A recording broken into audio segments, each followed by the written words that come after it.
Ghosts Beyond the Gate. By Mildred A. Wirt. See page 195. Contents. Chapter 1. Lost on a Hilltop. 2. At the Listening Post. 3. An Unpleasant Driver. 4. Stolen Tires. 5. An Important Interview. 6. Front Page News. 7. Questions Without Answers. 8. A Few Changes. 9. An Open Safe. 10. Tale of a Ghost. 11. By a Cemetery Wall. 12. Flight. 13. A Black Market. 14. A Familiar Figure. 15. Ghost in the Garden. 16. A Door in a Box. 17. Adventure by Moonlight. 18. Through the Cellar Window. 19. A Baffling Search. 20. Accusations. 21. Mrs. Bott's Revelation. 22. A Park Bench. 23. Forgotten Events. 24. Trickery. 25. Final Edition. Chapter 1. The little iceboat, with 2 laughing, shouting girls clinging to it, sped over the frozen surface of Big Bear River. "Penny, we're going too fast!" screamed Louise Seidel, ducking to protect her face from the biting wind. "Only about 40 an hour!" shrieked her companion gleefully. At the tiller of the icicle, Penelope Parker, in fur-lined parka, sheepskin coat and goggles, looked for all the world like a jolly Eskimo. Always delighting in a new sport, she had built the iceboat herself, spars from a woodlot, the sail from an old tent. "Slow down, Penny!" pleaded her chum. "Can't!" shouted Penny cheerfully. "Oh, we're going into a hike!" As one runner raised off the ice, the boat tilted far over on its side. Louise shrieked with terror, and held tight to prevent being thrown out. Penny, hard-pressed, sought to avert disaster by a snappy starting of the main sheet. For a space the boat rushed on, runners roaring. Then as a sudden puff of wind struck the sail, the steering runner leaped off the ice. Instantly the icicle went into a spin from which Penny could not straighten it. "We're going over!" screamed Louise, scrambling to free her feet. The next moment the boat capsized. Both girls went sliding on their backs across the ice. Penny landed in a snowdrift at the river bank, her parka awry, goggles hanging on one ear. "Are you hurt, Lou?" she called, jumping to her feet. Louise sprawled on the ice some distance away. Slowly she pulled herself to a sitting position and rubbed the back of her head. "Maybe this is your idea of fun," she complained. "As for me, give me bronco busting. It would be a mild sport in comparison." Penny chuckled, dusting snow from her clothing. "Why, this is fun, Lou. We have to expect these little upsets while we're learning." The sail of the overturned iceboat was billowing like a parachute. Slipping and sliding, Penny ran to pull it in. "Take the old thing down," urged Louise, hobbling after her. "I've had enough iceboating for this afternoon." "Oh, just one more turn down the river and back," coaxed Penny. "No! We're close to the clubhouse now. If we sail off again, there's no telling where we'll land. Anyway, it's late and it's starting to snow." Penny reluctantly acknowledged that Louise spoke pearls of wisdom. Large, damp snowflakes were drifting down, dotting her red mittens. The wind steadily was stiffening, and cold penetrated her sheepskin coat. "It will be dark within an hour," added Louise. Uneasily she scanned the leaden sky. "We've been out here all afternoon. Guess it is time to go home," admitted Penny. "Oh, well, it won't take us long to get the icicle loaded onto the car trailer. Lucky we upset so close to the clubhouse." Setting to work with a will, the girls took down the flapping sail. After much tugging and pushing, they righted the boat and pulled it toward the Riverview Yacht Club. Closed for the winter, the building looked cold and forlorn. Penny, however, had left her car in the snowy parking lot, which was convenient to the river. "Wish we could get warm somewhere," Louise said, shivering. "It must be 10 below zero." Pulling the icicle behind them, the girls climbed the slippery river bank. Snow now swirled in clouds, half-curtaining the clubhouse. "I'll get the car and drive it down here," Penny offered, starting toward the parking lot. "No use dragging the boat any farther." Abandoning the icicle, Louise went with her chum. A dozen steps took the girls to a wind-swept corner of the deserted building. Rounding it, they They both stopped short, staring. On the snow-banked parking lot where the car had been left, there now stood only one vehicle, an unpainted, two-wheeled trailer. "Great fishes!" exclaimed Penny. "Where's the coupe? Maybe you forgot to set the brake and it rolled into a ditch. In that case, the trailer would have gone with it." Her face grim, Penny ran on toward the parking lot. Reaching the trailer, the girls saw by tire tracks in the snow that the car had been detached and driven away. "I knew it! I knew it!" Penny wailed, pounding her mittens together. "The coupe's been stolen!" "What's that across the road?" Louise demanded. "It looks like an automobile to me. In the ditch, too." Taking new hope, Penny went to investigate the little ravine. Through a screen of bare tree branches and bushes, she glimpsed a blur of metal. "It's the car!" she cried jubilantly. "But how did it get across the road?" Penny's elation quickly died. Drawing nearer, she was dismayed to see that the coupe appeared to be lying on its stomach in the ditch. 4 wheels and a spare had been removed. "Stripped of every tire!" she exclaimed. "The thief ran the car out here on the road so we couldn't see him at work from the river." "What are we going to do?" Louise asked weakly. "We're miles from Riverview. No houses close by. We're half frozen and night is coming on." Penny, her face very long, had no answer. She measured the gasoline tank with a stick. All of the fuel had been siphoned. She lifted the hood, expecting to find vital parts of the engine missing. However, everything appeared to be in place. Seeking protection from the penetrating wind, the girls climbed into the car to discuss their situation. "Can't we just wait here until someone comes along and gives us a lift to town?" suggested Louise. "Yes, but we're on a side road and few cars travel this way during winter." "Then why not go somewhere and telephone? The nearest stores are at Calm's Corner, about 2 miles away." Louise gazed thoughtfully at the soft snow which was banking deeper on the windshield of the car. 2 miles in this, facing the wind, will be a hard hike. Think we ought to try it, Penny? I'm sure I don't want to. And we needn't either. Do you remember Salt Summers? The photographer who works on your father's newspaper? Yes, he spends his spare time as an airplane spotter. His station is over in the hills not more than a half-mile from here. Why not tramp over there and ask him to telephone our folks? Are you sure you know the way? I was there once last summer, Penny said confidently. One follows a side road through the woods. I'm sure I can find it. All right, Louise consented, sliding from behind the steering wheel. If we're going, let's move right along. Stiff with cold, the girls trudged past the clubhouse and on down the road. Snow was falling faster and faster. Several times they paused to wipe their frosted goggles. This promises to be a man-sized blizzard, Louise observed uneasily. It's getting dark early, too. Penny nodded, her thoughts on what she would say to her father when she reached home. The car had been fully insured, but even so it would not be easy to replace 5 stolen tires. Ruefully she reflected that Mrs. Weems, the kindly housekeeper who had looked after her since her mother's death, had not favored the river trip. Oh, don't take it so hard, Louise tried to cheer her. Maybe the thief will be caught. Not a chance of it, Penny responded gloomily. 100 yards farther on the girls came to another side road which wound upward through the wooded hills. Already there was an ominous dusk settling over the valley. Penny paused to take bearings.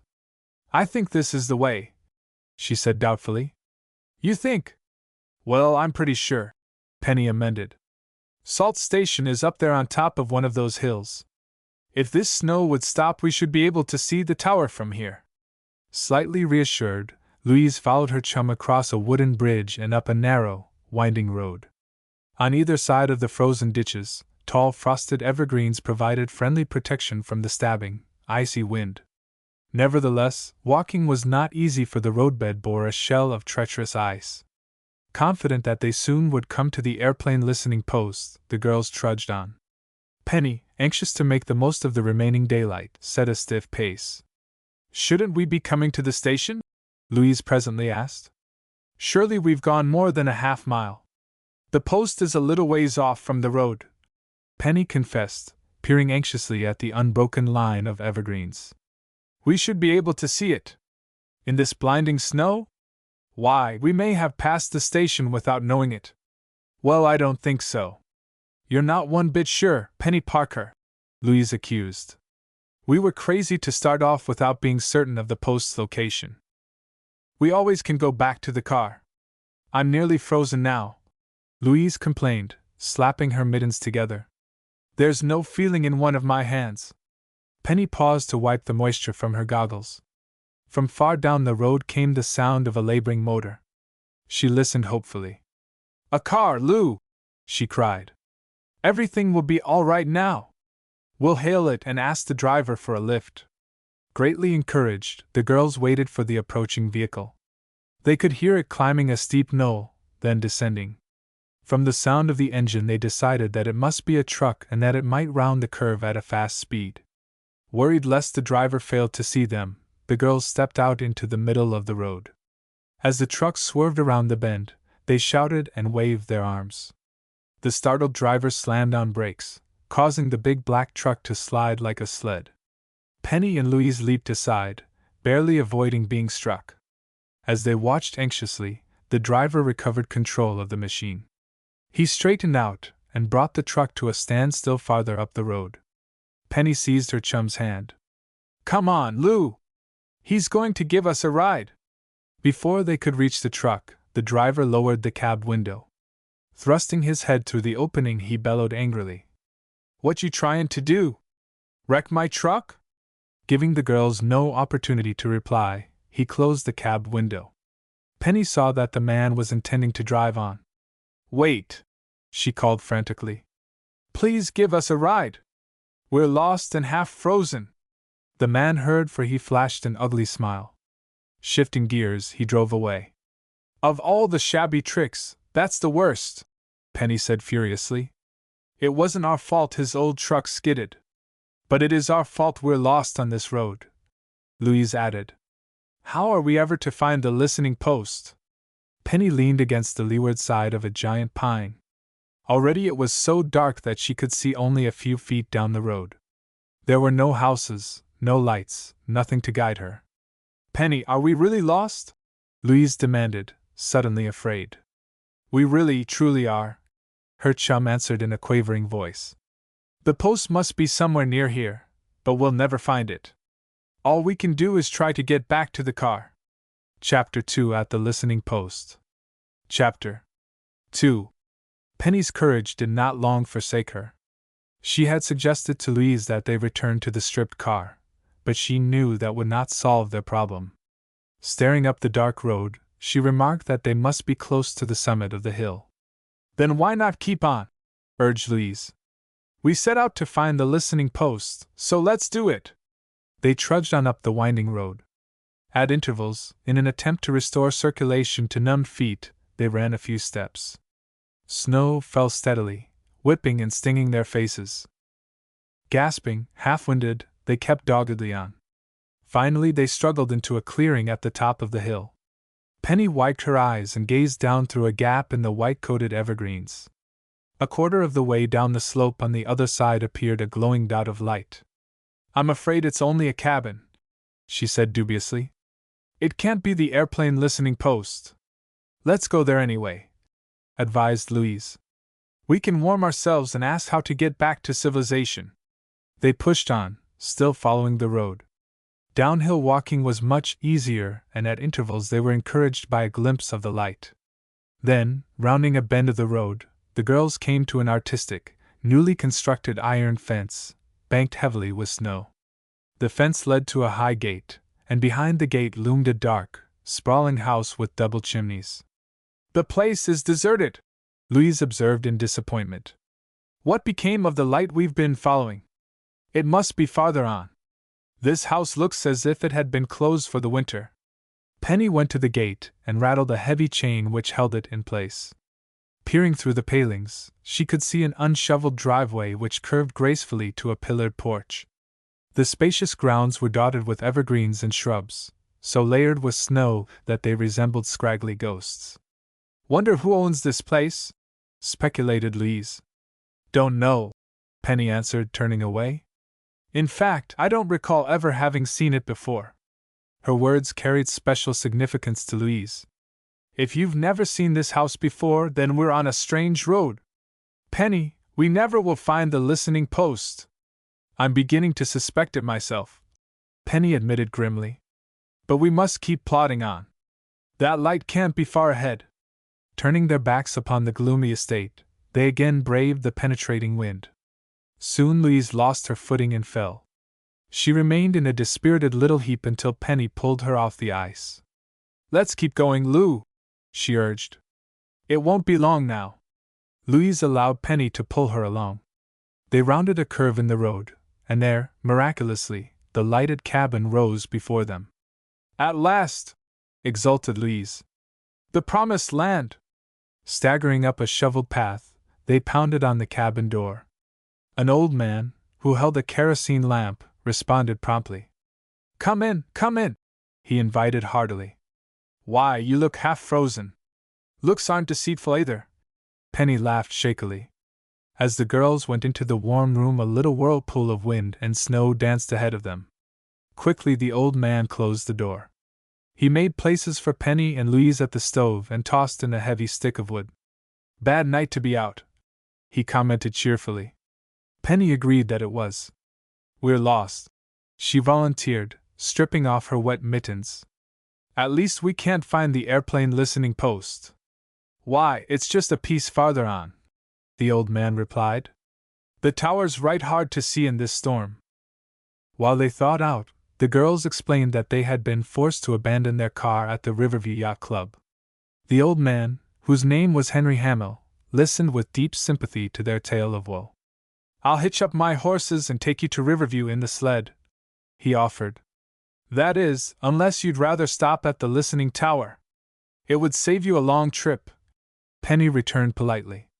If Salt Summers is on duty, I'm sure he'll take us to our homes. In the end, it was decided that old Henry should drive the girls as far as the post.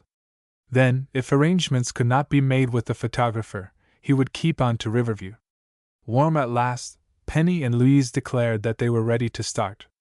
Old Henry brought the sled to the door, and the team soon was racing down the icy road. Above the jingle of bells arose occasional squeals of laughter, for the young passengers enjoyed every minute of the unexpected ride. Presently old Henry pulled up at the side of the road. There's the tower, he said, pointing to a 2-story wooden observatory rising above the evergreens. I'll wait until you find out if your friend's here. The girls thanked the old man for his kindly help and scrambled from the sled. They were sure their troubles were over, for they could see Salt Summers seated at a table in the lighted tower. A flight of steps led to a narrow catwalk which ran around 3 sides of the glass-enclosed house. Before Penny and Louise could hammer on the door, Salt opened it. Well, see what the storm blew in, the young man exclaimed. I didn't expect you girls to pop in on a night like this. Salt, how soon will you be driving to Riverview? Penny asked breathlessly. About 20 minutes. As soon as my relief shows up. May we ride with you? Why, sure. Penny called down from the catwalk to tell old Henry he need not wait. With a friendly wave of his hand, the cabin owner drove away. The girls then followed Salt into the drafty tower room. Curiously, they gazed at their surroundings. In the center of the room stood a small coal stove. Above it a tax sign admonished, "Keep this fire going." There was a table, 2 chairs and a telephone. Also a round clock which indicated 7:40. Before Penny and Louise could explain why they had come, Salt held up a warning finger. Listen! He exclaimed. Wasn't that a plane? He ran out on the catwalk, letting in an icy blast of wind. In a moment he came back, grinning sheepishly. A passenger airplane is due through here about this time. Sometimes I listen for it so hard I imagine the sound of the engine. The job must get tiresome at times, Penny ventured, making herself comfortable by the glowing stove. Oh, it does, but I'm glad to serve my trick. What brings you girls here on such a wild night? The story was quickly told. Nevertheless, by the time Penny had telephoned to Mrs. Weems, it was after 8 o'clock. Footsteps pounded on the stairway. An elderly man, His hat and overcoat encrusted with snow swept into the room. "My relief," said Salt, presenting Nate Adams to the girls. "I'm free to shove off now." "Hope you can start your car," commented the newcomer. "It's mighty cold, and the temperature is still dropping." Salt's battered coupe was parked not far from the tower. Snow blanketed the windshield. He wiped it away and after several attempts started the engine. "Think I'd better stop at the first garage and have more alcohol put in the radiator. No use in taking a chance." Salt followed the same road over which the girls had trudged an hour earlier. In passing the estate not far from old Henry's cabin, Penny peered with renewed interest at the big house. In the blinding snowstorm she could not be sure, but she thought a light gleamed from an upstairs window. "Salt," she inquired, "who lives in that place?" "Can't tell you," he replied without turning his head. "Does anyone live there now?" "Haven't seen anyone since I took over as observer at the tower. Nate Adams tells me the estate has a private airfield. No planes have taken off or landed while I've been on duty. I thought I saw a light just now in an upstairs window. Probably a reflection from the car headlights," Salt answered carelessly. The car passed old Henry's cabin and crept on until it came to a crossroad. Several buildings were clustered on either side of the main highway. "Guess I'll stop at Maddie's garage," Salt said. As he pulled up on a gravel runway, a masculine-looking woman came to the door of the car. She was in her mid-30s and wore a man's coat much too large for her. The girls guessed, and correctly, that she was Maddie Williams, owner of the garage and filling station. "How many will you have?" she asked Salt, briskly clearing the windshield of snow. The photographer replied that he did not require gasoline, but wanted at least a quart of alcohol. "Drive into the garage," the woman instructed, opening a pair of double doors. "I'll have Sam take care of it." As the car rolled into the building, Maddie shouted loudly to a stoop-shouldered man who was busy in the rear office. "Hey, Sam! Look after this customer, will you?" Sam Burkholder slouched over to the car and began to unscrew the radiator cap. Penny and Louise assumed that the man must be Maddie's husband, but a remark to that effect was corrected by Salt.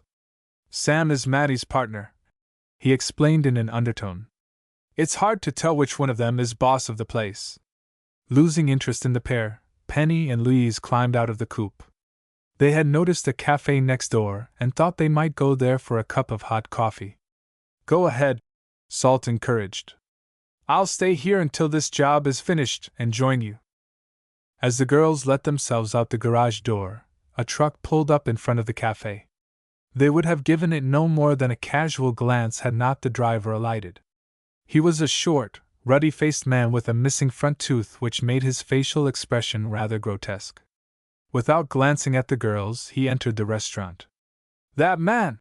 exclaimed Louise. "Haven't we seen him somewhere?" "We have indeed," agreed Penny grimly. "He's the same driver who refused us a ride. Let's march in there and give him a piece of our minds." Chapter 3 An Unpleasant Driver. Chapter 3. From outside the lighted cafe, the girls could see the truck driver slouched at one of the counter stools. "I'm willing to go inside," said Louise. "But why start a fuss? After all, I suppose he had a right to refuse us a ride. We might have frozen to death. Well, he probably didn't realize we were lost." "I wish I had your charitable disposition," Penny said with a sniff. "He heard me shout, and he drove away just to be mean. Anyway, let's forget it." Louise took Penny's elbow, steering her toward the cafe. The girls had been friends since grade school days. They made an excellent pair, for Louise exerted a subduing effect upon her impulsive chum. The only daughter of Anthony Parker, publisher of the Star, Penny had a talent for innocently getting into trouble. Inactivity bored her. When nothing more exciting offered, she frequently tried her hand at writing stories for her father's newspaper. Such truly important yarns as The Vanishing Houseboat, The Wishing Well, Behind the Green Door, and The Clock Strikes 13 had rolled from her typewriter.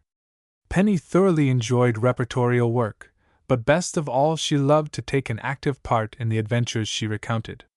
"Now remember," Louise warned her, Not a word to that truck driver. We'll just snub him. Oh, all right. I'll try to behave myself.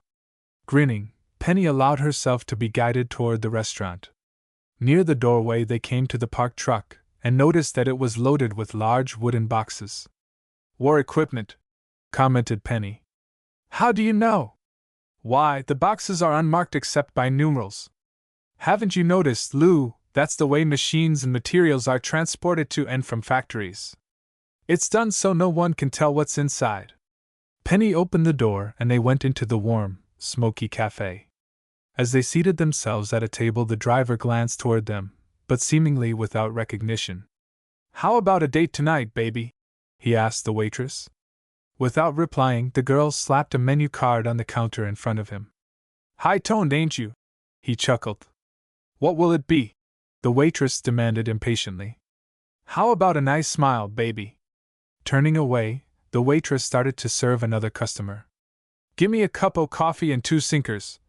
The driver hurled after her. And make it snappy, too. I'm in a hurry. Once the coffee and donuts had been set before him, the man was in no haste to consume them. He read a newspaper and fed $1.50 into a pinball machine. Penny and Louise ordered coffee. Knowing that salt might be waiting for them, they swallowed the brew scalding hot and arose to leave. At the cashier's desk, Penny paid the bill. Upon impulse, she quietly asked the man behind the cash register if he knew the driver. Fellow by the name of Hank Bigelow, he answered. Before Penny could ask another question, a police patrol car screeched to a standstill just outside the restaurant. The cafe owner turned to stare, as did the driver.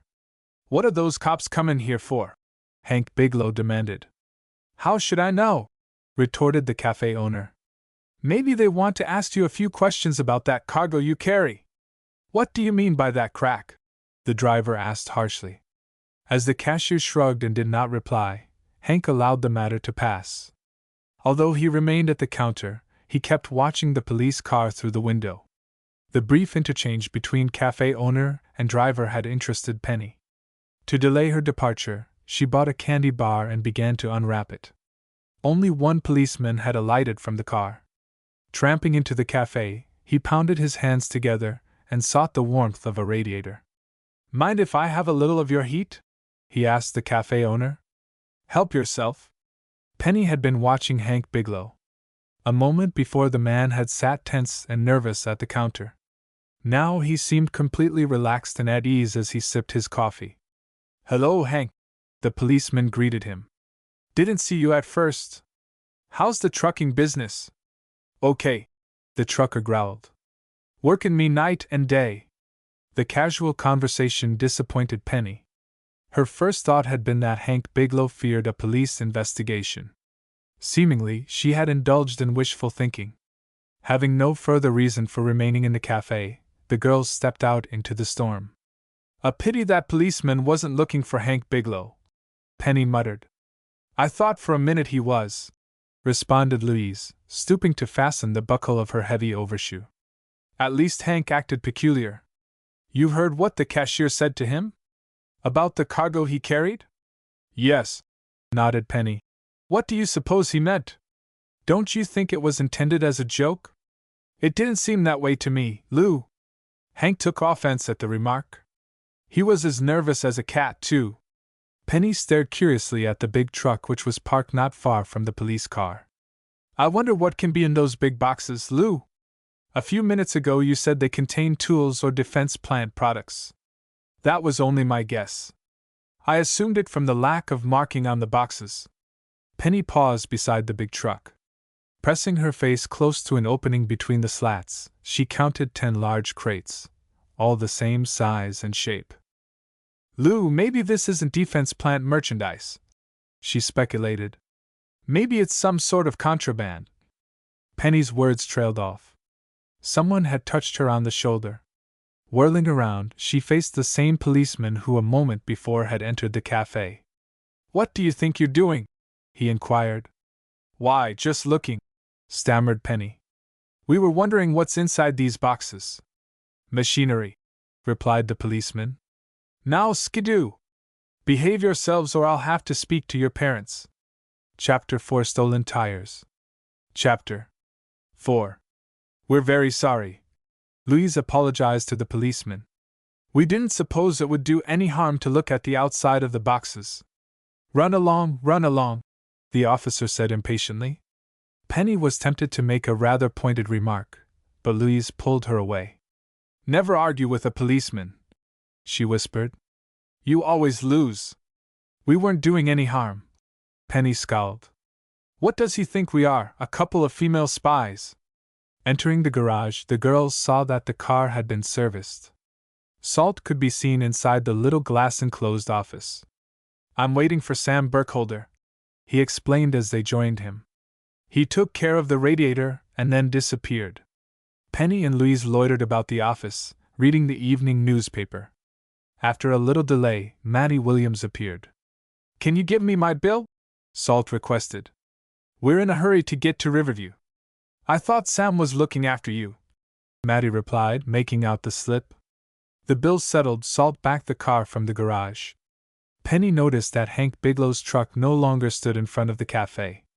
The police car also had gone. She would have thought no more of it, had not Louise at that moment exclaimed, Penny, that truck is parked at the rear of the garage now. And they're unloading the boxes. Penny twisted around to see for herself. It was true that the big truck had been backed up close to the rear entrance of the garage. Through the blinding snow, she could just see Hank Bigelow and Sam Burkholder carrying one of the boxes into the building. Well, that's funny, she exclaimed. Those crates can't contain defense machinery or materials. Otherwise Hank wouldn't be delivering them here. What crates? Inquired Salt, shifting gears. Penny told him what had transpired in the cafe, and revealed that she and Louise had been rebuked by the policeman. Salt, occupied with driving, did not consider the incident in any way significant. Oh, you know how some cops are, he commented carelessly. The car went into a wild skid and Salt thereafter devoted his attention strictly to driving. Without further mishap, the party arrived safely at Riverview. Louise alighted at her own home, and then Salt took Penny to the Parker residence. Won't you come in for a cup of chocolate? She invited. Thanks, not tonight, Salt replied. I'm dead tired. Think I'll hit the hay early. Only one light burned in the living room as Penny stomped in out of the cold. Mrs. Weems, the plump housekeeper who had served the Parkers for many years, sat beside the hearth, sewing. I'm glad you're home at last, she exclaimed, getting up quickly. You've no idea how worried I've been. But Louise and I telephoned. I couldn't hear you very well. I barely was able to make out that something had happened to your car.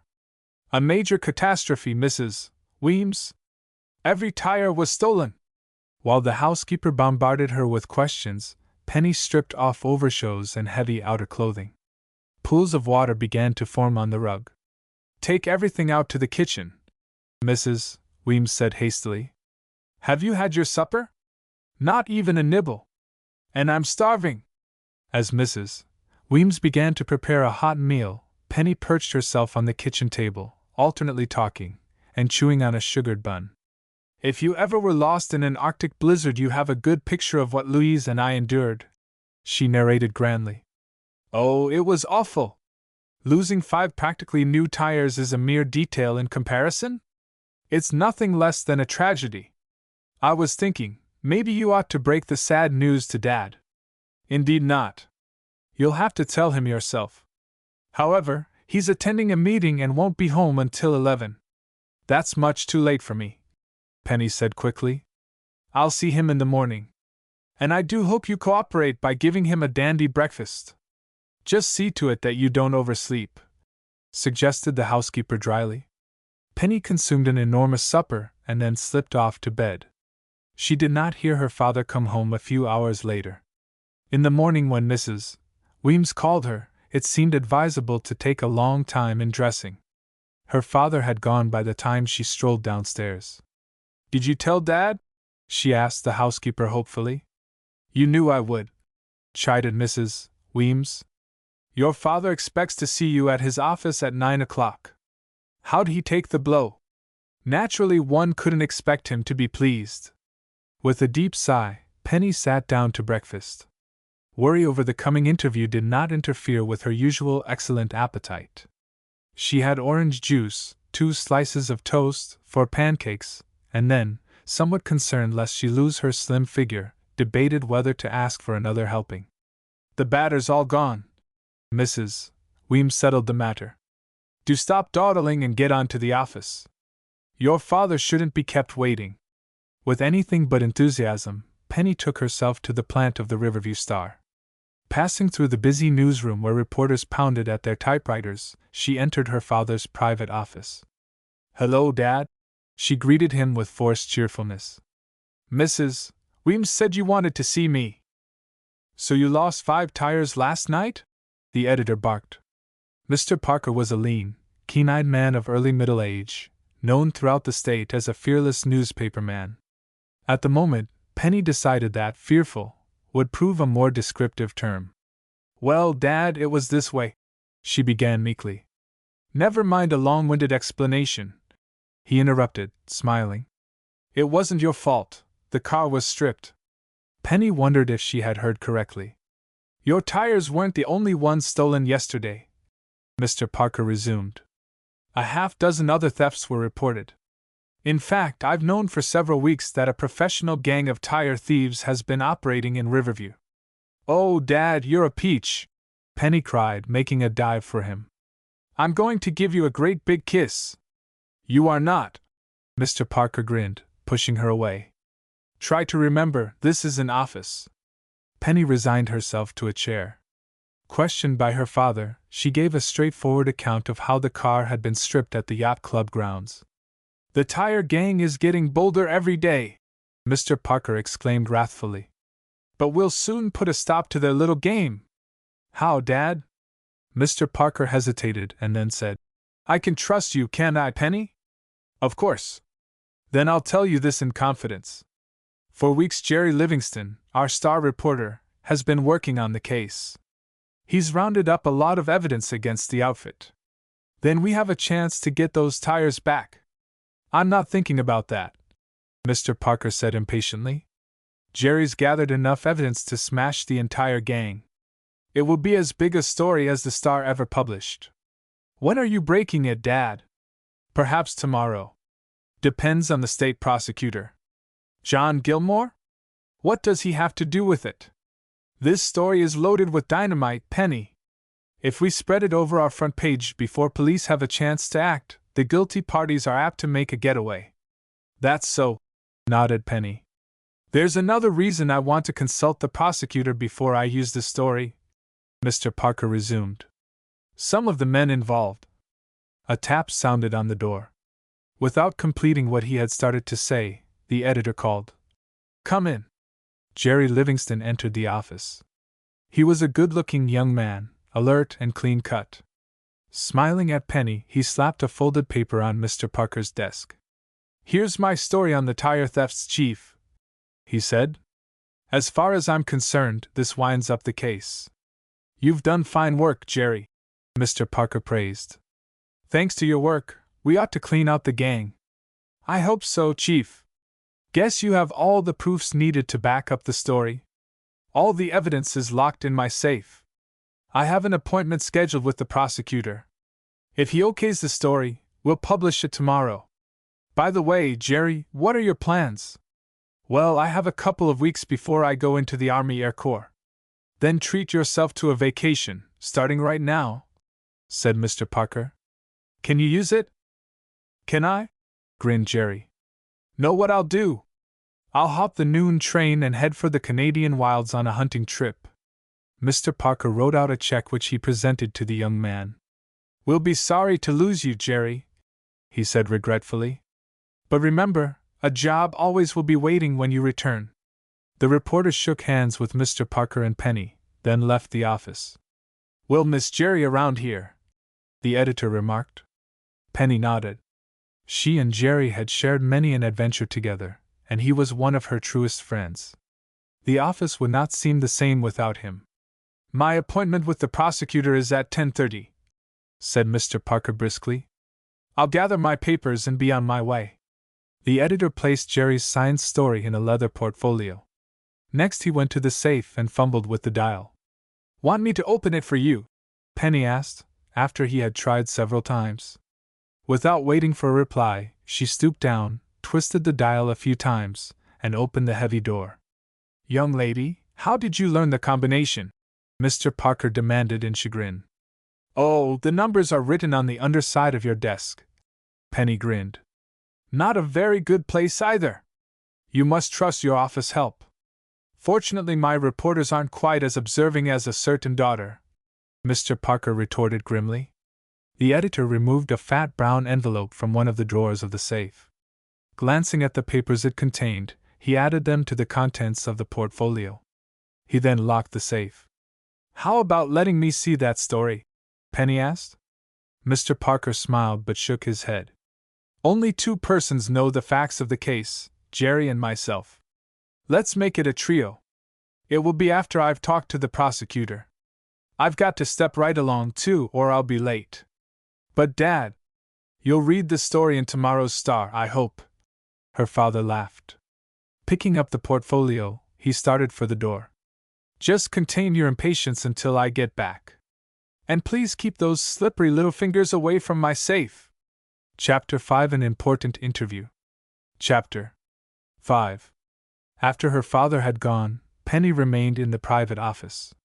Eager to be off, Mr. Parker had neglected to make any arrangements concerning the stripped car at the Riverview Yacht Club.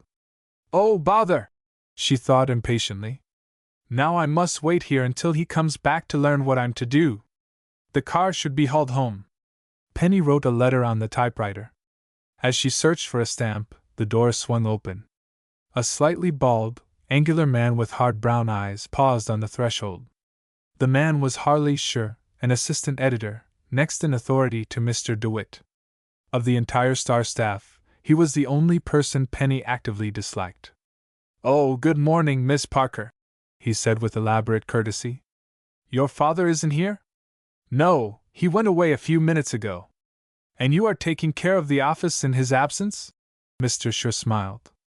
Even so, to Penny's sensitive ears, the words had an insolent ring. "I'm merely waiting for him to return," she answered briefly. "I came to find out what to do about the car." "Oh, yes, I heard that all of your tires were stolen last night." Mr. Sher's lips twitched. "Too bad. I may get them back again. Dad says—" Penny checked herself, remembering that the information given her by her father was to be kept secret. "Yes?" encouraged the assistant editor. "Perhaps police will catch the thieves," she completed. "I shouldn't count on it if I were you, Miss Parker. Black markets have flourished in this city for months. Nothing's been done to stop it." "Just what do you mean by a black market, Mr. Sher?" "Illegal trading in various scarce commodities. Tires either stolen or hijacked are sold by the crooks to so-called honest dealers who serve the public. It's now a big-time business." "What does Dad think about it?" "Well, now, I really couldn't tell you.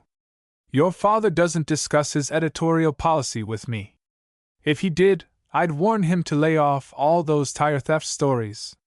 Penny gazed quickly at the assistant editor, wondering how much he knew of her father's plan.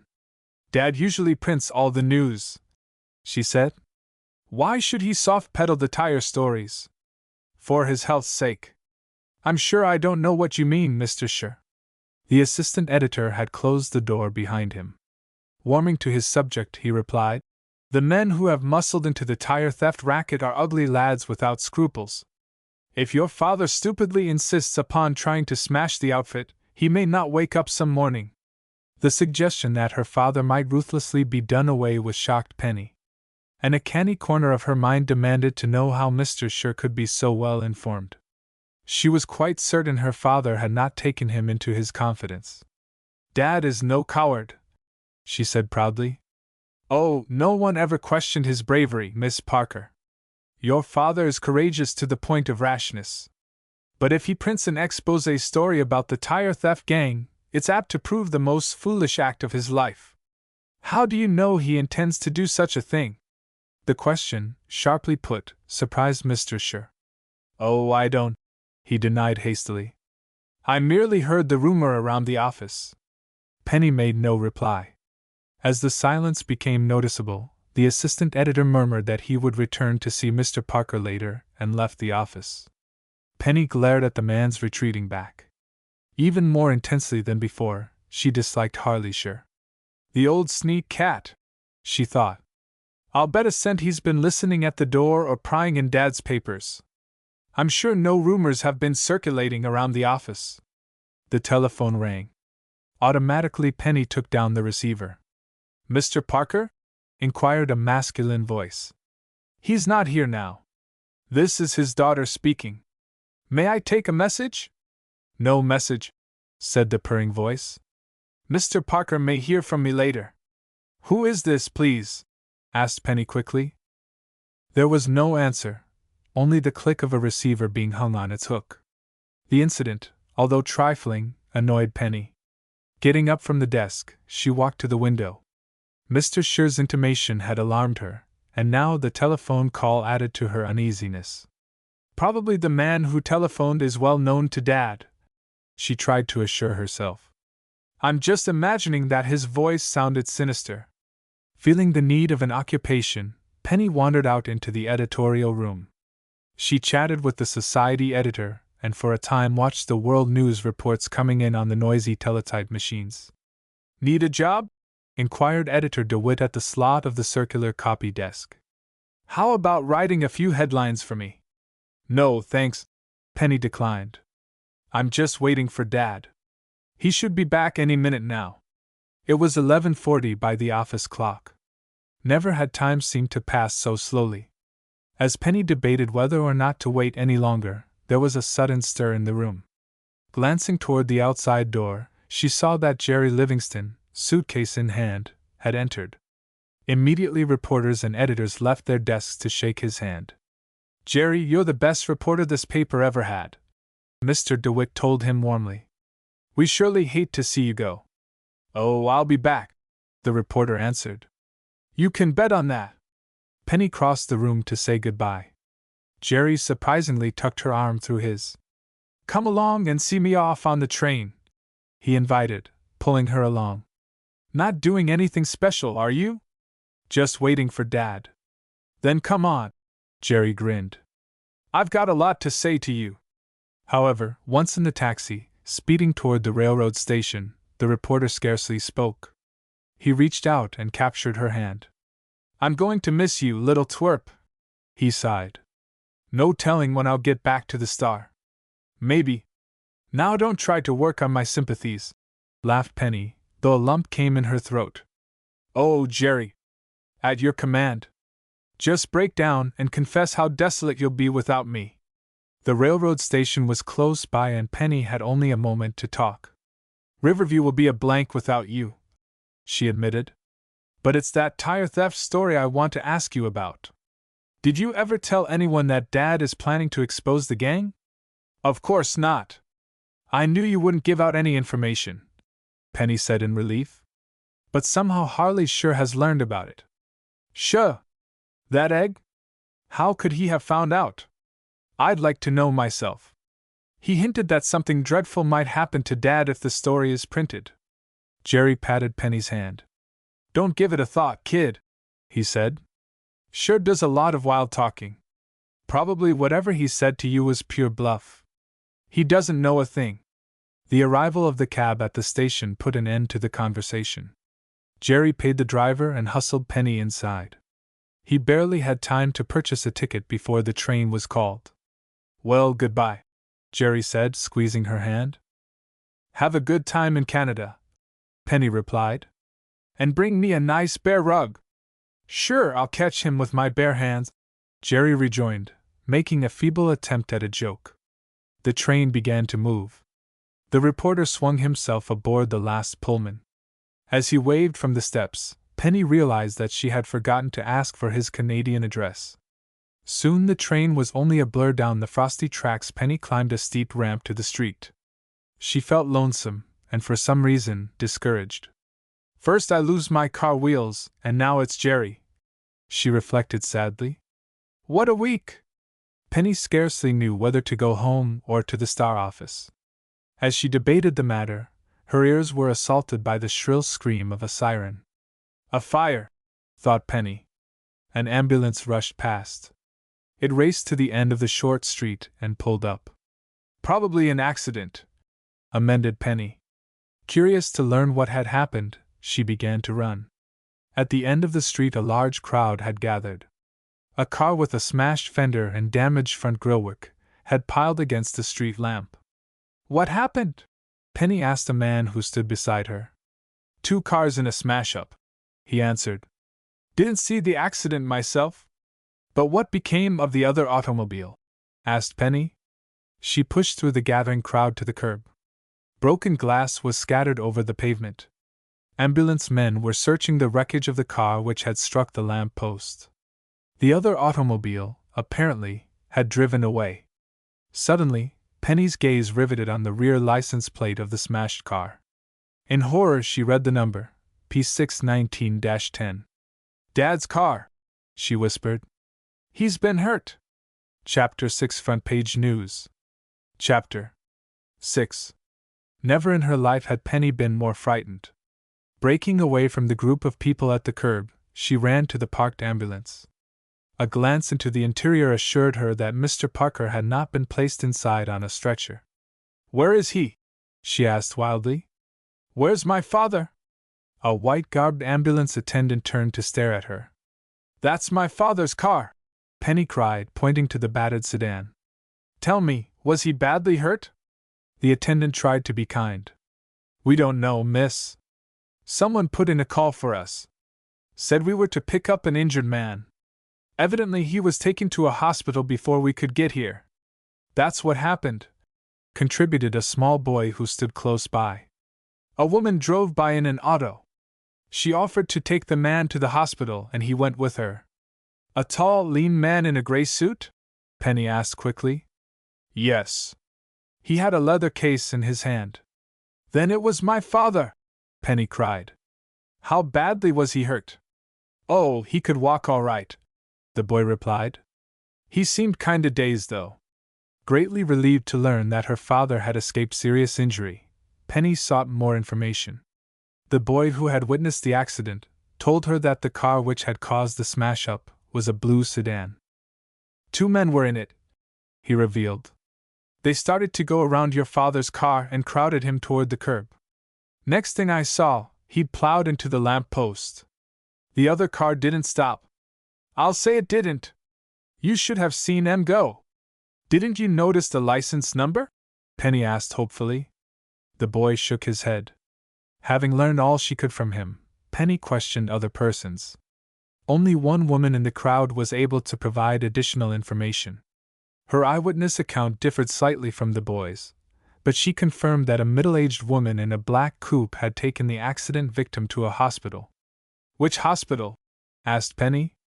The woman could not tell her. She did say, however, that the accident victim seemingly had suffered only minor scratches. A police car drove up. Penny, frantic to find her father, did not wish to be delayed by questions. Without revealing who she was to members of the investigation squad, she hailed a taxi. Mercy Hospital was only a few blocks away. It seemed reasonable that her father would be taken there for treatment.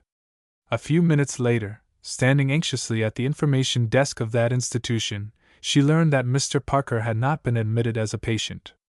The nurse in charge, noting the girl's agitation, kindly offered to telephone other hospitals. After 6 calls, she reported that she was unable to trace the accident victim. Are you sure that your father sought hospital treatment? She asked Penny. Perhaps not. Dad wasn't badly hurt according to witnesses. He may have gone elsewhere. Thanking the nurse for her help, Penny taxied swiftly home.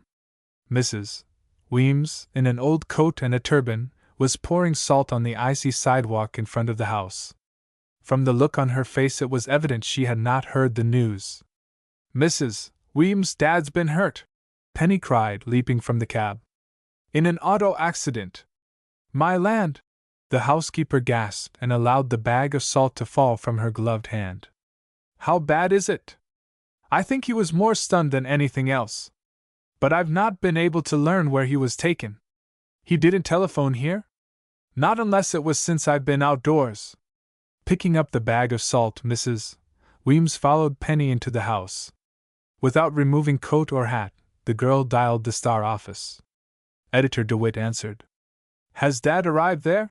Penny asked abruptly. No, he hasn't returned. Anything wrong? Tersely, Penny revealed what had occurred. The news shocked the editor, for he bore Mr. Parker a genuine affection. Now don't you worry, he tried to cheer her. Your father can't be badly hurt, or he never would have walked away from that accident. Just sit tight and our reporters will locate him for you. During the next hour, Penny and Mrs. Weems remained near the telephone. Each moment they waited, their anxiety increased. Mr. DeWitt did not phone. There was no word from the police station. They refused to believe that Mr. Parker had been seriously injured, yet it seemed strange he could not be found. It's not like him to allow anyone to worry, declared the housekeeper. I simply can't understand why he doesn't call to relieve our minds. Just then the telephone bell jingled. Penny snatched the receiver from its hook. DeWitt speaking, said the familiar voice of the editor. Any news? Penny asked quickly. Did you find Dad? So far we haven't, the editor confessed. I've personally called the police station, every hospital and private nursing home in Riverview. Dad may have gone to a doctor's office for treatment. I thought of that, replied DeWitt. We've checked all the likely ones. What could have become of him? Penny asked desperately. Mrs. Weems and I are dreadfully worried. Oh, he'll show up any minute, comforted Mr. DeWitt. Probably he doesn't realize anyone is looking for him. Penny asked the editor if he had learned the identity of the hit-skip driver. No one took down the license number of the car. Mr. DeWitt returned regretfully. Our reporters are still working on the story, though. The story? Murmured Penny faintly. For the first time it occurred to her that her father's accident and subsequent disappearance would be regarded as front-page news. I don't expect to run an account of the accident until I've talked to your father, DeWitt said hastily. Now don't worry about anything. I'll let you know the minute I have any news. Penny hung up the receiver and reported the conversation to Mrs. Weems. A clock on the mantel chimed 1:30, reminding the housekeeper that lunch had not been prepared. No food for me, pleaded Penny. I don't feel like eating. I've rather lost my own appetite, confessed the housekeeper. However, it's foolish of us to worry. Your father must be safe. No doubt he had an appointment. Penny's face brightened. Why, of course, she exclaimed. Don't know why I've been so dumb. Dad may still be in conference with Prosecutor Gilmore. I'll call there. Darting to the telephone, she waited patiently until she was connected with the state prosecutor's office. The lawyer himself talked to her. Why, no, Mr. Parker hasn't been here, he replied to her eager inquiry. I expected him at 10:30. Then he telephoned that he had been delayed and would see me at 11:30. He failed to keep that appointment also. The information sent Penny's hopes glimmering. She explained about the accident and listened to the prosecutor's expression of sympathy. Replacing the receiver, she turned once more to Mrs. Weems. I'm more worried than ever now, she quavered. Dad didn't keep his appointment with Prosecutor Gilmore, and it was a vitally important one. We'll hear from him soon. Perhaps we won't. Penny took a quick turn across the room. Why, such a thing to say. What do you mean, Penny? Dad has enemies. Harley sure told me today that if any attempt was made to expose a certain gang of thieves, it would mean real trouble. But your father has had no connection with such persons. He and Jerry worked on a case together, Penny explained. Today, at the time of the accident, Dad carried a briefcase with all the evidence in it. Even so, I failed to see. According to the report, Dad's car was practically forced off the road, Penny added excitedly. I think that auto crash was deliberately engineered. Don't you understand, Mrs. Weems? He's fallen into the clutches of his enemies. Now, Penny, soothed the housekeeper. I'm sure we're making far too much of the accident. We'll soon hear from your father. You're saying that to comfort me, Mrs. Weems? Something dreadful has happened. I can feel it. Penny ceased pacing the floor and went to the hall closet for her hat and coat. "Where are you going?" asked the housekeeper, her eyes troubled. "To the newspaper office. If word comes, I want to be there to get it the very first minute." Mrs. Weems started to protest, then changed her mind. She merely said, "Telephone me the moment you have any news." A brisk walk to the Star office did much to restore Penny's sagging courage. As she entered the newsroom, brushing snow from her coat, she saw a group of reporters gathered about Mr. DeWitt's desk. "News of Dad," she thought, her pulse pounding.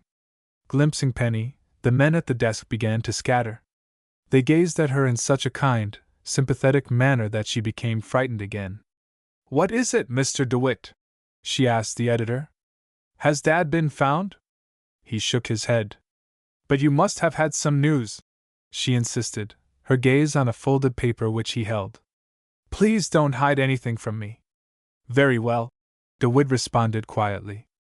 "We found this letter in your father's wastebasket." Penny took the paper. Silently she read the message, which had been typed in capital letters. "Mr. Parker," it warned, "this is to advise you to lay off on tire theft stories in your paper. Unless you change your policy, you may wake up in a ditch." Chapter 7 Questions Without Answers. Chapter 7.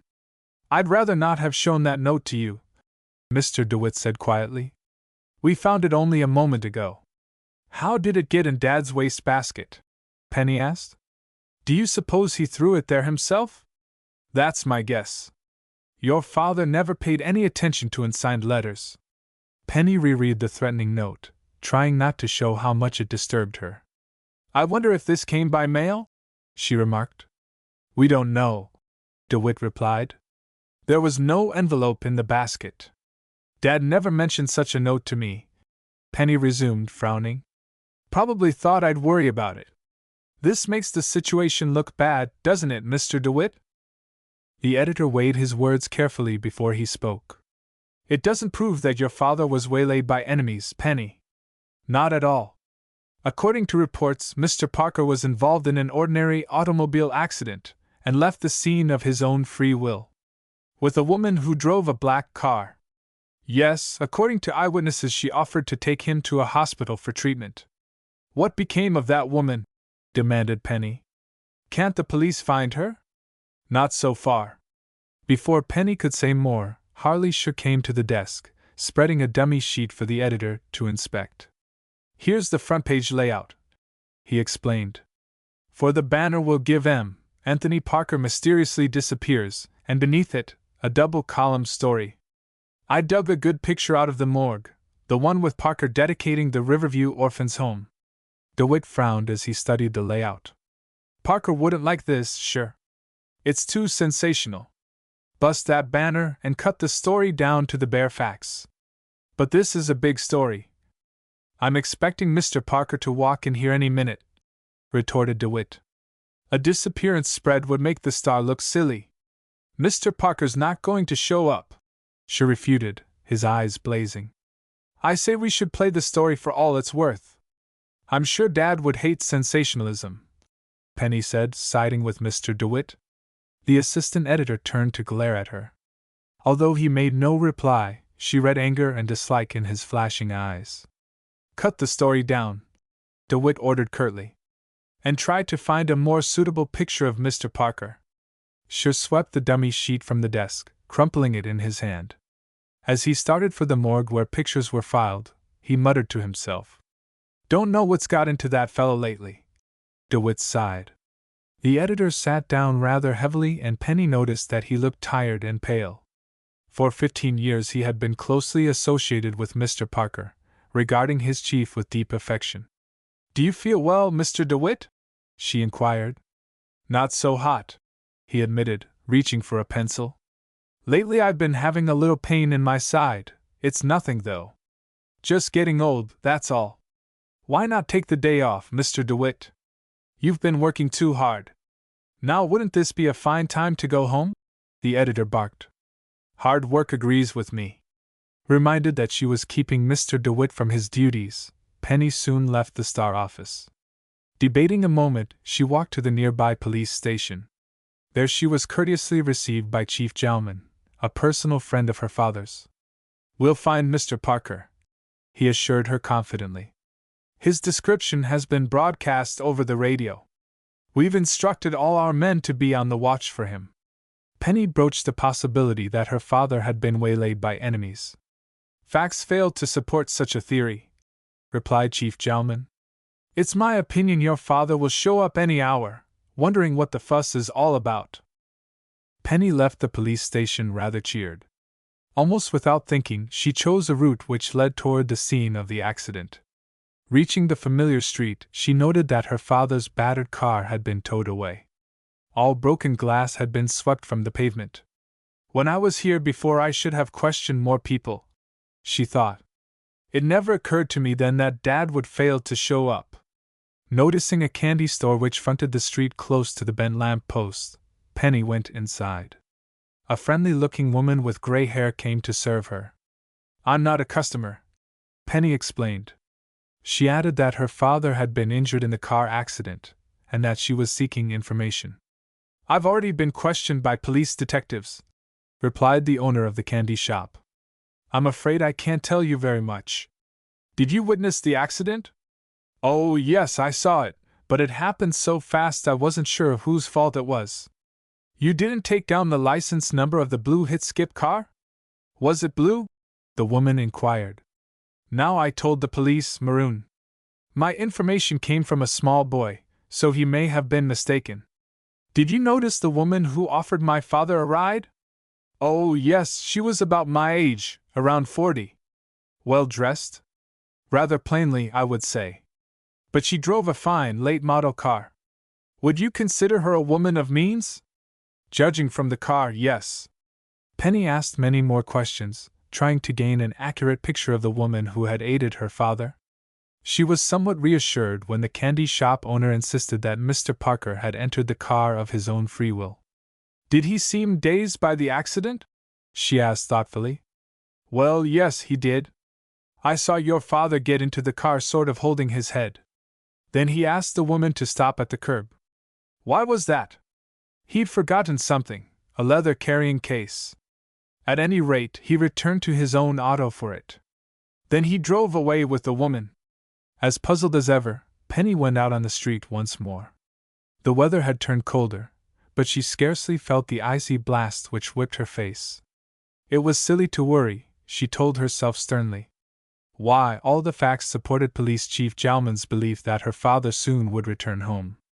Mrs. Weems was confident he would be found safe, so was Mr. DeWitt. After all, only 5 hours had elapsed since the accident.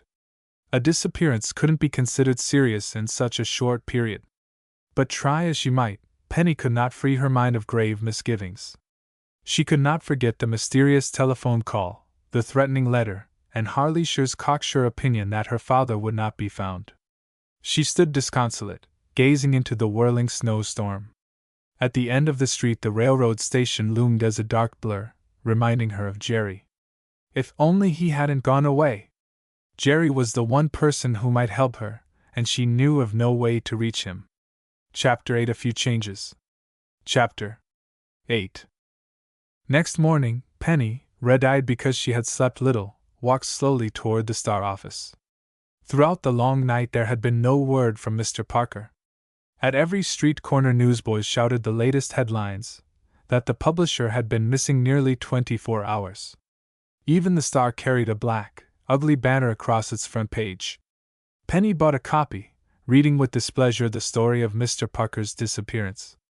"I can't understand why Mr. DeWitt let this go through," she thought. "If Dad were here, he'd certainly hate it." Entering the lobby of the Star building, Penny pressed the elevator button. A long time elapsed before the cage descended. To her surprise she saw that it was operated, not by Mose Johnson, the colored man, but by the janitor. "Sorry to keep you waiting, Miss Penny," the man apologized. "I'm not much good at operating this contraption. Where is Mose this morning, Charlie?" "Fired." Penny could not hide her amazement. The old colored man had been employed 10 years at the Star plant. Although not strictly efficient, Mose's habits were good, and Mr. Parker had taken an affectionate interest in him. It's a shame, if you asked me, the janitor added. What happened, Charlie? Who discharged him? That guy, sure. Harley, sure? But he has no authority. An editor can fire and hire. I think he was just trying out his stuff on poor old Mose. During my father's absence, Mr. DeWitt is in full charge here, Penny said emphatically. DeWitt was in charge.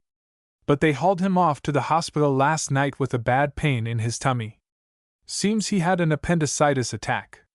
The doctor rushed him off and didn't even wait until morning to operate. The news stunned Penny.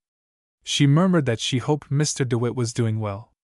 Reckon he is, agreed the janitor. We all chipped in and sent him some flowers, roses. Mose gave 50 cents too.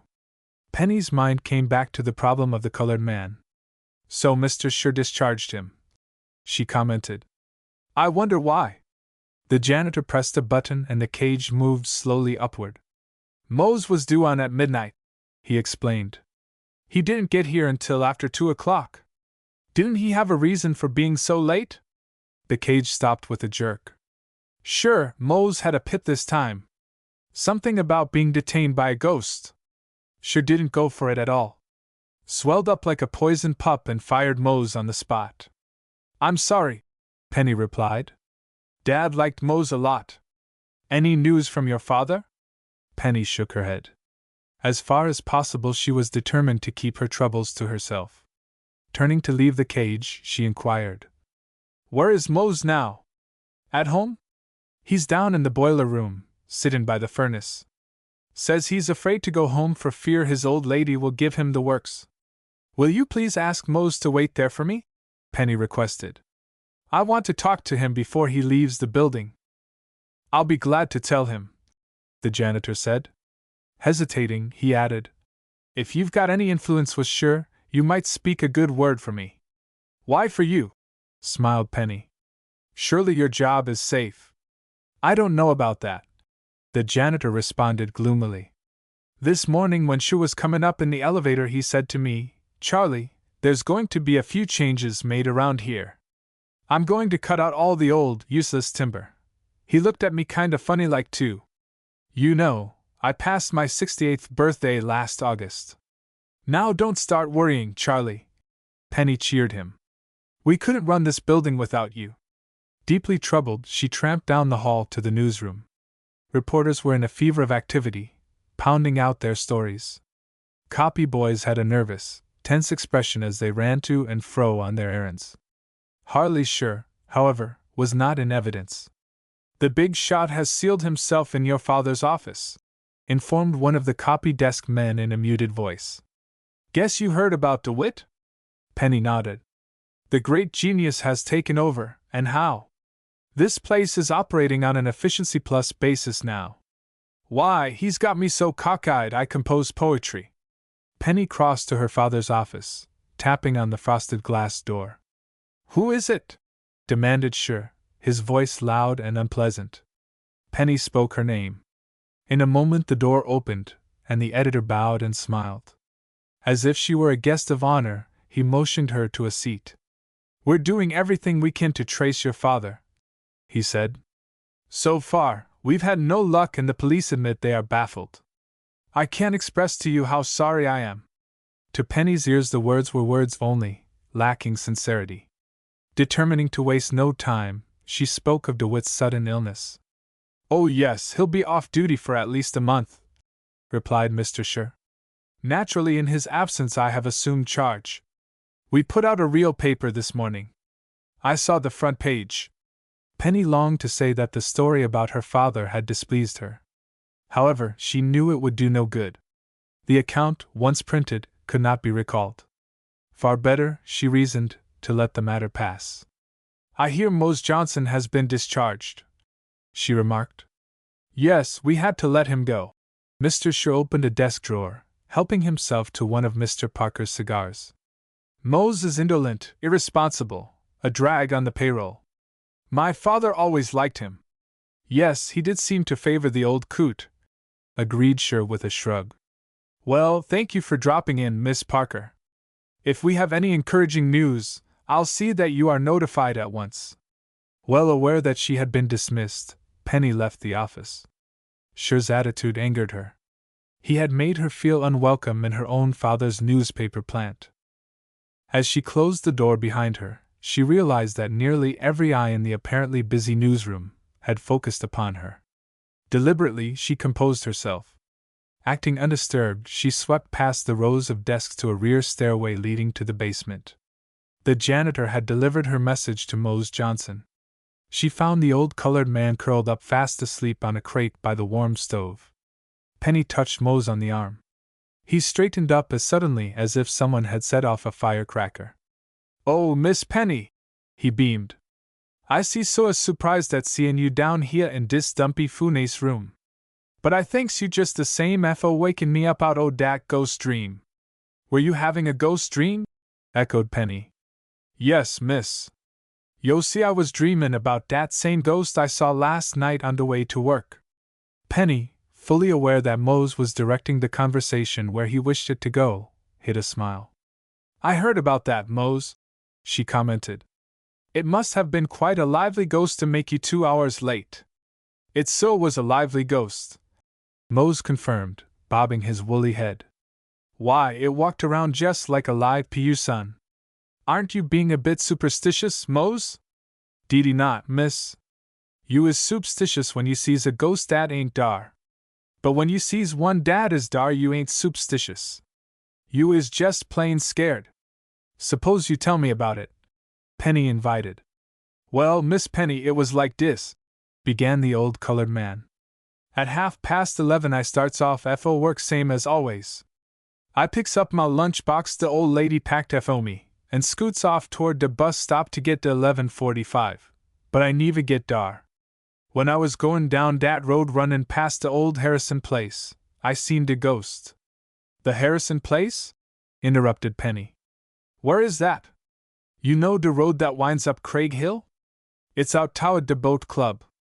"You don't mean that big estate house with the fence surrounding it?" "Dat's the place. Well, I seed dis here ghost a cavortin' around behind de big iron gate dat goes into de old Harrison place. De ghost never sees me, but I gets a good close-up of him. He was dressed in white and he was carryin' his own tombstone around in his arms just like it don't weigh nothin' dot." "Oh, Mose!" protested Penny. "And then what happened? Did the ghost disappear?" "No, miss," grinned the colored man. "But I did.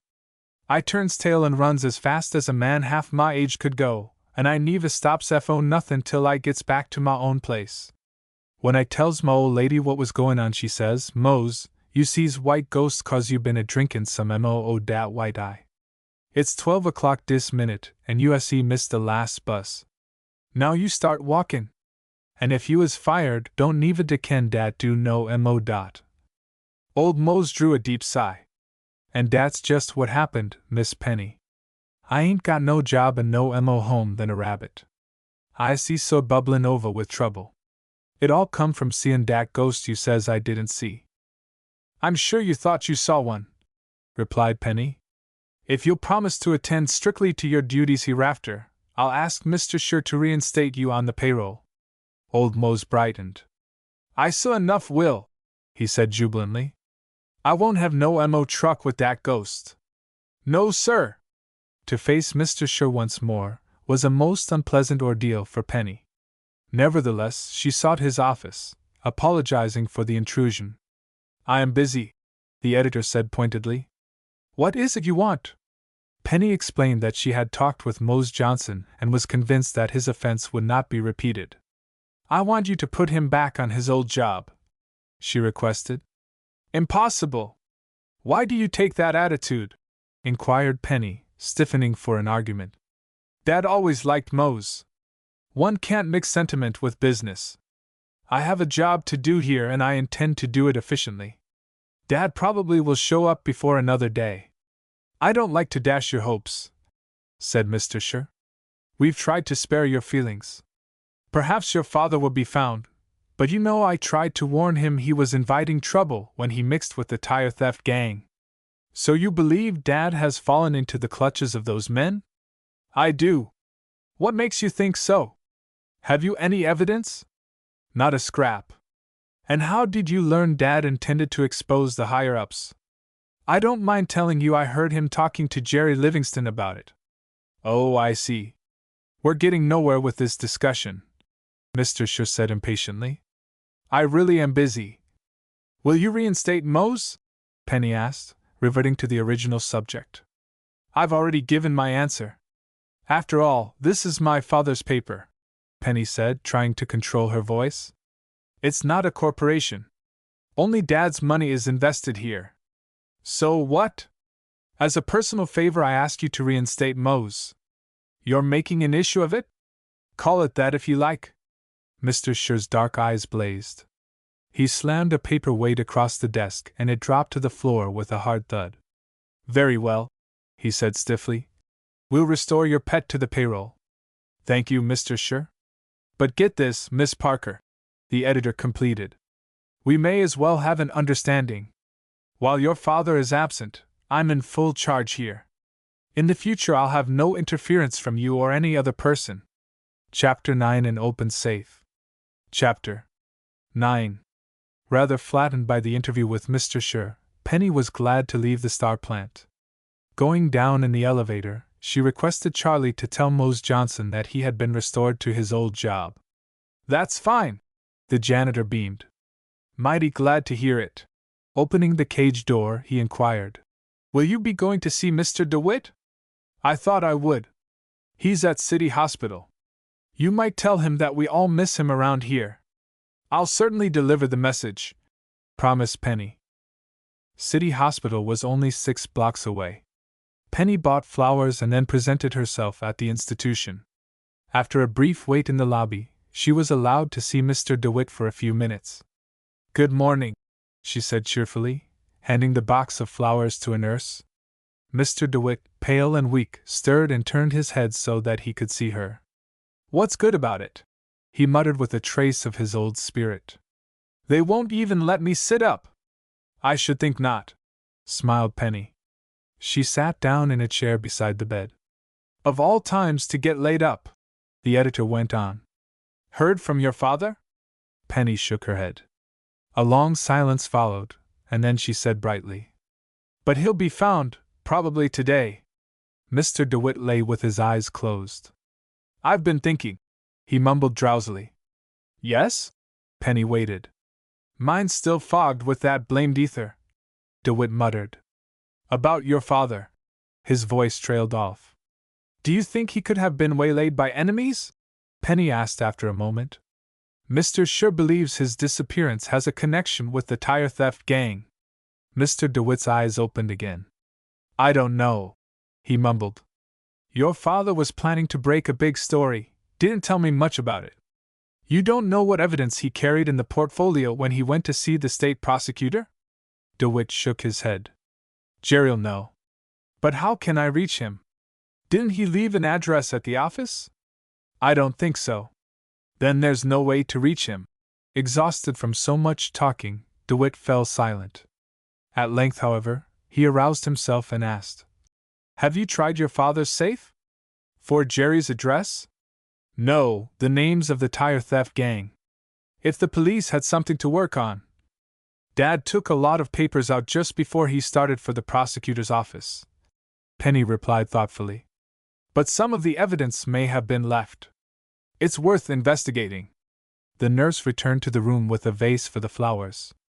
I'm afraid I can't allow you to remain much longer, she said regretfully. As she arose to go, Penny remembered to deliver old Charlie's message. How's everything at the office? Mr. DeWitt asked. Who's in charge? Harley's sure. Mr. DeWitt's forehead wrinkled. Now I know I've got to roll out of here, he declared. Things will be in a nice state by the time I get back. Penny did not wish to worry him. Oh, everything will go along, she soothed. Mr. Scher is very efficient in his methods. And opinionated, muttered DeWitt. Oh, well, I'll be back on the job in 10 days. Penny did not disillusion him. Saying goodbye, she returned to the newspaper office. Pausing at the downstairs advertising department, she talked to Bud Corbin, a close friend of Jerry's. This is the only address Jerry gave me, Mr. Corbin said, taking a card from his billfold. A wire might reach him, but there's a good chance it won't. When he left here, he wasn't sure he'd stop at Elkhorn Lodge. Grateful for the address, Penny composed a telegram which the advertising man offered to send for her. In the message she not only told of her father's strange disappearance, but asked for a complete duplication of material lost in the portfolio. At least I've started the ball rolling, she thought, with renewed hope in her efforts. I believe Jerry can help if only he gets the wire. Penny had not forgotten Mr. DeWitt's suggestion that some evidence against the tire theft gang might be found in Mr. Parker's safe. I hate to open it while Dad is away, she reflected. Still, I know the combination, and I'm sure he would want me to do it. To brave Harleyshire a second time was a duty not to Penny's liking. She debated waiting until after 4 o'clock, when the editor doubtless would leave the building. But time was precious and she could not afford to wait. What am I, a coward? She prodded herself. Why should I be afraid of Harleyshire? When Dad gets back on the job, he'll bounce him back where he belongs. Penny's reappearance in the newsroom created a slight stir. However, no one spoke to her as she walked straight to her father's office. The door was closed. Mr. Sure isn't in conference? She asked one of the copy readers. No, just go right on in, the man returned carelessly. Without knocking, Penny opened the door. On the threshold, she paused, startled. Harleyshire was down on his knees in front of the open safe. Evidently he had been going through Mr. Parker's private papers in systematic fashion, for he was circled by little piles of manila envelopes. Mr. Sure was even more startled than Penny. He sprang to his feet, the picture of guilt. Then, recovering his poise, he scowled and demanded, Here again? Penny carefully closed the office door before she spoke. Then her words were terse. Mr. Sure, kindly explain what you are doing in my father's safe. Looking for information about the tire theft gang. A story you say the Star never should print. That's either here nor there. A deep flush had crept over Sure's cheeks, but his manner remained confident. As editor, I have to know what's going on. Who gave you permission to open the safe? You forget that I am editor here, Miss Parker. At least I've been reminded of it enough times, Penny retorted.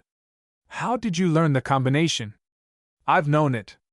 You saw the numbers written on Dad's desk, Penny accused.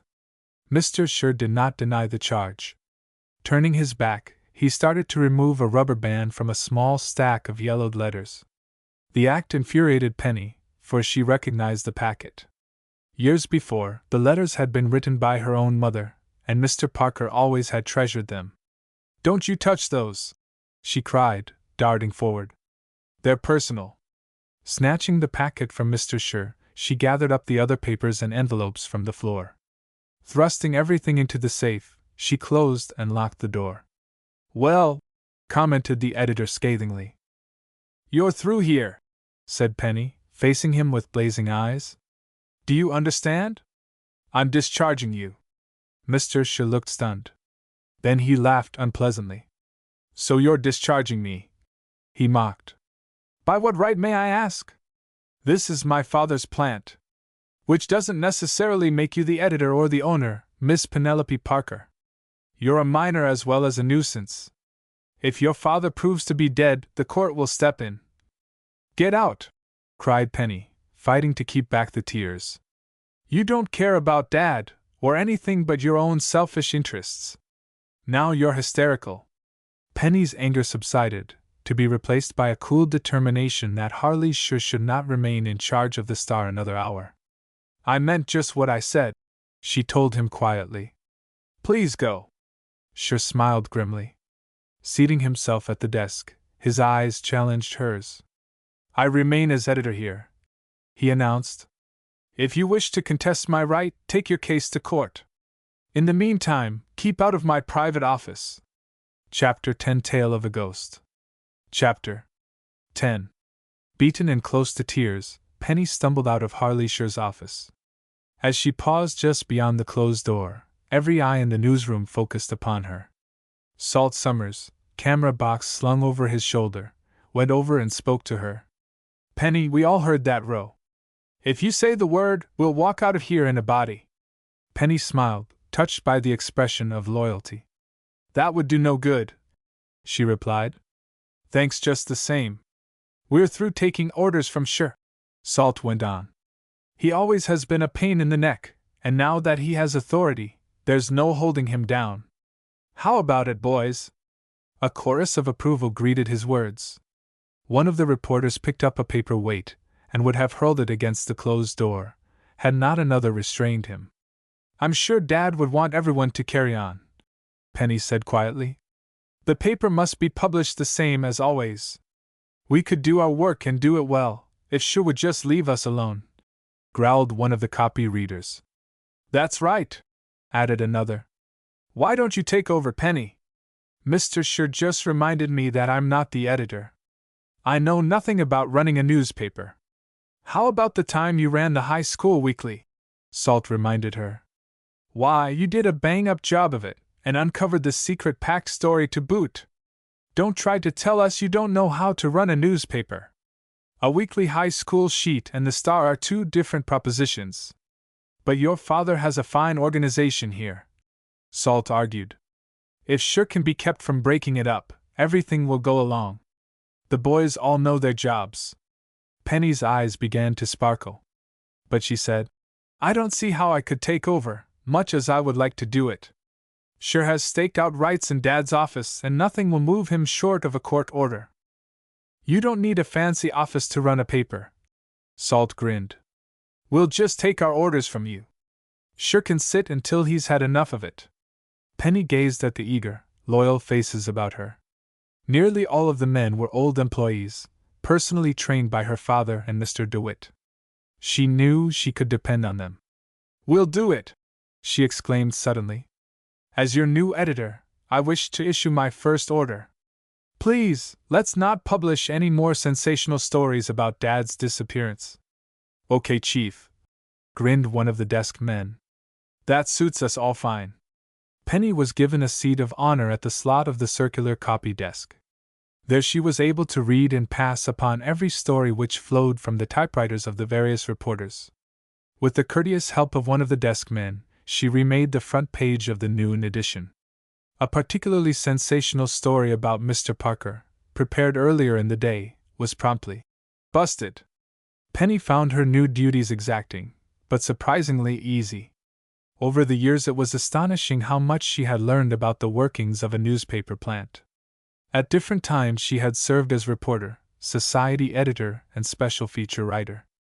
As for the editorial policy of the Star, she was thoroughly familiar with it, for her father frequently aired his views at home. Shortly after the noon edition rolled from the press, the buzzer in Mr. Sure's office sounded. Mr. Parker's private secretary did not answer. The buzzer kept on for nearly 5 minutes. Then the door was flung open. What the blazes is the matter with everyone? Sure shouted. His gaze fastened upon Penny at the copy desk. Meet our new editor, Mr. Sure, said Salt, who had that moment come out of the camera room. Sure ignored Penny. Snatching up one of the noon editions, still fresh with wet ink, he glanced at the front page. His eyes flashed. Eckert, he said to the head copyman. Come into my office. I want to talk to you. Oh, sure, said Eckert, but he did not follow Sure into the adjoining room. Soon the ex-editor came storming out to learn what was wrong. This time his expression was baffled. Mr. Eckert, he said with exaggerated politeness, will you please step into my office? Sorry, replied the copy reader. You may as well know right now that you're not giving the orders around here. We'll see about that, cried Sure. Darting to one of the speaking tubes, he called the foreman of the press room. Sure talking, he said curtly. Stop the presses. Kill that noon edition. We're making over the front page. Can't hear you, was the reply, for word had been passed to the men in the press room. Louder! Sure shouted until he was nearly hoarse. Then, suddenly conscious that he was making a spectacle of himself, he slammed into his office. A minute later he reappeared, hat jammed low over his eyes. This is a very clever scheme, Miss Parker, he said, facing her. Well, it won't work. I'm leaving, but I'll be back. With a lawyer! He strode from the newsroom, banging the door so hard the glass rattled. Don't worry about that egg, Salt advised Penny. He's mostly bluff. I think he does mean to get a court order, she returned soberly. He may try. Salt shrugged. We can handle him. Following Scher's departure, everything moved smoothly at the Star plant. One edition after another rolled from the presses. Penny was kept busy, and frequently she was worried and in doubt. Nevertheless, everyone made the way easy for her, and as the day wore on she gained confidence. Throughout the afternoon, news stories kept pouring into the Star office, but no encouraging information came in regard to Mr. Parker. Several times Penny called the police station and also talked with Mrs. Weems. The housekeeper, fearful that the girl would become ill, insisted upon bringing a hot evening meal to the office. Penny, you've been here all day, she chided anxiously. You must come home with me. I can't just yet, Penny replied. There's too much to do. By tomorrow, if Scher doesn't make trouble, things will smooth out. You're working so hard you'll be sick, I'll bet. I want to work, Penny said grimly. It keeps me from thinking. Anyway, Dad would want me to do it. Mrs. Weems sighed as she gathered up the lunch basket and thermos bottle. Penny barely had tasted the food. When will you be home? The housekeeper asked. I can't say exactly. After the night editions are out. Don't sit up for me. You know I couldn't go to bed until you are home, Mrs. Weems responded. You'll take a taxi?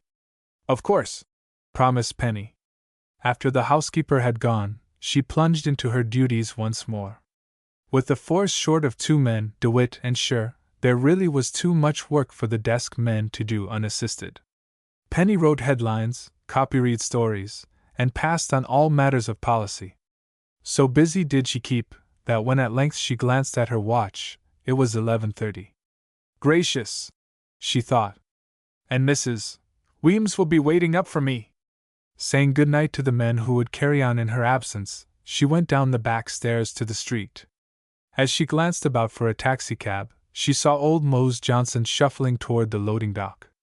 Good evening, she greeted him. I'm glad to see you're ahead of time tonight. Good evening, Miss Penny, the colored man said, doffing his tattered hat.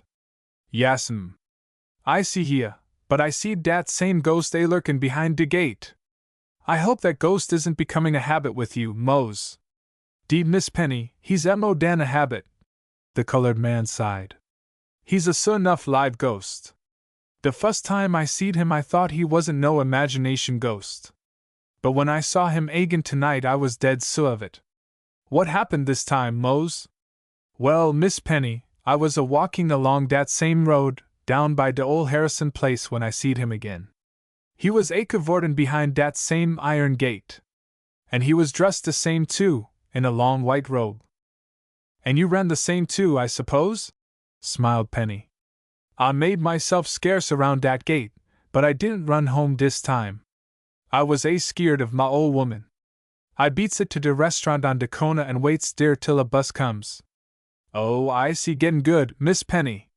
I can see a ghost and get to work on time, all the same evenin'. Well, keep up the good work, Penny said jokingly as she turned away. The meeting with old Mose had served to divert the girl's mind from her own difficulties.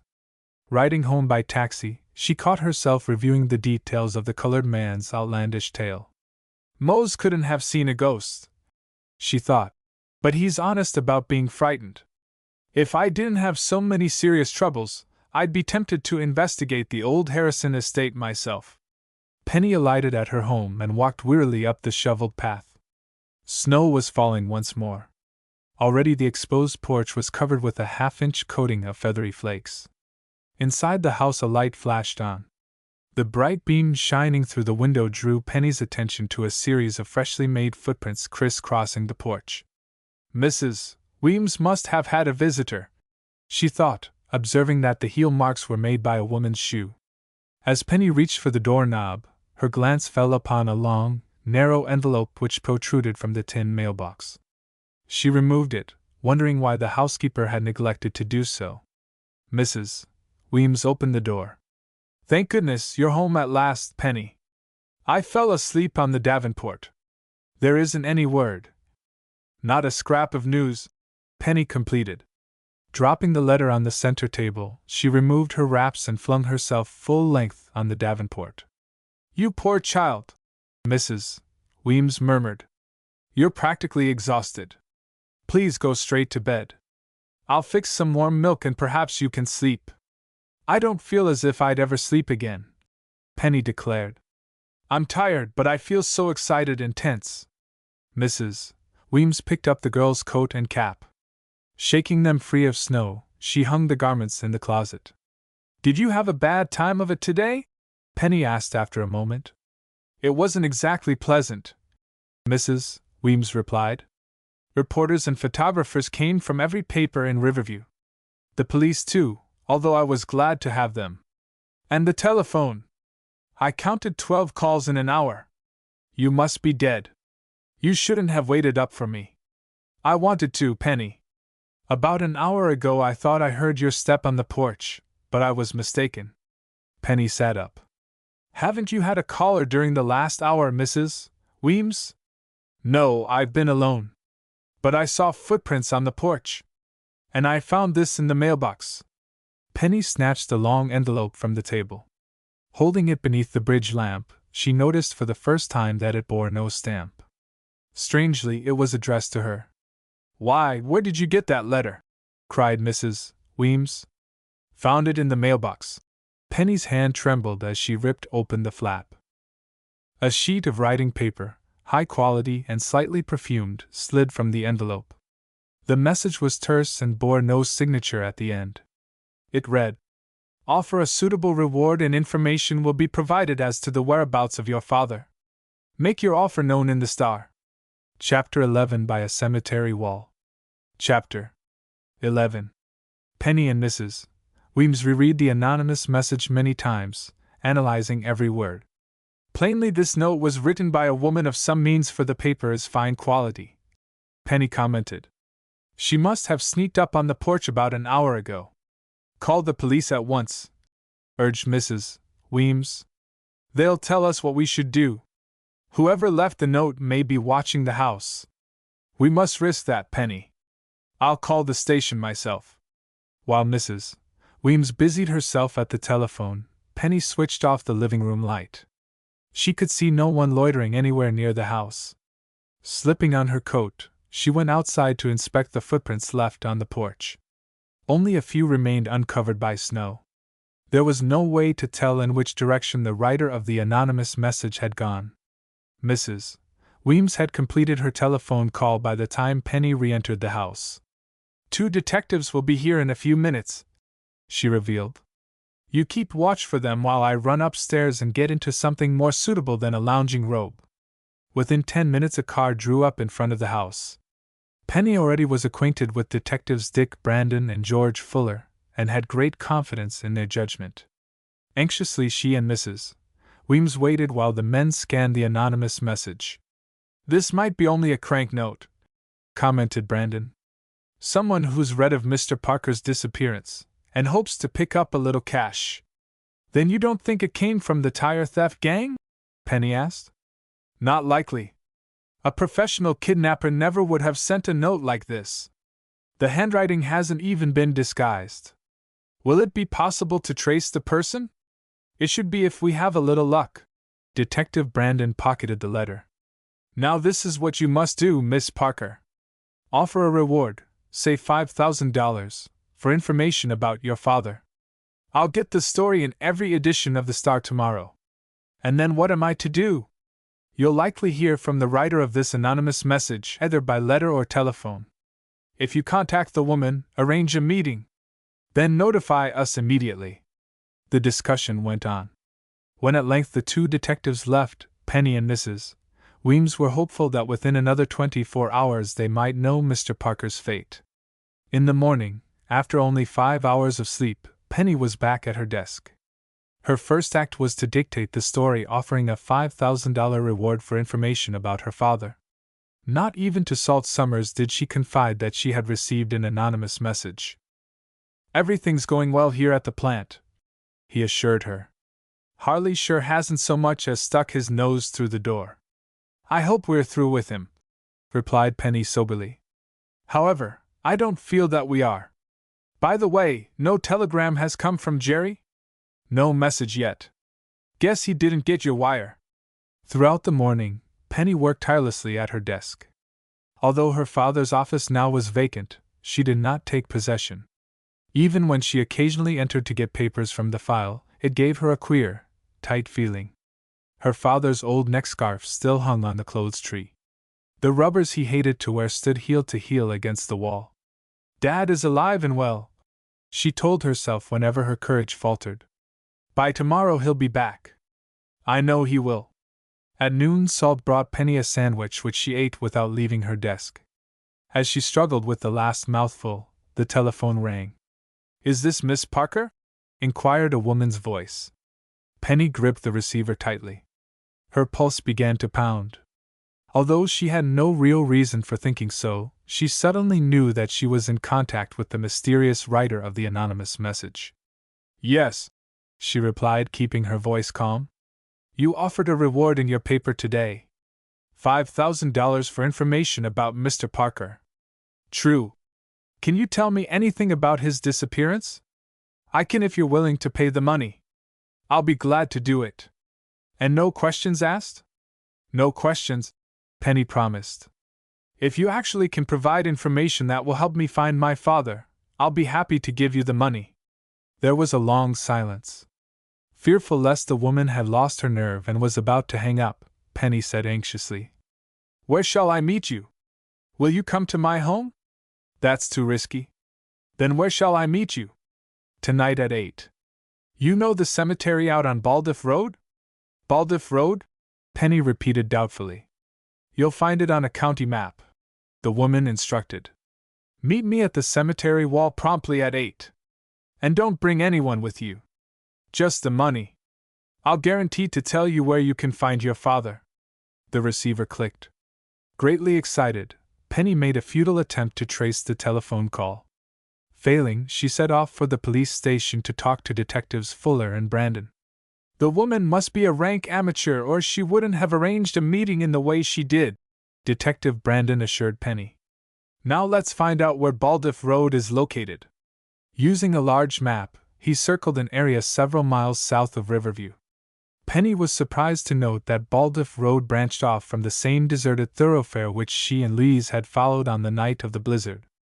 The cemetery, Oakland Hills, was situated perhaps a mile from the old Harrison place where Mose Johnson had claimed to have seen a ghost. It shouldn't be hard to nab the woman when she shows up, Detective Fuller declared. Dick and I will get there early and keep watch. Just what am I to do? Penny inquired. Shall I take the reward money with me? We'll give you a package of fake money, the detective answered. Drive to the cemetery alone at the appointed hour. If the woman shows up, talk to her, try to learn what she knows. We'll attend to the rest. Penny returned home to consult with Mrs. Weems. How to reach the cemetery was something of a problem. Her own car, minus its wheels, remained at the yacht club, and Mr. Parker's automobile had been hauled to a garage for extensive repairs. Can't you borrow a car from someone at the Star office? Suggested the housekeeper. And do take a man with you when you drive to the cemetery.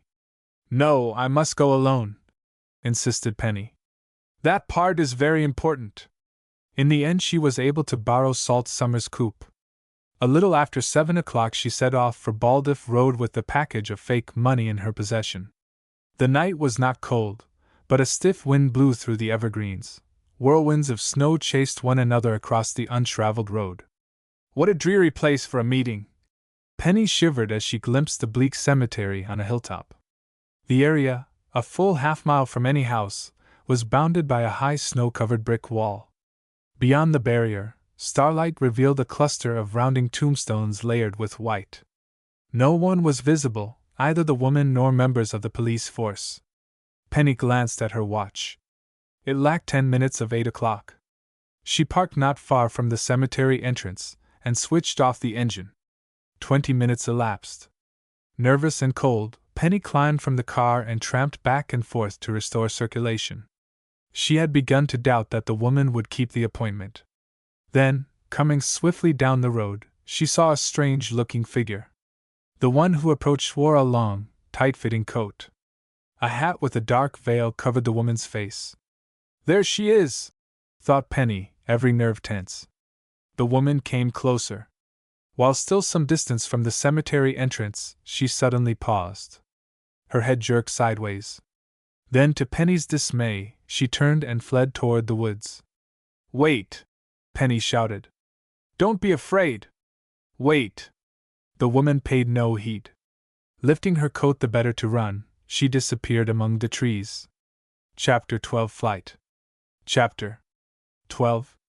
As Penny wondered what to do, Detectives Brandon and Fuller leaped from their hiding place behind the cemetery wall.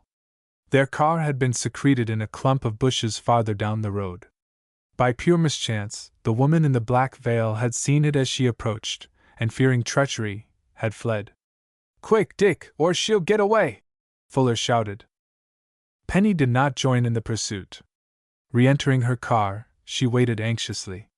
From the crashing of underbrush, she knew the detectives were having difficulty in following the woman.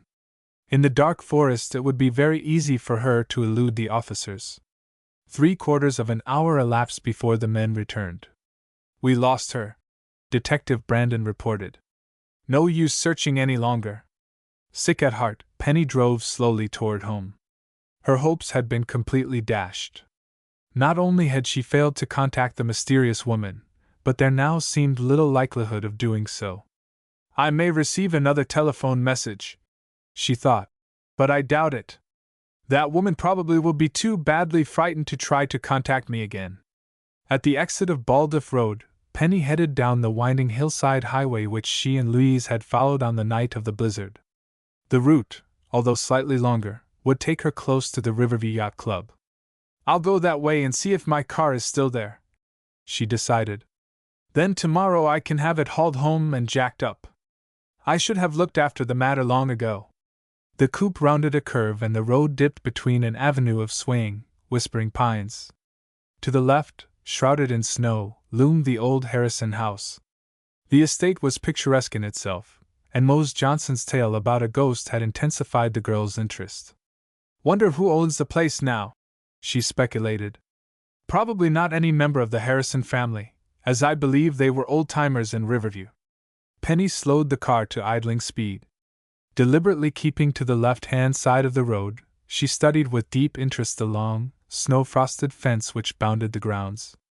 The barrier was an unfriendly one, high and spiked at the top. Suddenly her attention focused upon a well-beaten path in the snow just inside the fence. The footprints, plainly visible in the bright moonlight, extended the full width of the grounds. Into Penny's mind flashed the wild yarn told by Mose Johnson. "Ghost tracks," she thought. "At least those prints must have been made by whatever he saw beyond the gate." So interested was Penny in the path that for an instant she completely forgot her driving. The front left wheel of the car struck a tiny mound of ice and snow at the road's edge. Barely in time to avoid an accident, the girl twisted the steering wheel and brought the car back on the highway. "Another second and I'd have been in the ditch," she thought shakily. "If I must look for a ghost, guess I'll do the job right." Penny pulled up, this time at the opposite side of the road. Getting out, she crossed to the iron fence and peered through it. The path which had attracted her attention had been pounded hard by someone who had walked just inside the enclosure. "Odd," she reflected. "Maybe old Moses' ghost has more substance than I thought." Penny glanced toward the big house, dark and majestic in its setting of evergreens. Obviously the place had been closed for the winter. Walks were not shoveled, blinds had been drawn, and no tire tracks led to and from the three-car garage. "Wonder who or what could have made that path?" she mused. "Certainly not an animal." Unable to solve the mystery, Penny turned to re-enter the parked coupe. Before she could cross the road, a light went on in a third-floor room of the estate house. Startled, she stared at it. As she watched, it was extinguished. "Someone must live here," thought Penny. "Or am I seeing spooks myself?" for a long while she watched the upper floor of the house. The light did not reappear. At length, wearying of the vigil, she returned to the car. Penny started the engine and bent down to open the fins of the heater. Straightening, she cast a last, careless glance toward the old estate. Her heart did a flip-flop. Beyond the iron gate, in the garden area, a white-robed figure slowly paced back and forth. "My aunt," whispered Penny. "Am I seeing things or am I seeing things?" For a moment she sat very straight, watching. The ghostly figure, white from head to toe, moved with measured steps toward the high gate. "There aren't any ghosts," she encouraged herself. "But if that's not a spook, it must be someone dressed up like one. And who would play Halloween games on a cold night like this?" Alone, frankly nervous, Penny had no overpowering desire to investigate the white-robed figure at close range. A large, spreading evergreen half blocked her view of the gate. She could not see the ghost plainly, but she distinctly heard the rattle of a chain as the apparition tested the lock. "Real or imaginary, that spook is trying to get out," Penny thought with a shiver. "If Mose were here now, I'd challenge him to a race." The white-gowned figure shook the gate chain a second time, then slowly retreated. Penny watched for a moment, before abruptly swinging open the car door. She had decided to investigate. As she crossed the road, the white figure moved away from her. By the time she reached the gate, it had disappeared around a corner of the house. "At least Mr. Spook wasn't carrying his own tombstone," Penny observed to herself. "Mose exaggerated that part." She waited, leaning against the gate post. Within 3 minutes a light went on in the upper part of the house. For a fleeting instant before the blind was pulled, she saw someone standing in front of an old-fashioned dresser. "Mr. Ghost seemingly has turned in for the night," thought Penny. "But is it a he, she, or it?" Soon the bedroom light was extinguished. Cold and tired, Penny decided that the mystery must remain unsolved.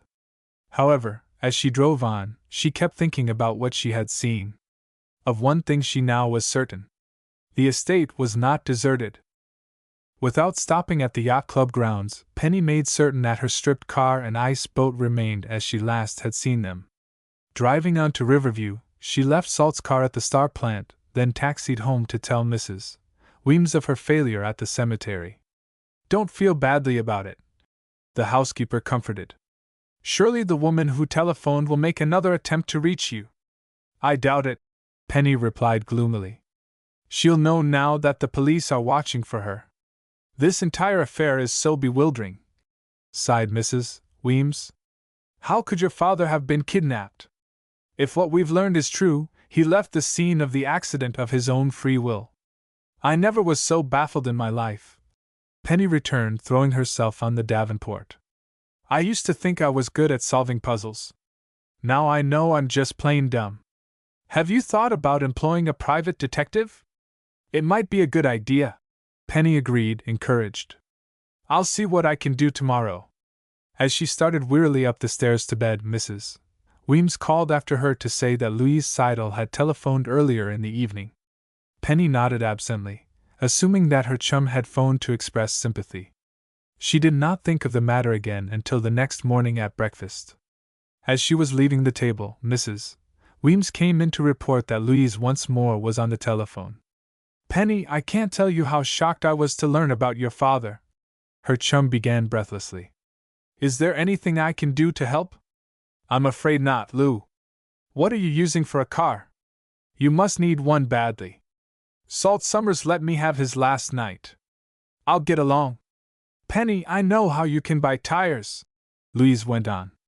"In fact, that's what I wanted to talk to you about. How can I buy tires? Rubber is supposed to be scarce. When I was having my hair fixed at the beauty parlor yesterday, I heard 2 women talking," Louise declared excitedly. "It seems there's a garage where you can get them if you pull the right strings." "Oh, a black marketplace? I suppose that's what you would call it." "I don't want to get tires illegally," Penny said. "I'm not interested, Lou." "You don't even care to know the name of the garage? What good would it do?" "None perhaps, but it might give you a surprise." "A surprise?" Penny repeated. She glanced at the clock, impatient because the conversation was being prolonged. A great deal of important work awaited her. You don't want to know the name of the place? Louise persisted. Yes, I do. On second thought, it might be well worthwhile to find out what I can about black market operations in tires. The conviction had come suddenly to Penny that all the evidence contained in her father's lost portfolio must be gathered anew. No word had been received from Jerry Livingston. In the quest for information, she must depend upon her own efforts. It's going to give you a real shock to learn the name of the place, Louise went on. I'm shock-proof by this time, answered Penny. Let her fly. But Louise was unwilling to divulge the information over the telephone. I don't dare tell you now, she replied. Just sit tight for 10 minutes and I'll deliver my bombshell in person. Chapter 13 A Black Market. Chapter 13. 10 minutes later, Louise was at the front door with the Seidel family car. She tooted the horn until Penny put on her coat and went outside. Jump in and I'll take you to the place of mystery, Louise greeted her. On second thought, you'd better drive. I hate icy roads. Penny slid behind the steering wheel. But where are we going? She protested. Honestly, Lou, I haven't much time. Mattie Williams' garage is the place that sells the tires. Now, are you interested? Am I? Why, we stopped there with Salt Summers. We did indeed. Remember the big truck? Lou, you may have stumbled into something really important. Glad you think so, chum. But you're not interested in black markets. I've changed my mind. I want to talk to Mattie Williams right away. Penny started the car. Driving with a mechanical, unthinking efficiency born of many years' practice, she questioned Louise as to the source of her information. The girls were deep in a discussion when they heard someone shout. Salt Summers had hailed them from the curb. Why, hello, Penny greeted him, stopping the car with a jerk. Any trouble at the Star? Not from sure, grinned Salt. I'm hot-footing it to the ladies' club to mug some dames pouring tea. For the society page. Per Salt, smiled Penny, knowing how he hated trivial assignments. On your way to the office? The photographer questioned. Penny hesitated, then decided to confide in Salt. She repeated what Louise had told her about the Mattie Williams garage. Well, can you beat that? The photographer exclaimed. I don't know Mattie and her partner well, but I always supposed they were honest. So they're dealing in stolen tires? We don't know for sure, Penny said hastily. Our information is mostly founded on rumor. And the tires may not be stolen ones, contributed Louise. I only heard they can be bought there. Penny added that she would not take time to run down the black market story save that her father's disappearance might have a connection with the tire thief gang. I aim to learn the names of those men Dad intended to expose, she said earnestly. Somewhat startled by the grim note of Penny's voice, Salt warned her that she might be venturing on dangerous ground. We all admire your courage, he said, but you mustn't take foolish risks. Your father would turn thumbs down on that idea. It's because of Dad that I must investigate every angle of the tire theft racket. Quite an ambitious assignment, Salt said dryly. Now, as soon as Jerry gets back from Canada. We can't wait. Something has to be done right away. I know how you feel, responded Salt. But there's such a thing as being too courageous. I'm not courageous, Penny denied. Last night at the cemetery I was scared half to death. And then when I saw the ghost. What ghost? Interrupted Louise. Penny had not intended to speak of what she had seen at the Harrison estate. The slip of tongue made it necessary to tell of the path by the gate, the retreating figure, and the mysterious light. That's funny, commented the photographer, regarding her with a peculiar expression. Since I've been on duty at the observation tower, I've never seen any activity at the estate. I don't believe in ghosts, but I saw one all that same, Penny insisted. Just watch some night and see for yourself. Annoyed by Salt's smile, she shifted gears and drove on down the street. Turning to Louise, she asked earnestly, You believe I saw something wandering about the estate last night, don't you? Well, Louise hesitated, unwilling to offend her chum. "You must have been quite upset after failing to meet that woman at the cemetery." "Under the circumstances, I was as calm as I am now," Penny cried indignantly. "I saw it, I tell you." "Of course you did, dear," Louise soothed.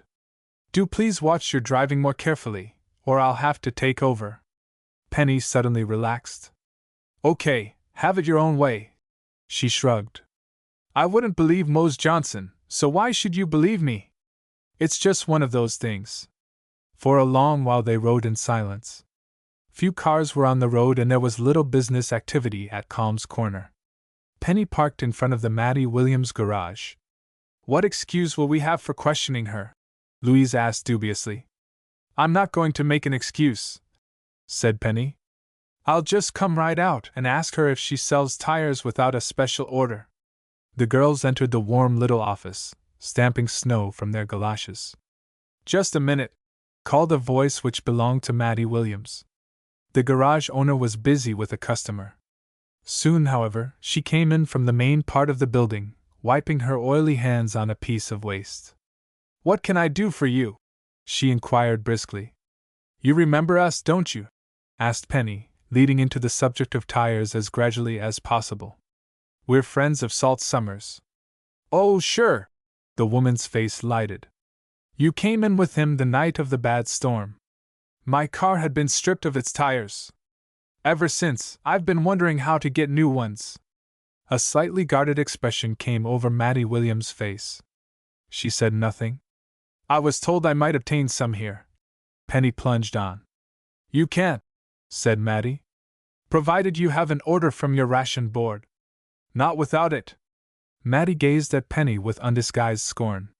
"What sort of a place do you think we run here?" she demanded. "Of course we don't sell tires without an order." "But we were told." "Well, you were told wrong," snapped Maddie. "Sorry. I can't help you." Picking up a wrench from the desk top, the woman left the office. "I guess I didn't approach her the right way," remarked Penny sadly.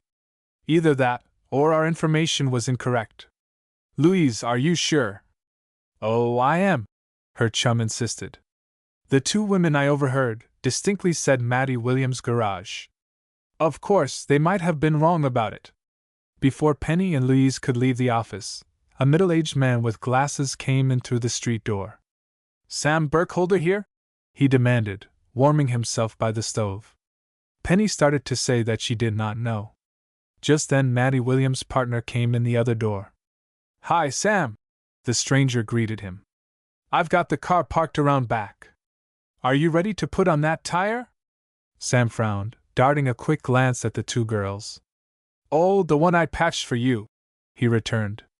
"Sure, it's fixed. Drive your car in the back entrance and I'll take care of it."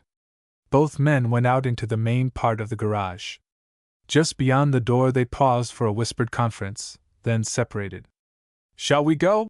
inquired Louise, glancing at her chum. "Not just yet," replied Penny. "I'm curious to see that patched tire. Let's kill a little more time here." Pretending to warm themselves by the stove, they waited 10 minutes. Then, without attracting attention, they sauntered out onto the main garage floor. Maddie Williams was busy washing a car and did not see them. The garage workroom was divided into sections, separated by a double door which was closed. Penny strolled over and pushed it open just enough to see through the crack. Sam Burkholder was working on the stranger's car. He had removed an old tire and wheel, and was replacing it with one whose tread appeared new. "A patched tire, my left eye," Penny whispered to Louise. "It's just as we thought. This garage must be a black marketplace." Chapter 14 A Familiar Figure. Chapter 14.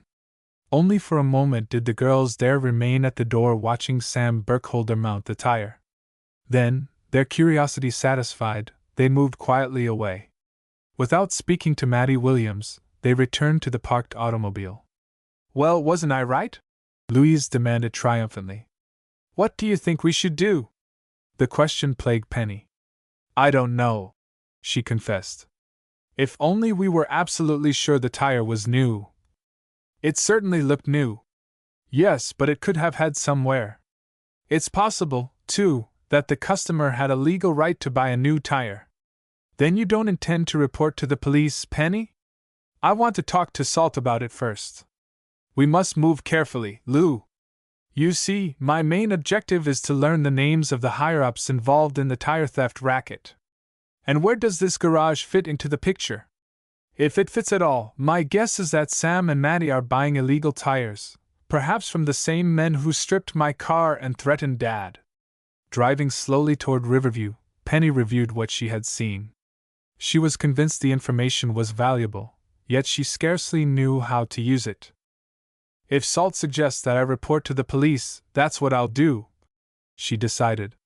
En route home, Penny stopped at another garage to make arrangements to have her stripped coupe hauled into the city. How about the icicle? Louise asked, thinking her chum had forgotten the iceboat.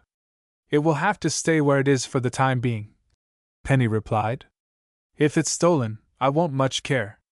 At the Seidel home, the girls separated. Thanking Louise for the use of the car, Penny returned afoot to the Star office. Salt Summers was absent on assignment, so she did not linger long. As she rounded a street corner on her way home, a newsboy for a rival paper blocked her path. Read all about it, he shouted. Anthony Parker believed kidnapped. Paper, miss? Penny dropped a coin into the lad's hand and hastily scanned the front page. The story of her father's disappearance was a highly colored account, but contained not a useful item of information. Tossing the sheet into a street paper container, she moved on.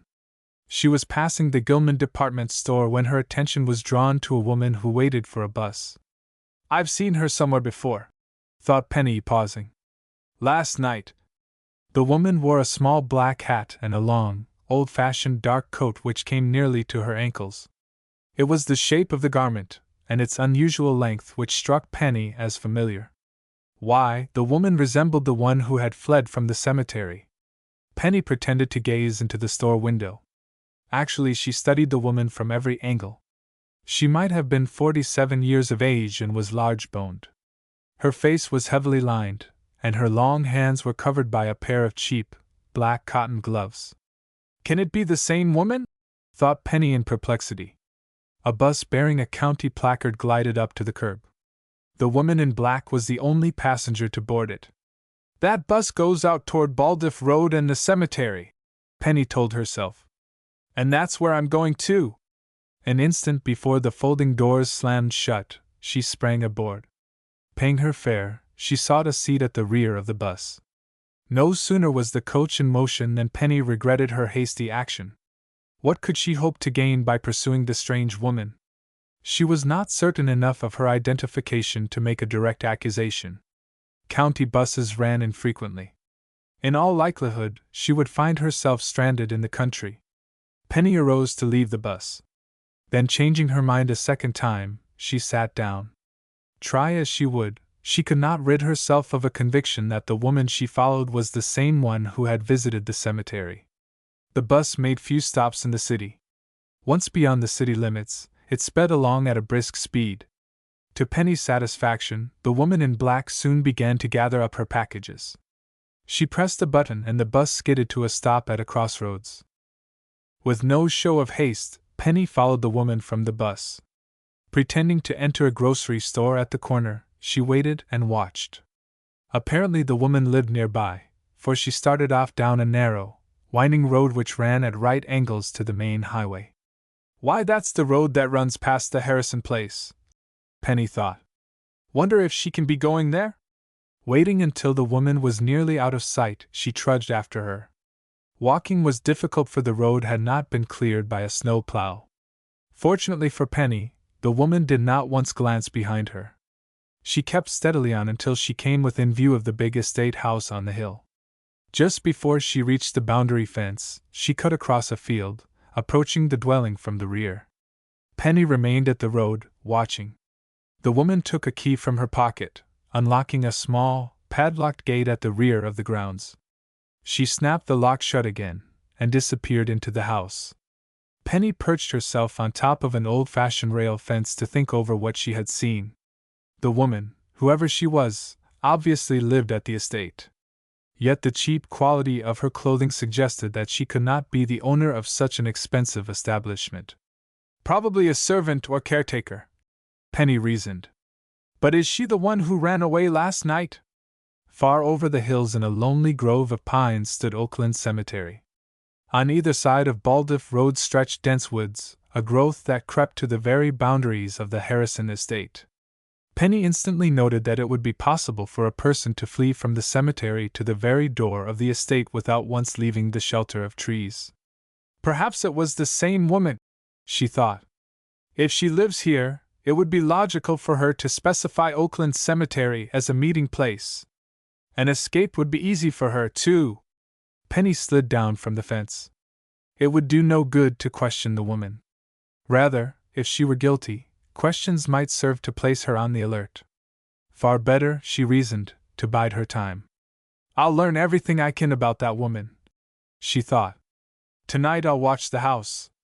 In making her plans, Penny did not take into account Mrs. Weem's attitude.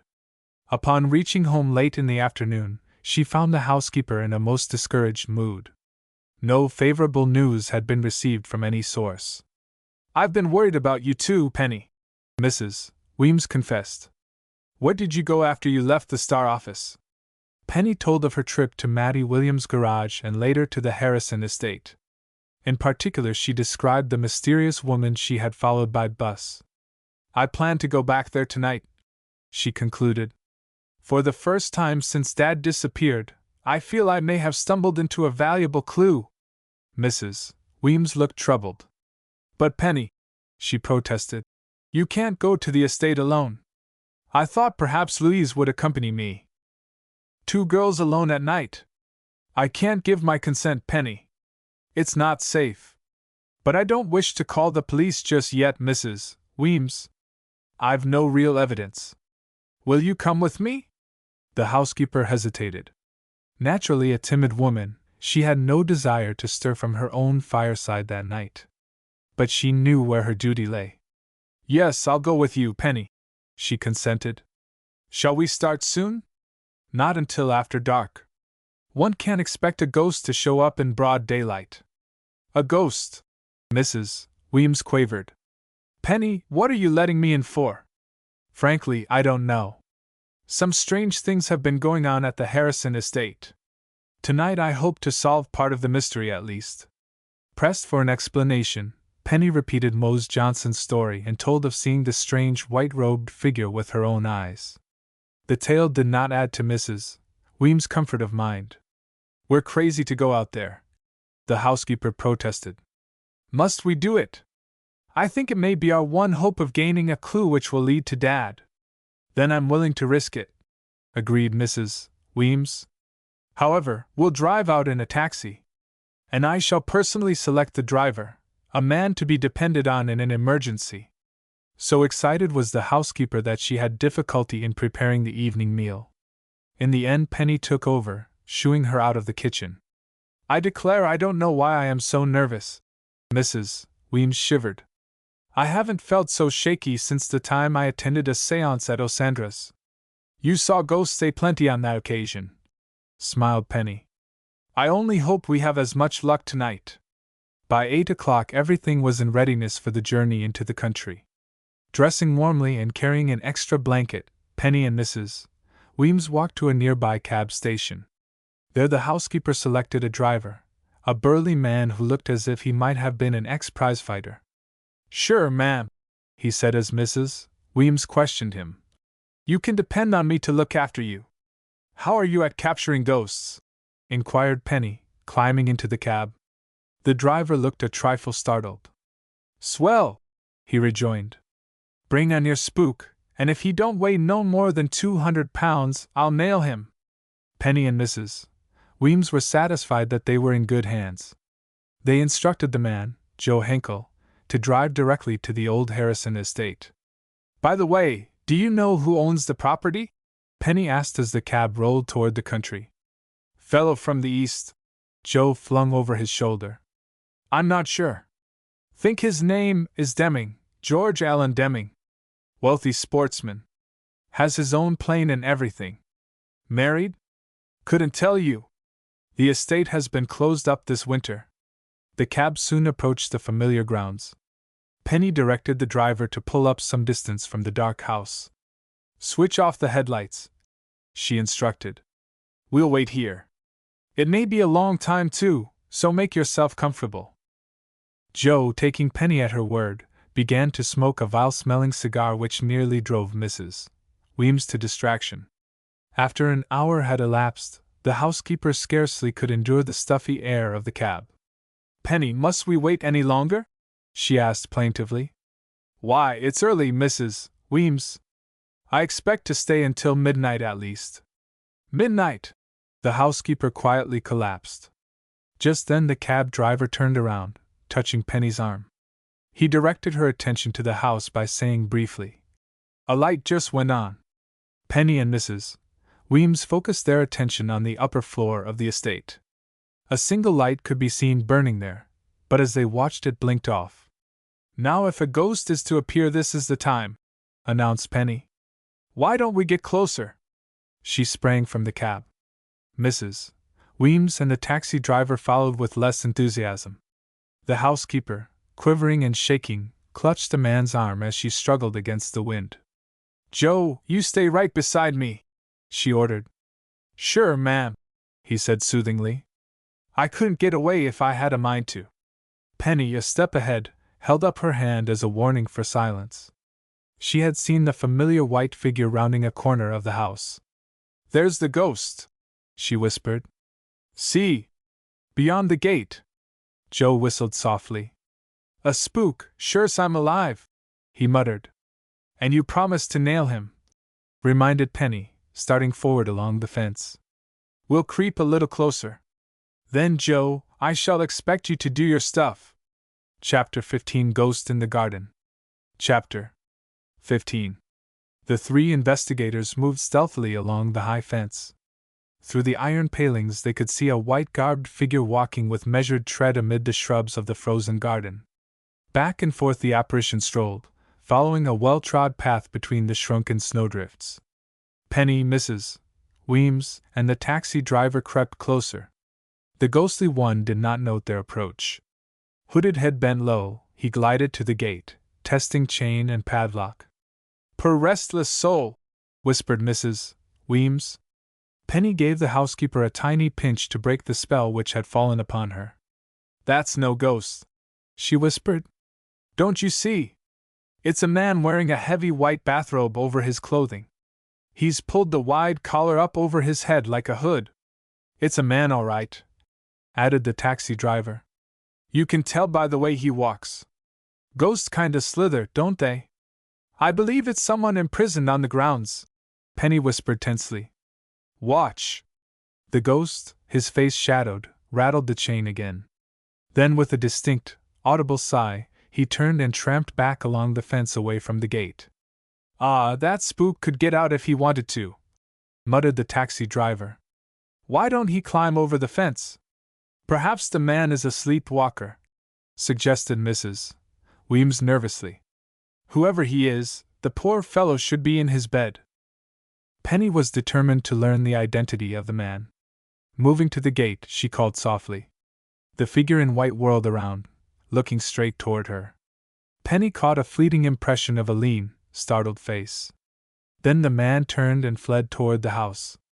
No longer could there be any doubt that he was a man, for as he ran the legs of his woolen pajamas showed beneath the white robe. "Wait!" Penny called. "Please wait!" The ghostly one hesitated, and glanced over his shoulder. But the next moment he was gone, having vanished through a side door into the house. Penny, weak from excitement, clung to the gate. "Mrs. Weems!" she cried. "Did you see him?" "Yes, you frightened him away when you shouted. But didn't you notice his face? As he turned toward me, I caught a glimpse of it. Mrs. Weems, the man looked like Dad." "Oh, Penny," the housekeeper murmured, taking her arm. "You can't be right. How could it be your father? It looked like him." "Not to me," said Mrs. Weems firmly. "Why, if it had been Mr. Parker, he would have answered when you called. He wouldn't have run away." Penny was compelled to acknowledge the logic of the housekeeper's reasoning. I guess that's true, she said reluctantly. I'll admit I didn't see his face plainly. I wanted it to be Dad so badly I may have imagined the resemblance. A light was switched on in an upstairs room of the estate house. However, blinds were lowered, and those on the ground did not obtain another glimpse of the mysterious man who haunted the snowy garden. Finally, Mrs. Weems induced Penny to return to the taxi. Speeding toward Riverview, either of them had much to say. Penny could not blot from her mind the vision of a startled, bewildered face. Reason told her that Mrs. Weems was right. The man could not be her father. Who then was he? Why had he refused to talk to her at the gate? The man may have been a sleepwalker, she thought. Possibly the owner of the estate, Mr. Deming. The cab had reached the business section of Riverview. Upon impulse, Penny decided to stop at the Star plant to make sure that everything was going well. It won't take me long, she assured Mrs. Weems. Why don't you wait in the cab? Only a skeleton night force was on duty at the Star office. The advertising department had been closed, and on the floor above, scrub women were busy mopping up. A sleepy-eyed desk man greeted Penny as she entered the deserted newsroom. Everything's okay, he assured her. The final edition's out, and most of the boys have gone home. I was just taking a little cat nap. Any news? Not about your father. The police have been kept busy chasing down false rumors. About 4 hours ago, a report came in your father had been seen in Chicago. Chicago! Just a fake report. Oh, I see, said Penny weakly. No word from Jerry, I suppose? The desk man shook his head. Plenty of mail for you, though. Anything important? Mostly replies to that reward offer you made. A lot of them are screwball letters. Your father's been seen in every section of the city from the river to the heights. Where is the mail? I dumped it on your father's desk. I'll take it home to read, Penny said. By going through every letter carefully, I may stumble upon a clue. She crossed the newsroom and opened the door of her father's office. The light was not on. Groping for the wall switch, her keen ears detected stealthy steps moving away from her. Sensing the presence of someone in the room, she called sharply, "Who's here?" There was no reply. Across the room, a door softly opened and clicked shut. Penny was startled. Although the private office had 2 entrances, one leading directly into the hall, the latter had not been used in years. Usually the door was locked, and a clothes tree stood in front of it. Her groping fingers found the switch, and she flooded the room with light. A glance revealed that mail lying on the desk had been disturbed. One of the top drawers remained open. The clothes tree had been moved from in front of the hall door. Plainly, someone had just fled from the room. Darting to the corridor door, Penny jerked it open. No one was in sight. However, at the end of the deserted hall, she saw the elevator cage moving slowly downward. I'll get that fellow yet, she thought grimly. Taking the hall at a run, she plunged down the stairway 2 steps at a time. Breathless but triumphant, she reached the lower corridor just as the cage stopped with a jerk. Harley Sher stepped out, closing the grille door behind him. Fancy meeting you here, said Penny, her eyes flashing. What were you doing in my father's office? She regarded her coolly. Without answering, he tried to brush past her. You were looking for something in Dad's desk, Penny accused, blocking the way. I know how you got in too. Through the hall entrance. You're such a professional snooper, you probably have a skeleton key that unlocks half the doors in the building. I've had about enough of your insolence, she retorted. There's no law which says I can't come to this plant. And speaking of law, I may sue you for libel. What a laugh. You'll not be laughing in a few days, Miss Parker. Oh, no. I've hired a lawyer, and we're preparing our case. You've insulted me, humiliated me in the eyes of my fellow newspapermen, but you'll have to pay. And pay handsomely. The threat failed to disturb Penny. Sher, determined to wound her deeply, went on with grim satisfaction. You kid yourself you'll see your father again, he jeered. Well, you won't. Mr. Parker is dead, and you may as well get used to the idea. Penny's eyes burned. You say that only to torture me. It's the truth. If you weren't so blind, you'd acknowledge it. Your father tried to run a gang of professional tire thieves out of this town, and they did for him. You seem very certain of your facts, Mr. Sher. Perhaps you know some of the higher-ups personally. How would I? Your knowledge is so complete, Penny said scathingly. I'm only telling you my opinion, Sher growled, now on the defensive. If you want to ride along in a sweet dream, that's okay with me. I want to get at the truth, said Penny shortly. Do you have one scrap of evidence that Dad has fallen into the hands of enemies? Sher hesitated, knowing well that an affirmative answer might lead to questioning from the police. I don't have any knowledge of the case, he said. At least not for publication. Flashing a superior smile, he pushed past Penny and went out of the building. Chapter 16 A Door in a Box. Chapter 16. Penny scarcely knew what to think of Harley Sher's actions. All her accusations were true, of that she was sure. But she was unable to decide whether or not he had any information about her father's strange disappearance. The old snooper may be hand in glove with the tire thieves, she thought bitterly. I wouldn't put it past him. If I could prove anything, wouldn't I like to turn him over to the police? Climbing the stairs, Penny explained briefly to the star desk man what had occurred. Sure, here again, he exclaimed. Why, I'm sure he never came through the newsroom. No, he got into Dad's office by means of that old hall door. Tomorrow I want a new lock put on. I'll have it taken care of myself, promised the desk man. Re-entering her father's office, Penny gathered up the mail and carefully locked both doors. She then returned to the waiting taxicab. During the ride home she made no mention of Mr. Sher, preferring not to worry the housekeeper. Later in Mr. Parker's study, she and Mrs. Weems examined every letter written in response to the reward offer. Not even one of them offered the slightest promise. I'll turn everything over to the police, Penny said with a sigh. Maybe they'll find a clue I've not considered important. Both she and Mrs. Weems were feeling the effects of such a long period of strain. Meals had been irregular, appetites poor. Penny in particular had lost so much weight that she looked thin and sallow. Yet somehow she managed to keep up her strength and to face each day with hope. Mrs. Weems, she said the next morning at breakfast, if you'll advance me some money, I'm going on another taxi jaunt today. Not to the Harrison place. No, out to Mattie Williams' garage. I'm convinced that place is dealing in stolen tires. If only I can reconstruct the evidence which disappeared in Dad's portfolio, I may get a clue that will lead to him. Without protest, Mrs. Weems gave Penny the money. Secretly she thought that the girl would do much better to turn all of her information over to the police.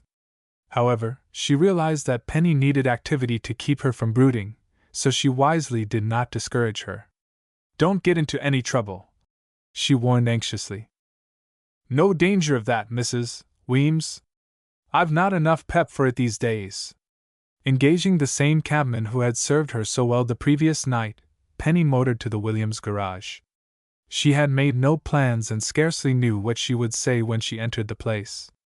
As she debated, the big doors of the building opened, and a tow car drove away with Mattie at the wheel. There she goes, thought Penny, disappointed. I'm afraid my interview will have to wait. Getting out, she sauntered into the garage office. Mattie's partner, Sam, was nowhere to be seen. Nor did he appear to be working in the main part of the building. Penny waited a few minutes, then wandered about the floor where a number of cars had been stored. No workmen were in evidence. This might be a good time to do a bit of looking around, she thought suddenly. I'll never have a better chance. Penny opened the doors into the room where she had observed Sam Burkholder mount a new tire on the car of a customer. One wall was stacked high with large wooden boxes, not unlike those she and Louise had seen delivered by the truck driver, Hank Biglow, on the night of the blizzard.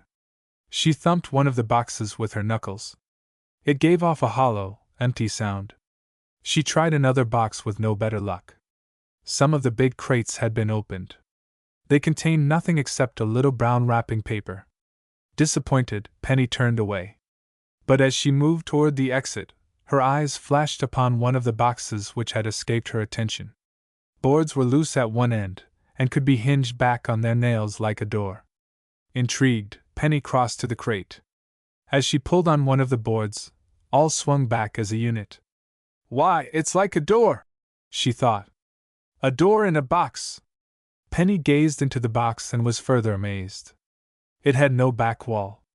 Instead, she saw a long, empty tunnel formed by several crates piled one in front of the other. And at the very end stood a real door. "Maybe this is the payoff," thought Penny excitedly. Pulling the boards into place behind her, she stooped and made her way through the tunnel to the door. It was locked. "I'll bet a cent stolen tires are stored in that room," reasoned Penny. "If only I could get in there." Her mind did not dwell long on the problem. A moment later she was alarmed to hear a low murmur of voices. Someone was approaching the storage room from the main part of the garage. Unless she wished to be trapped in the tunnel of boxes, she must abandon the investigation. Penny started hurriedly toward the opening. Before she could get through the tunnel, the big double doors squeaked open and she heard heavy footsteps in the room. Peering out through a knothole in one of the boxes, she saw Maddie Williams and her partner, Sam. They were arguing and their voices came to her plainly. "Guess you didn't look for me back quite so soon, Sam," Maddie reprimanded her partner. "When I went off in the tow car you figured I'd be gone a long time. Thought it would give you a good chance to tamper with the books." "That's not so, Maddie.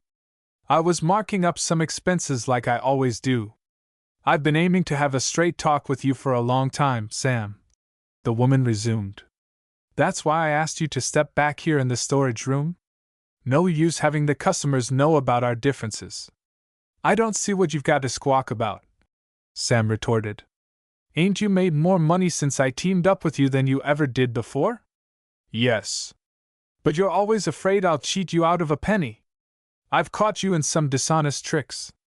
About those tires." A loud, insistent tooting of an automobile horn broke up the conversation. Abandoning the argument, Maddie and Sam went to serve the impatient customer.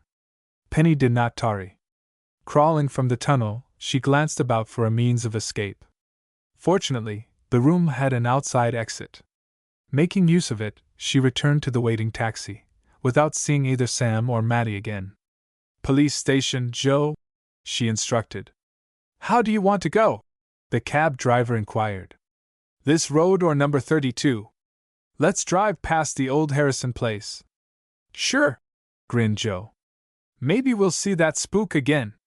The cab bumped along the frozen road, soon coming within view of the hillside estate.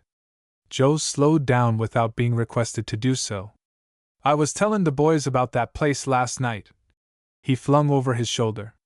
"They tell me the owner is this guy Deming. He's gone east for the winter. A big, fat, bald-headed man. Our ghost was a thin person." "Yeah, I was thinking that," agreed Joe. "Maybe Deming's got a sick relative or something." The explanation did not satisfy Penny. With troubled eyes she gazed toward the rambling old house which by daylight looked so deserted. No smoke curled from the chimneys. Had it not been for a trail of footprints along the fence, she easily could have convinced herself that she had imagined the events of the previous night. "Say, who's that tracking through the fields?" Joe suddenly demanded. Penny turned to glance in the direction that the cabman pointed. Her heart did a little flip-flop. A woman in a long black coat, market basket on her arm, was hastening toward the rear door of the estate house. "Stop the cab, Joe!" she cried. The car came to a halt with a little sideways skid. Leaping out, Penny plunged through the drifts and was able to confront the woman at the rear gate of the premises. "How do you do?" she greeted her breathlessly. The woman was so startled that she nearly dropped her market basket. Confused, she stammered a reply and started to unlock the gate. "Just a moment, please," requested Penny. "May I come inside and talk to you?" "About what?" "My father's disappearance. You made an appointment to meet me at the cemetery. Why did you run away?" The bold attack was not without an effect. The woman gasped, and fumbled nervously with the key to the padlock. "I don't know what you're talking about," she muttered. Unless you tell me everything you know regarding my father's disappearance, I'll call the police. The police? The woman repeated, plainly frightened. Yes, Penny went on relentlessly. This is a serious matter. It will do you no good to bluff. The woman gave up trying to unlock the gate. Setting her basket down in the snow, she said weakly, You advertised a reward. I'll still be glad to pay it for worthwhile information. What do you know about my father? The woman drew a deep breath. Well, I picked him up in my car after the accident. You did? Penny became jubilant. Where is he now? I can't tell you that. Mr. Parker asked me to take him to Mercy Hospital. I let him off at the entrance to the grounds. That's the last I saw of him. My father entered the hospital? I don't know. I didn't remain to watch. The story was disappointing. If true, Mr. Parker's disappearance remained as mysterious as ever. Penny was silent a moment, and then she asked the woman why she had fled from the cemetery. Because I saw a police car parked behind the bushes. The other answered defiantly. And those detectives chased me, too. I only intended to be helpful and maybe win a reward. Now I want nothing to do with the case. I've told you everything I know. The woman unlocked the gate and started to enter the grounds. You're not Mrs. Deming? Penny asked quickly. Who I am is my own business. I suppose the ghost is your own affair too. Ghost? What ghost? You live here, yet you haven't learned that the grounds are haunted? Penny inquired significantly. Nearly every night a man in white wanders back and forth in the garden. I don't know anything about it, the woman said nervously. I'll not answer any more questions either. Plainly frightened, she snapped shut the padlock of the gate and fled into the house. Chapter 17 Adventure by Moonlight. Chapter 17. A moment Penny stood gazing at the estate house. She considered climbing the iron fence and trying to gain entrance to the dwelling. Then, deciding that nothing would be achieved by again accosting the strange woman, she returned to the waiting taxi. Where to? Asked the cabman. It's still the police station, directed Penny, repeating an earlier order. I have twice as much to report now. As the cab pulled away, she noticed a movement of curtains at the front of the estate house. Evidently the woman who had fled was watching. Joe made a quick trip to Riverview, depositing Penny at the doorstep of Central Station. Will you need me any more? He asked hopefully. I may. Okay, said Joe, slamming the cab door. I'll stick around. You know, I kinda like this job. Once inside the police station, Penny inquired for Chief Jauman. Unable to see him, she asked to speak to the two detectives who had been assigned to her father's case. Both men were away from the building. Why not talk to Carl Burns? Suggested the desk sergeant. He's familiar with the case. Penny was sent to see a heavy-set man who warmed himself by a steaming radiator. Evidently he had spent several hours in an unheated police car, for he stamped his feet to restore circulation. Mr. Burns? Inquired Penny. The man turned, staring at her. Penny returned the stare. She had seen the officer before, and the recollection was not entirely pleasant. He was the same officer she had met near Maddie's garage on the night of the blizzard. What may I do for you? He asked. Uncomfortably aware of the officer's scrutiny, Penny began to tell of her visit to the Williams garage. She stammered a bit and lost confidence. You say you saw some big boxes at the garage? He demanded. What's so suspicious about that? Penny tried to explain about the tunnel of boxes which led to a hidden storage room. Even to her own ears the story had a fantastic sound. What you think or surmise doesn't go in this business, the officer said rather rudely. Did you actually see any stolen tires? Well, no, I didn't, Penny admitted. The door was locked. Are you willing to swear out a warrant charging Maddie and her partner with dealing in stolen merchandise? I don't suppose I'd dare do that. I thought if police would investigate. We can't go on suspicions, Miss Parker. We act only on sound evidence. Well, it doesn't matter so much about the stolen tires, Penny said desperately. I have another clue, a really important one. I've found the woman who eluded Detectives Brandon and Fuller at the cemetery. Now we may get somewhere, replied the officer. Who is the woman? Where did you see her? Penny told everything she knew about the woman who had taken her father to Mercy Hospital. Word for word she repeated their recent conversation together. I'll turn this evidence over to Detective Fuller, the policeman promised. He'll probably want to question the woman himself. I hope he does it right away, replied Penny. She may take it into her head to skip out of town. Officer Burns smiled wearily. Just trust us to handle the case, he said. We know our business. Penny left the station feeling none too satisfied. Although she had nothing against Mr. Burns, she sensed that he did not like her. She wondered if she could depend on him to repeat her story as she had told it. If that estate house isn't investigated immediately, I'll do something myself, she thought. Joe, the cabman, still waited. Signaling him, Penny regretfully explained that she would have no further use for his services. Well, if you change your mind and want to do some more ghost hunting tonight, just give me a ring. Joe grinned. My number's 20476. Penny carefully wrote it down. She then walked to the nearby Star Building where many matters awaited her attention. There she worked without interruption until late afternoon, taking only enough time to call the police station. Detective Fuller was not available. So far as she could learn, no investigation had been made of the Harrison estate. Thoroughly annoyed, Penny tramped home to dinner. Only a cold meal awaited her. Mrs. Weems, ill with a headache, had set out a few dishes on the kitchen table and gone to bed. It's nothing, the housekeeper insisted as Penny questioned her anxiously. I've just worried too much the past few days. Let me call Dr. Barnell. Indeed not, Mrs. Weems remonstrated. I'll be all right tomorrow. Penny brewed a cup of tea and made the housekeeper as comfortable as she could. By the time she had eaten a snack and washed the dishes, it was 8 o'clock. Debating a long while, she went to the telephone and summoned a cab. Number 20476, she requested. Penny was zipping on her galoshes when the doorbell rang. Without giving her time to answer it, Louise Seidel marched into the kitchen bearing a freshly baked lemon pie. Mother sent this over, she explained. I slipped on the ice coming over and nearly had a catastrophe. Carefully, Louise deposited the pie on the kitchen table. Cutting short Penny's praise of it, she inquired alertly. Going somewhere? Penny explained that she intended to motor to the Harrison estate. Not alone? Louise demanded. I'll have to, I guess. Mrs. Weems is sick, so I can't take her along.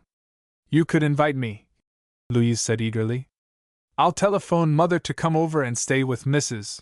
Weems while we're gone. The arrangement proved satisfactory to everyone. Mrs. Seidel came immediately to the house, and very shortly thereafter the girls sped away in Joe's taxicab. The night was a pleasant one, mildly cold, but with a bright moon. Park before you get to the estate, Penny directed the driver. We don't want to be seen. It might defeat our purpose. Joe drew up in a clump of trees some distance from the Harrison grounds. He then walked with the girls to the spiked fence. There was no sign of activity. 2 hours elapsed. During that time nothing unusual occurred. No lights were visible inside the house. Even Penny began to lose heart. This is getting pretty boring, she sighed. I don't believe the ghost is going to show up tonight. We may have been observed, suggested Louise. One can see very plainly tonight. After another half hour had elapsed, Penny was willing to return to the cab. The three started away from the fence. Just then they heard a door slam inside the house. Instantly they froze against the screen of bushes, waiting. There's the ghost, whispered Louise. A figure had appeared in the garden beyond the gate. But the one who walked alone was not a ghost. Plainly he was garbed in street clothes rather than white. Over his suit he wore a heavy overcoat. A snap-brimmed hat was pulled low on his forehead. Penny could not see the man's face, but the silhouette seemed strangely familiar. That looks like Dad, she whispered, clutching Louise's hand. It is he. I'm sure. Oh, it can't be. Penny paid no heed to her chum's protest. Breaking away, she ran toward the gate. The man in the garden became suddenly alert. As he heard the approaching footsteps, he gazed toward the road. Upon seeing Penny, he started to retreat. Wait! She called frantically. Don't you know me, Dad? It's Penny! The words seemed to convey nothing to the man. He shook his head in a baffled sort of way, and walked swiftly toward the house. Penny ran onto the gate. It was locked, but she vaulted over, landing in a heap on the other side. By the time she had picked herself up, the man had vanished into the house. Are you hurt? Louise cried, hurrying to the gate. Penny brushed snow from her coat and did not answer. That man couldn't have been your father, Louise said kindly. Do come back, Penny. But it was Dad. I'm sure of it. You called to him, Louise argued. If it had been Mr. Parker, he couldn't have failed to recognize your voice. It was Dad, Penny insisted stubbornly. He's being held a prisoner here. But that's ridiculous. Whoever that man is, he could escape from the grounds just as easily as you climbed the gate. Penny did not wish to believe, yet she knew her chum was right. Anyway, I'm going to talk to him, she declared. Now that I am inside the grounds, I'll ring the doorbell. Leaving Louise and Joe on the other side of the fence, Penny went boldly to the front door. She knocked several times and rang the bell. There was no response. Why doesn't someone answer? She thought impatiently. At the rear of the house a door slammed. Suddenly Louise called from the gate. Penny! A woman is leaving the estate by the back way. Penny darted to the corner of the house. The same woman she had met earlier that day had let herself out the rear gate. Holding the skirts of her long black coat, she fairly ran across the snowy fields. Shall I nab her? Called Joe, eager for action. Penny's reply was surprisingly calm. No, let her go, she decided. While that woman is away, I'll get into the house. I think Dad is in there alone, and I'm going to find him. Chapter 18 Through the Cellar Window. Chapter 18. Penny returned to the front porch and rang the doorbell many times. No one came to admit her. She tested the door, finding it locked. Windows above the porch level could not be raised. I'll try the back door, she said, refusing to accept defeat. Louise and Joe followed her to the rear of the dwelling, but remained on the outside of the fence. As Penny had feared, the back door also was locked. She tested 8 windows. Finally she found one which opened into the cellar. To her delight, the sash swung inward as she pushed on it. Here I go, she called to Louise. You and Joe stay where you are and keep watch. Penny crawled through the narrow opening and swung herself down to the cellar floor. She landed with a thud beside a laundry tub. The room was dark. Groping her way toward a stairway, she tripped over a box and made a fearful clatter. I've certainly advertised my arrival, she thought ruefully. At the top of the stairway, Penny found a light switch and boldly turned it on. The kitchen door was not locked. She opened it and stepped out into another semi-dark room. A doorbell at the front of the house began to ring. Penny was dumbfounded. Then she became annoyed, thinking that Louise and the cab driver were trying to get in. Groping her way through the house, she unlocked the door and flung it open. For pity's sakes! She exclaimed, and then her voice trailed off. A uniformed messenger boy stood on the porch. Mrs. Botts live here? He asked, taking a telegram from his jacket pocket. Penny did not know what to answer. Thinking quickly, she replied, This is the Deming estate. The messenger boy turned the beam of his flashlight on the telegram. Mrs. Lenny Botts, stop for care of G. A. Deming, he read aloud. This is the place all right. But Mrs. Botts isn't at home now. I've had a lot of trouble getting here, the boy complained. Even had to climb over the gate. How about signing for the telegram? Oh, all right, agreed Penny, accepting the pencil. I don't know why I didn't think of that idea myself. In return for the telegram, she gave the boy a small tip. The moment he had gone, she closed the front door and switched on a table lamp. Penny found herself in a luxuriously furnished living room. The rug underfoot was Chinese, the furniture solid mahogany, hand-carved. However, she had no interest in her surroundings. Rather tensely, she examined the telegram. Dared she open it? What's 10 years or so of jail in my young life? She cajoled herself. I'm willing to spend it in Sing Sing if only I can find Dad. Penny ripped open the envelope. The message, addressed to Mrs. Lenny Botts, was terse and none too revealing. Have changed plans. Will return the 27th by plane. Please have everything in readiness. The telegram was signed by the owner of the estate, G. A. Deming. Today is the 27th of the month, thought Penny. This message must have been several hours delayed. The telegram had provided little information. Evidently the woman who had refused to tell her name was Mrs. Lenny Botts. Regretting that she had opened the message, Penny tossed it carelessly on the table. Footsteps sounded on the floor directly above. Penny had taken no pains to be quiet. Nevertheless, her pulse quickened as she heard someone pad to the head of the stairway. A muffled voice called, "Who's there?" Penny's heart leaped, for she was sure she recognized the tones. Fairly trembling with excitement, she darted to the foot of the circular staircase. On the top landing in the heavy shadows stood a man whose face she could not see. "Dad!" she cried. "I'm Penny." "Penny?" the man demanded impatiently, as if the name meant nothing to him. "Where is Mrs. Botts?" "Why, she went away."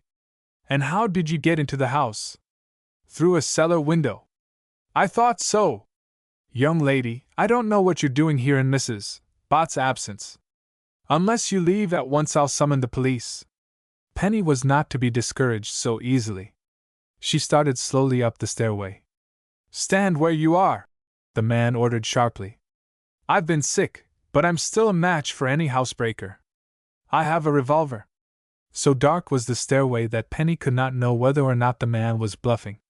His voice, startlingly similar to her father's, sounded grim and determined. Knowing that a stranger would have good reason to treat her as a burglar, she was afraid to venture further. "Dad," she began. "Don't keep calling me Dad," he snapped. "Who are you?" asked Penny, completely baffled. "Who am I?" the man repeated.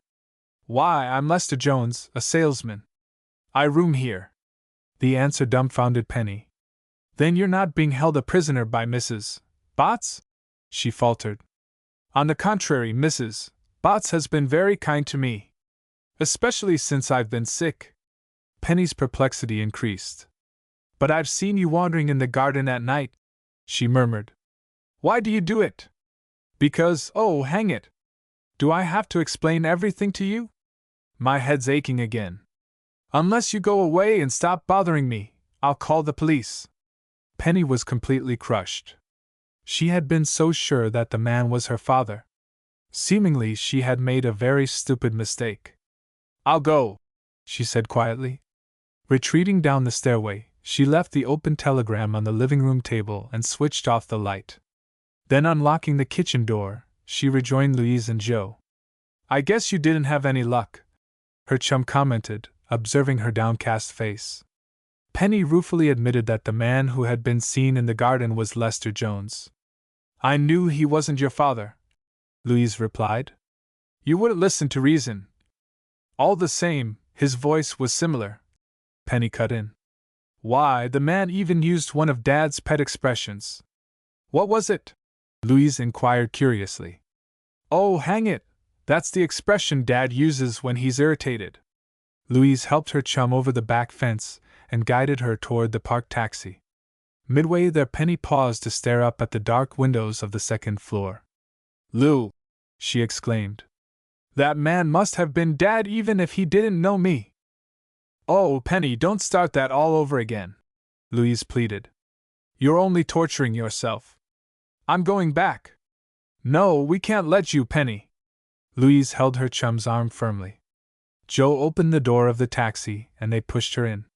Penny protested for a moment, then submitted. "All right, but we're going straight to the police station," she announced.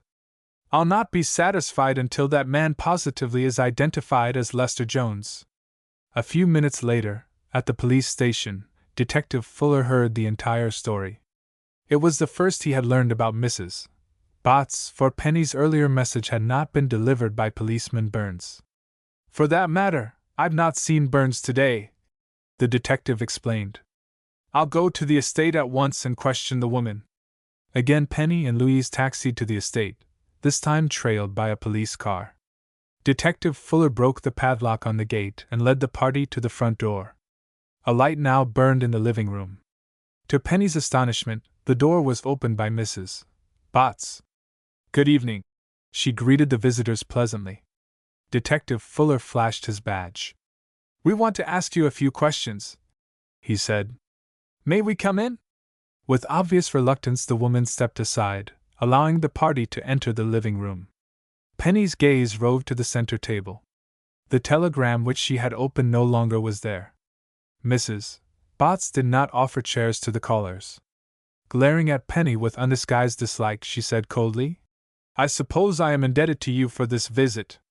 What is it you want?" "I understand you have a rumor here," began Detective Fuller. "A rumor?" Mrs. Botts echoed blankly. "Yes, a man by the name of Lester Jones." "Ridiculous! You don't seem to realize that this is the Deming estate. Are you an employee here?" "I am the housekeeper. During Mr. Deming's absence, I look after the property. I assure you no one but myself lives in the house at present." "No roomer ever has stayed here?"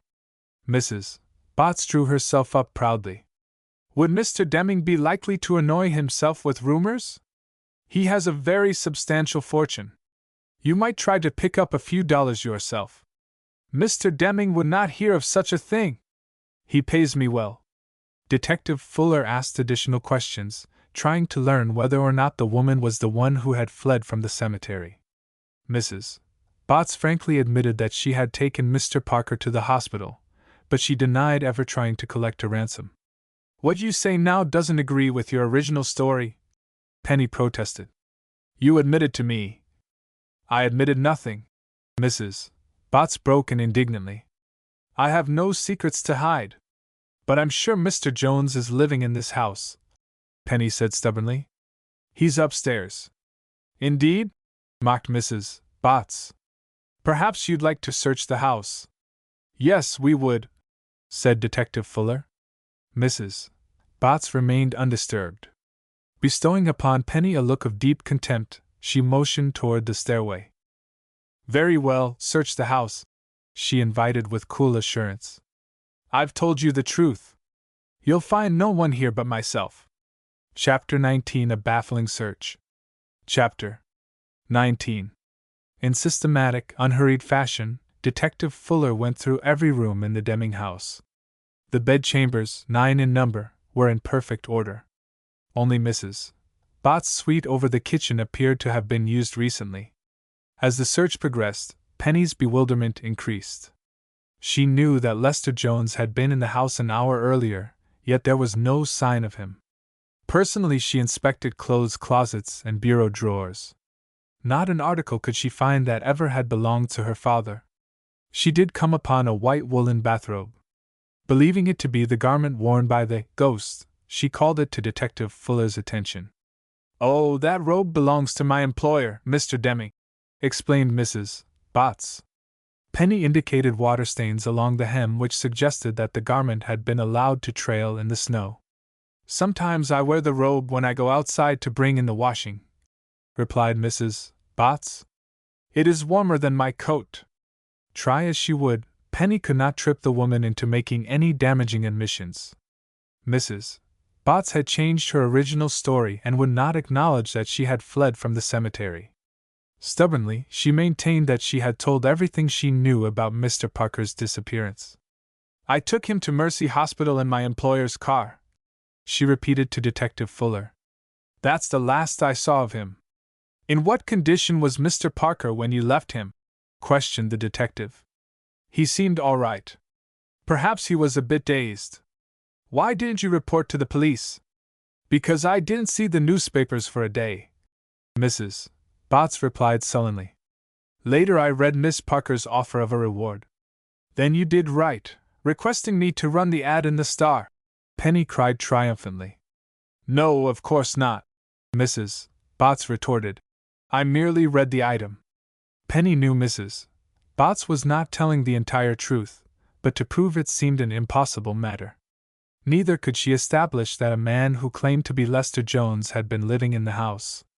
True, Louise and the taxi driver would support her story, but it would only be their word against Mrs. Botts. The situation had become hopelessly confusing. Detective Fuller was not entirely satisfied with the housekeeper's story. Guess we'll have to take you along to the station for questioning, he concluded. Only then did Mrs. Botts lose her composure. No, don't take me away, she pleaded anxiously. My employer is coming home tonight. I just received the telegram. If I'm not here when he arrives, I may lose my job. Actually, Detective Fuller had little evidence against Mrs. Botts and doubted that he could hold her many hours in jail. Far more might be gained by allowing the woman her freedom and keeping watch of the house. We'll let you stay here, he decided after a moment's thought. However, you'll be wanted for questioning a little later. Make no attempt to leave the premises. I won't try to go away, Mrs. Botts promised. I want to cooperate with the police. All I ask is that my employer, Mr. Deming, doesn't hear of this. I'm innocent, and it's not right for me to lose a good job. Very shortly the party bade the woman goodbye and left the estate. Detective Fuller assigned a policeman to keep watch of the property and then returned to Riverview. Louise and Penny, completely bewildered, left with their driver, Joe, debated their next action. Where to? The cabman inquired. Home? I suppose so, sighed Penny. I never was in such a muddle in all my life. What became of that man I thought was Dad? He must have left the house while we were at the police station, Louise declared. It was a surprise finding Mrs. Botts there too. She must have returned in a hurry after we went away. Mrs. Botts got rid of Lester Jones somehow, Penny said with conviction. Oh, she's a slick one. As Joe shifted gears, the girls observed a dark figure approaching the estate from down the road. Wait, Penny instructed the cabman. Let's see who it is. A moment later, the figure emerged from the shadow cast by a giant tree. Penny was surprised to recognize Mose Johnson. The old colored man carried a basket on his arm and evidently had been doing a little late marketing at the Crossroads store. Good evening, Mose, Penny greeted him as he approached the cab. Evenin', Miss Penny, he beamed, pausing. I see so astonished to see yo all out dis way. Has yo been lookin' for dat ghost? I'm afraid I have, Penny admitted ruefully. I've certainly had no luck. Mose shifted the market basket to his other hand. Dat old ghost ain't been around so much lately, he explained. I comes by dis spot half an hour ago on my way to de Estio to get some vittles. There wasn't no ghost around den either. If dere had a been I'd have seen him. You can be so dat I was mighty skittish and ready to make myself absent in about 2 shakes. And you didn't see a thing? Inquired Penny. Well now, I can't rightly say dat, old Mose corrected. I didn't see no ghosts, but I did see a taxicab. Ours, I suppose. Not dis one, miss. De cab I see was a yellow one. The information interested Penny. Which way was it going, Mose? She asked quickly. It wasn't going, Miss Penny. It was standin' right at de gate. Den I sees 2 dark-lookin' white men get out and go into de big house. You did? Penny demanded eagerly.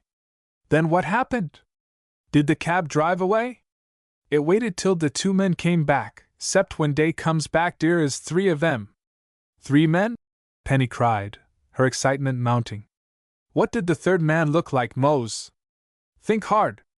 It's very important. Well, said Mose, he was tall and he had something in his hand. A funny-lookin' little satchel. I guess you calls it a quick case. You don't mean a briefcase? Yes, that's it, Mose grinned. Anyways, dey all gets in de taxicab and off dey snorts. And dat's all I sees. There wasn't no ghost. The colored man's rambling information served to confirm Penny's own suspicions. Mrs. Botts had lied. A rumor known as Lester Jones had been held at the house and later hustled away. Perhaps the man was her father. Mose, she cried. The person you saw may have been Dad. Did it look like him? Why, now yo speaks of it, there was something about dat man dat looked like Mr. Parker. The colored man agreed. Kinda the way he walked. I couldn't see his face 'cause he kept it sort o' tucked down in his collar. All the same, it must have been Dad, Penny exclaimed.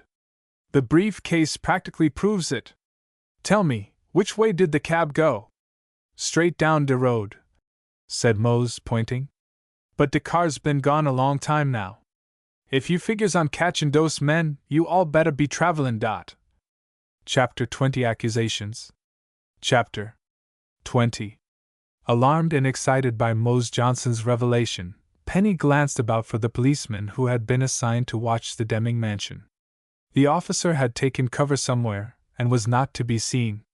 Joe, drive as fast as you can to the airplane spotting station, she ordered the cabman. I'll telephone the police station from there. As the taxi bounced along over the frozen road, the girls kept close watch for the yellow cab Mose Johnson had mentioned. They did not expect to overtake it.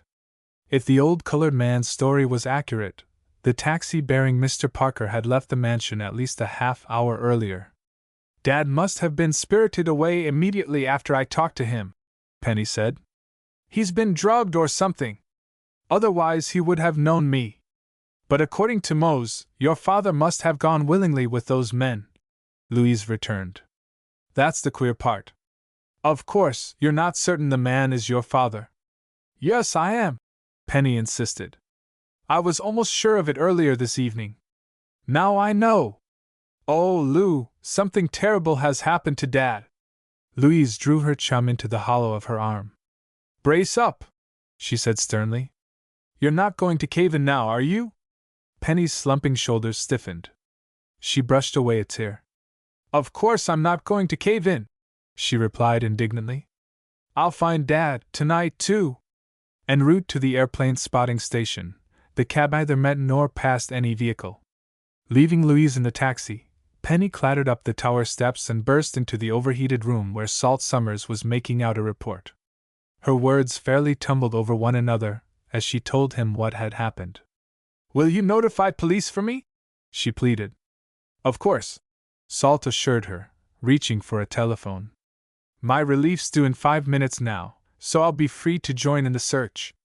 While the photographer waited impatiently for a connection, Penny asked him if he had seen a yellow taxi pass the tower. Not since I've been on duty. The cab must have taken another road. Salt completed the call to the Riverview police station and was told that every radio-equipped cruiser in the city would be ordered to watch for the yellow cab. As he hung up the receiver, a low humming sound was heard outside the tower. Listen, commanded Salt. A plane! Distinctly they both could hear the roar of a motor to the eastward. That's an unidentified ship, Salt declared, reaching for another telephone. Taking down the receiver he said tersely, Army flash, and went on to report the position of the passing airplane. Penny had gone to the doorway. She could see the wing lights of the passing ship. As she watched, the lights descended in a steep glide. Salt, she called. The plane is landing. The photographer darted to the platform to see for himself. You're right, he exclaimed. It's coming down at the Deming estate. Mr. Deming is due home tonight from the east, Penny added. That must be his plane. Salt went inside to complete his report to headquarters. As he rejoined Penny, they saw a man trudging along the road toward the tower. My relief, said the photographer. I'm free to go. Gathering up his belongings, he followed Penny to the waiting taxicab. There a brief conference was held. The girls were in favor of searching for the yellow taxi, but Salt pointed out that the chance of finding it was a slim one. He proposed that they return to the mansion and try to force information from Mrs. Botts. Detective Fuller had no luck, replied Penny. She has one story and she sticks to it. Her one fear is that she'll lose her job. Then this is the time to make things merry for her, urged the photographer. If Mr. Deming just arrived home, We'll toss a few firebrands around and find out what he has to say." The suggestion appealed to Penny. From the first she had distrusted Mrs. Botts and felt that police had been entirely too lenient with her. "All right, let's go," she agreed. "If Mrs. Botts loses her job, I'm sure it's no more than she deserves." Joe drove the party once more to the Deming mansion. No policeman was in evidence near the premises. Actually, he had gone to the Crossroads store to report to his superiors the arrival of Mr. Deming's airplane, but at the moment Penny assumed the man was neglecting his duties. "If this case ever is solved, we must do it ourselves," she declared, thumping on the front door. "I'm in no mood to take any slippery answers from Mrs. Botts." After a long delay, the door was opened by the caretaker. Recognizing Penny and her friends, the woman sought to lock them out. "Oh, no, you don't," said Salt, pushing her firmly aside. "We want to see Mr. Deming." "He's not here," Mrs. Botts replied nervously. "Please leave me alone." "Go away." Ignoring the plea, Penny, Louise, and the photographer walked boldly into the living room. A fire burned in the grate, and there were fresh flowers on the table. "Where is Mr. Deming?" asked Salt in a loud voice. Footsteps sounded on the circular stairway. A portly, bald-headed man with a pleasant face came heavily down the steps. "Did someone ask for me?" he inquired. "You're Mr. Deming?" asked Salt. "I am. Flew in from New York about 10 minutes ago and was just changing my clothes. What may I do for you?" "I've been trying to tell these folks you can't see them tonight, Mr. Deming," broke in Mrs. Botts. "You're too tired." "Nonsense," replied the mansion owner impatiently. "Sit down by the fire, everyone. Tell me what brought you here." Mrs. Botts began to edge toward the kitchen door.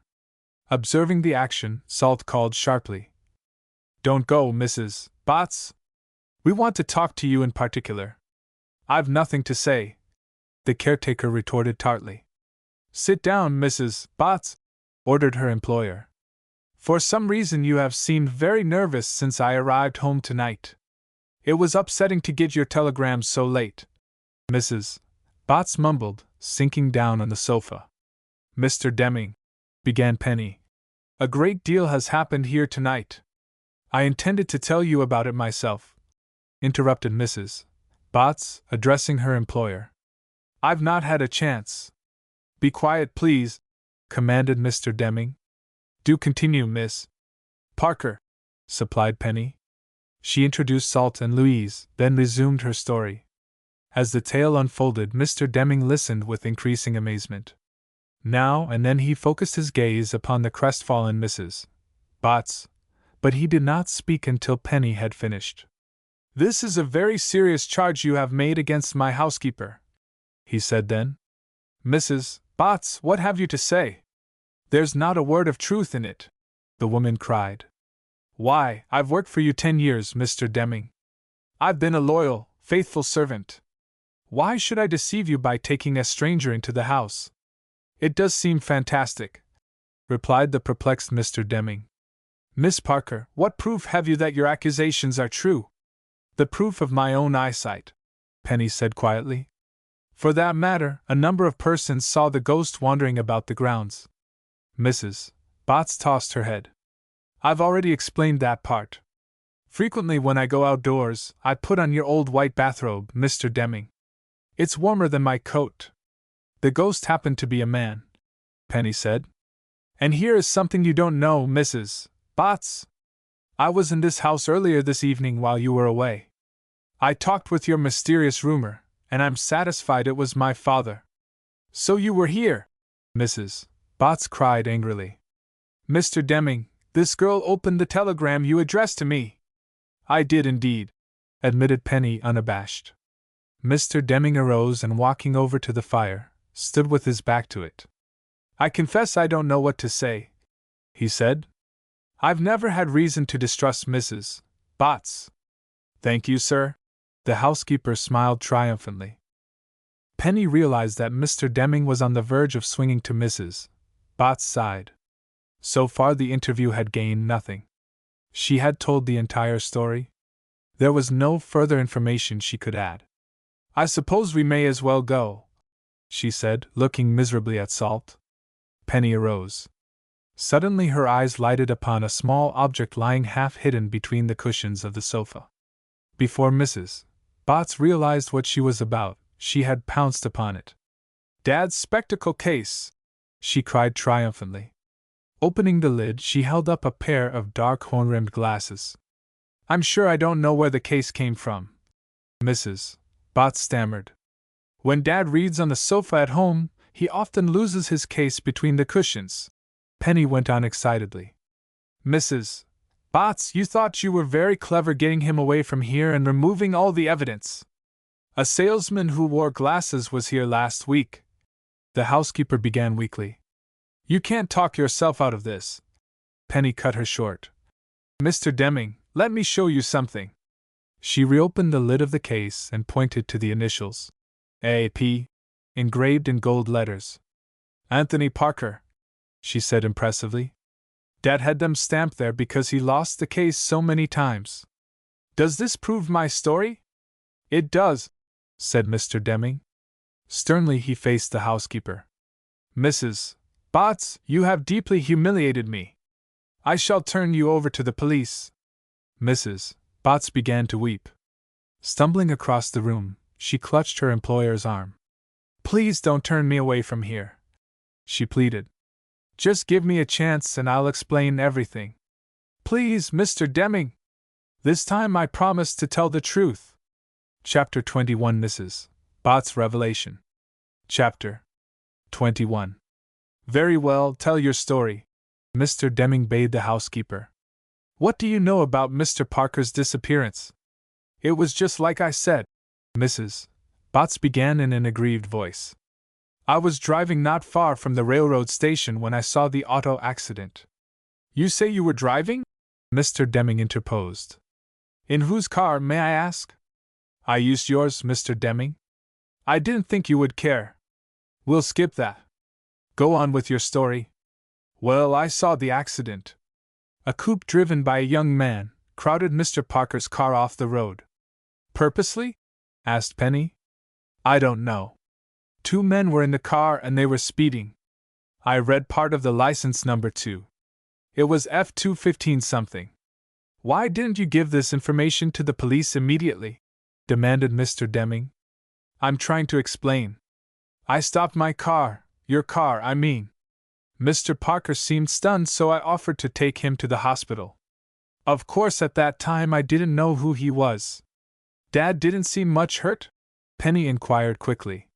"He had a few scratches, but nothing serious. We started for the hospital. Before we got there, Mr. Parker changed his mind and decided he didn't want to go. He asked me to take him to a hotel or a rooming house." "How strange!" exclaimed Penny. "Why didn't he ask to go home?"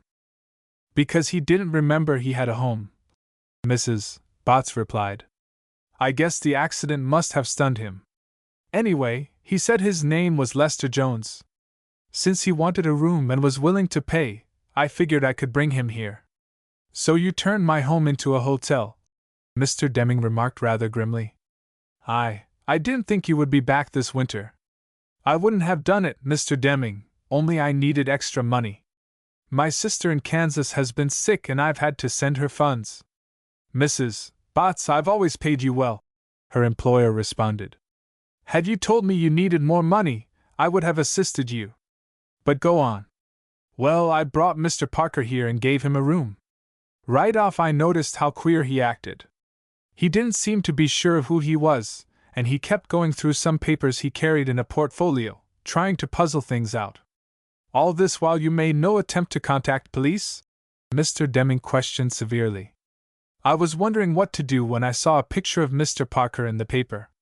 "And then you dropped an unsigned letter in my mailbox?" Penny probed. Mrs. Botts knew that the net was closing tightly about her. Although she tried to slant her story in such a way that she would not appear too much at fault, the facts remained bald and ugly. "Yes, I left a note at your house," she acknowledged reluctantly. "Later I telephoned and made an appointment to meet you at the cemetery." "Why didn't you go through with it?" asked Penny. Were you afraid? I began to realize I might be held for something I never intended to do. Folks started to watch this house. I tried to keep my roomer out of sight, but he'd do such queer things. Such as stroll in the garden at night, supplied Penny. Yes, I felt sorry for the poor man. He had such dreadful headaches and was so bewildered. Evidently you weren't sorry enough to tell him who he was, reprimanded Mr. Deming. Really, Mrs. Botts, I can't understand why you acted as you did. I just kept getting in deeper and deeper, the housekeeper whined. Mr. Parker paid me $3 a day for his room and board. It didn't seem wrong to take the money as long as he was satisfied. Where is my father now? Penny broke in. That's the important thing. Mrs. Botts regarded the girl with a trace of her former arrogance. I don't know what became of Mr. Parker after he left here, she said coldly. You sent him away when you knew Mr. Deming was coming home, Penny accused. You thought you could keep the truth from your employer. And I would have too, if it hadn't been for you, Mrs. Botts flared. I've not done any harm, but you've made a lot out of it, and now I'll be discharged. You are quite right about that, agreed Mr. Deming in a quiet voice. However, there's far more at stake than a job, Mrs. Botts. Even now you don't seem to realize the seriousness of your offense. You won't turn me over to the police, will you, Mr. Deming? It will not be in my hands to decide your fate. I strongly advise you to tell everything you know. Where did Mr. Parker go when he left here? I've no idea. Mrs. Botts covered her face. Oh, leave me alone. Don't ask me any more questions. My head buzzes. A taxicab with 2 men in it was seen at the door earlier this evening. Penny went on relentlessly. What have you to say about that? They were friends who came from Mr. Parker. Your friends? Well, no, I found the names and addresses in Mr. Parker's briefcase. They were men in the tire business.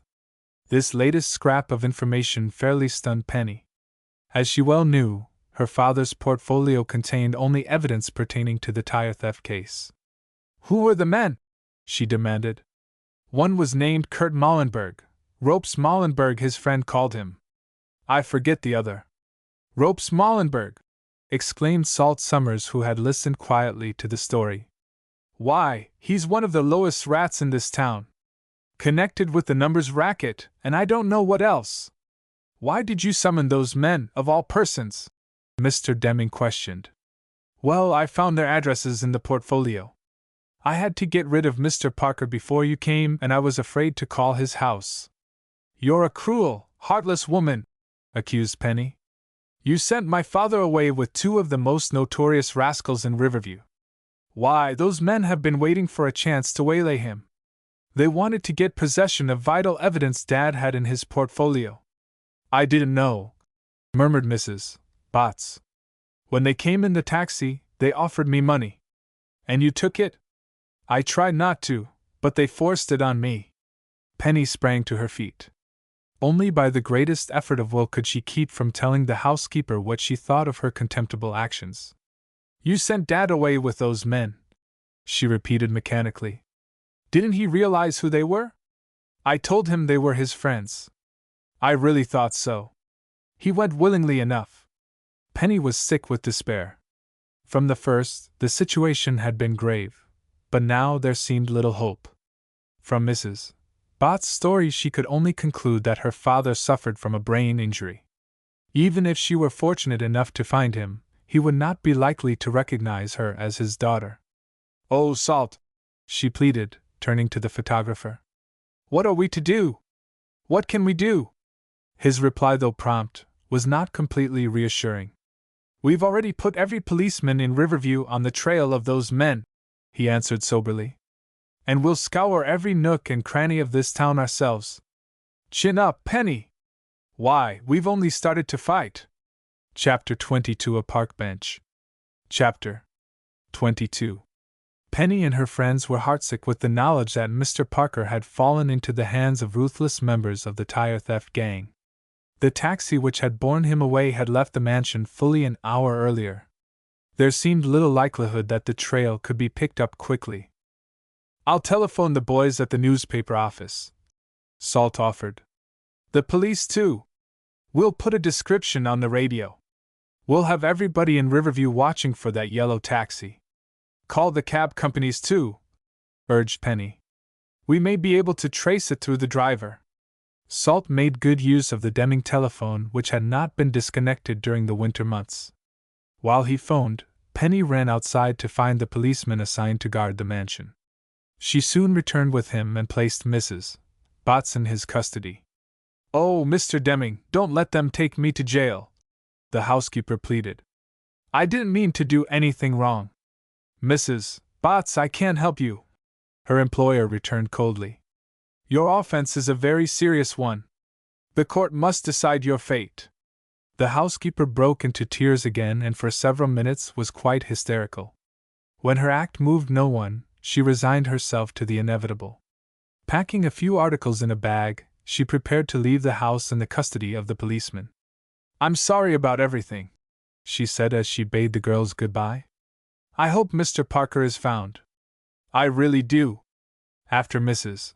Botts had gone, Penny was too upset to remain quietly in a chair. She longed to join in an active search for the yellow taxi. Common sense told her that the cab undoubtedly had reached its destination, yet she hoped she might pick up a clue.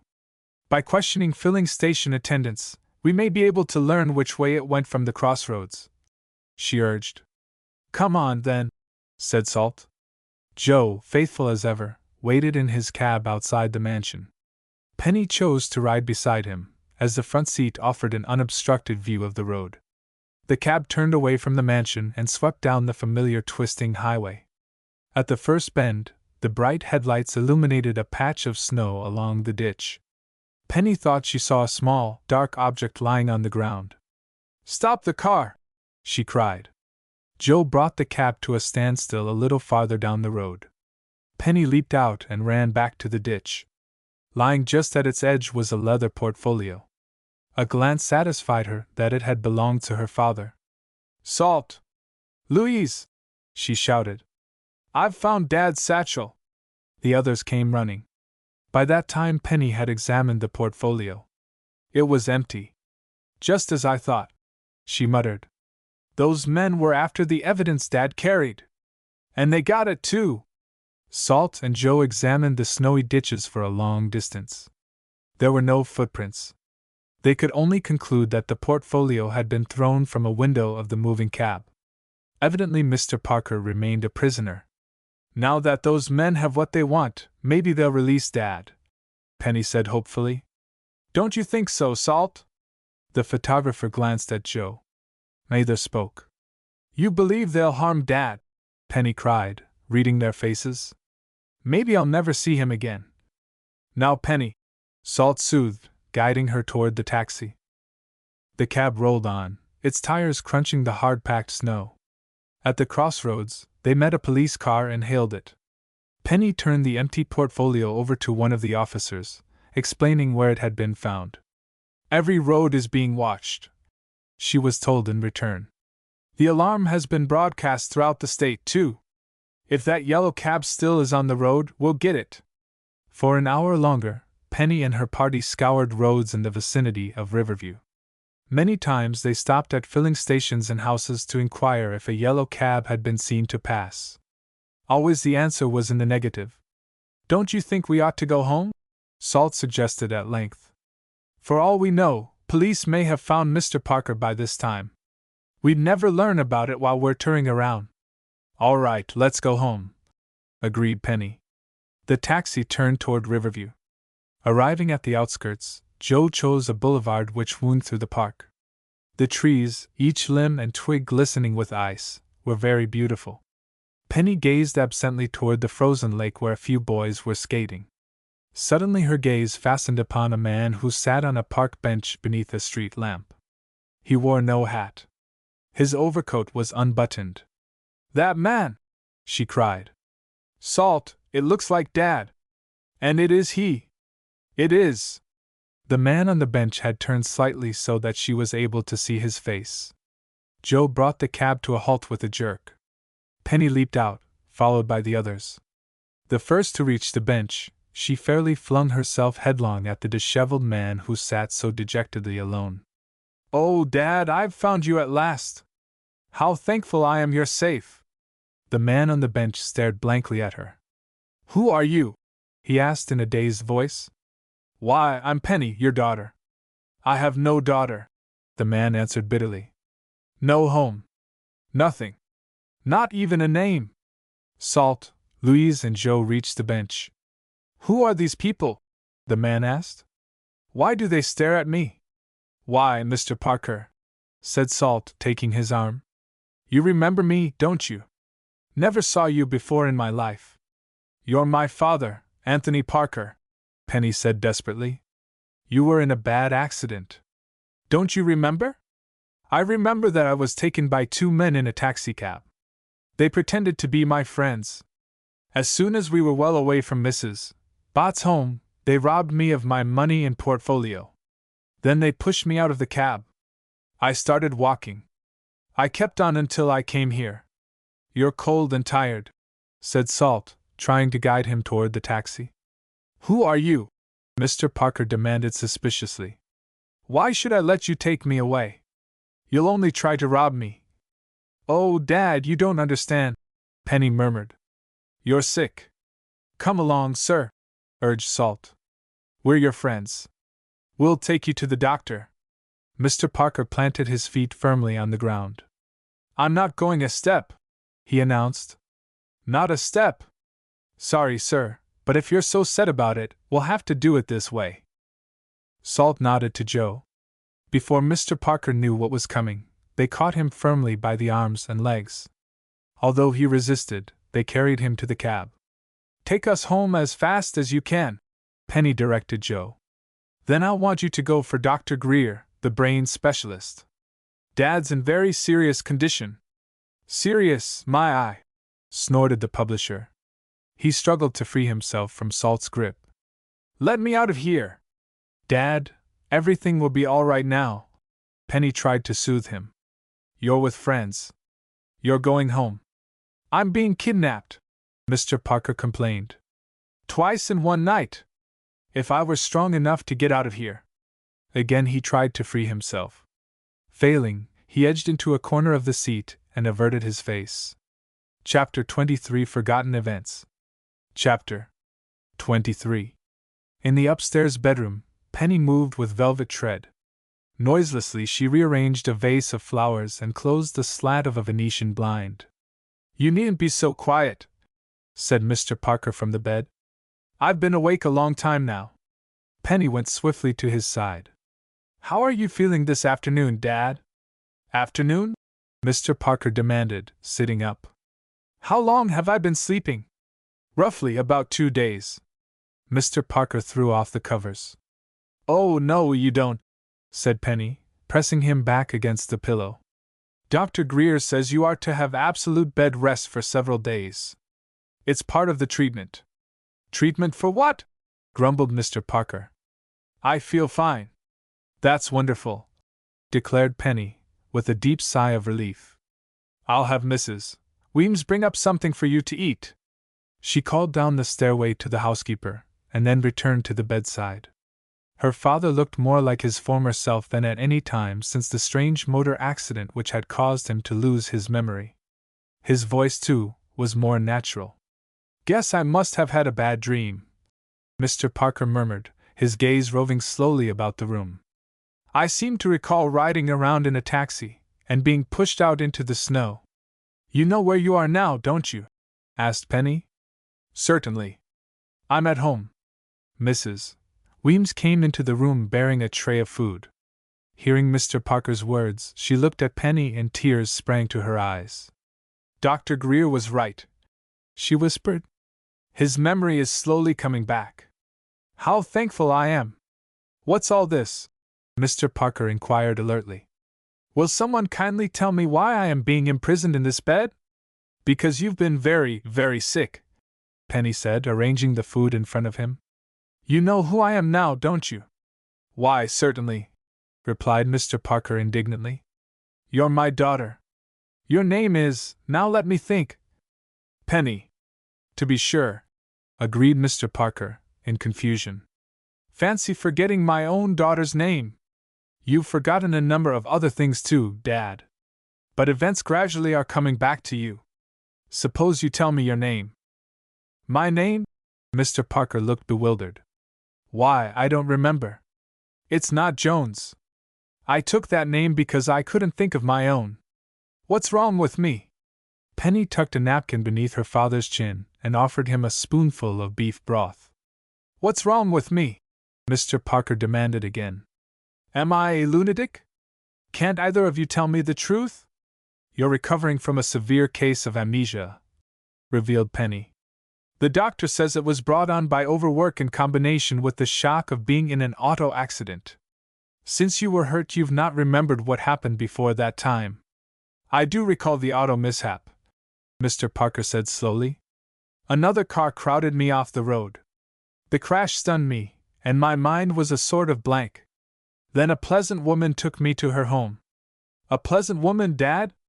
Why, yes, Mrs. Botts gave me a nice room and good food. I liked it there. But one night a girl broke in. Could that have been you, Penny? Indeed it was. When Mrs. Botts came home, she was very excited, Mr. Parker resumed meditatively. She said I had to leave. She hustled me out of the house with two strangers. One of the men was Ropes Mollenberg, a member of the tire theft gang. Yes, that was his name, Mr. Parker agreed. Speaking of tire thieves, I've been intending to write an editorial for the paper. Penny, please have my secretary come in. I'll dictate the material while it is fresh in my mind. Mrs. Weems looked slightly distressed. Penny, however, whisked away the tray of food. Getting pencil and paper, she again sat down beside her father. Your secretary isn't available just now, but I'll take down what you want to say. Penny could not write shorthand, so she only pretended to jot down notes.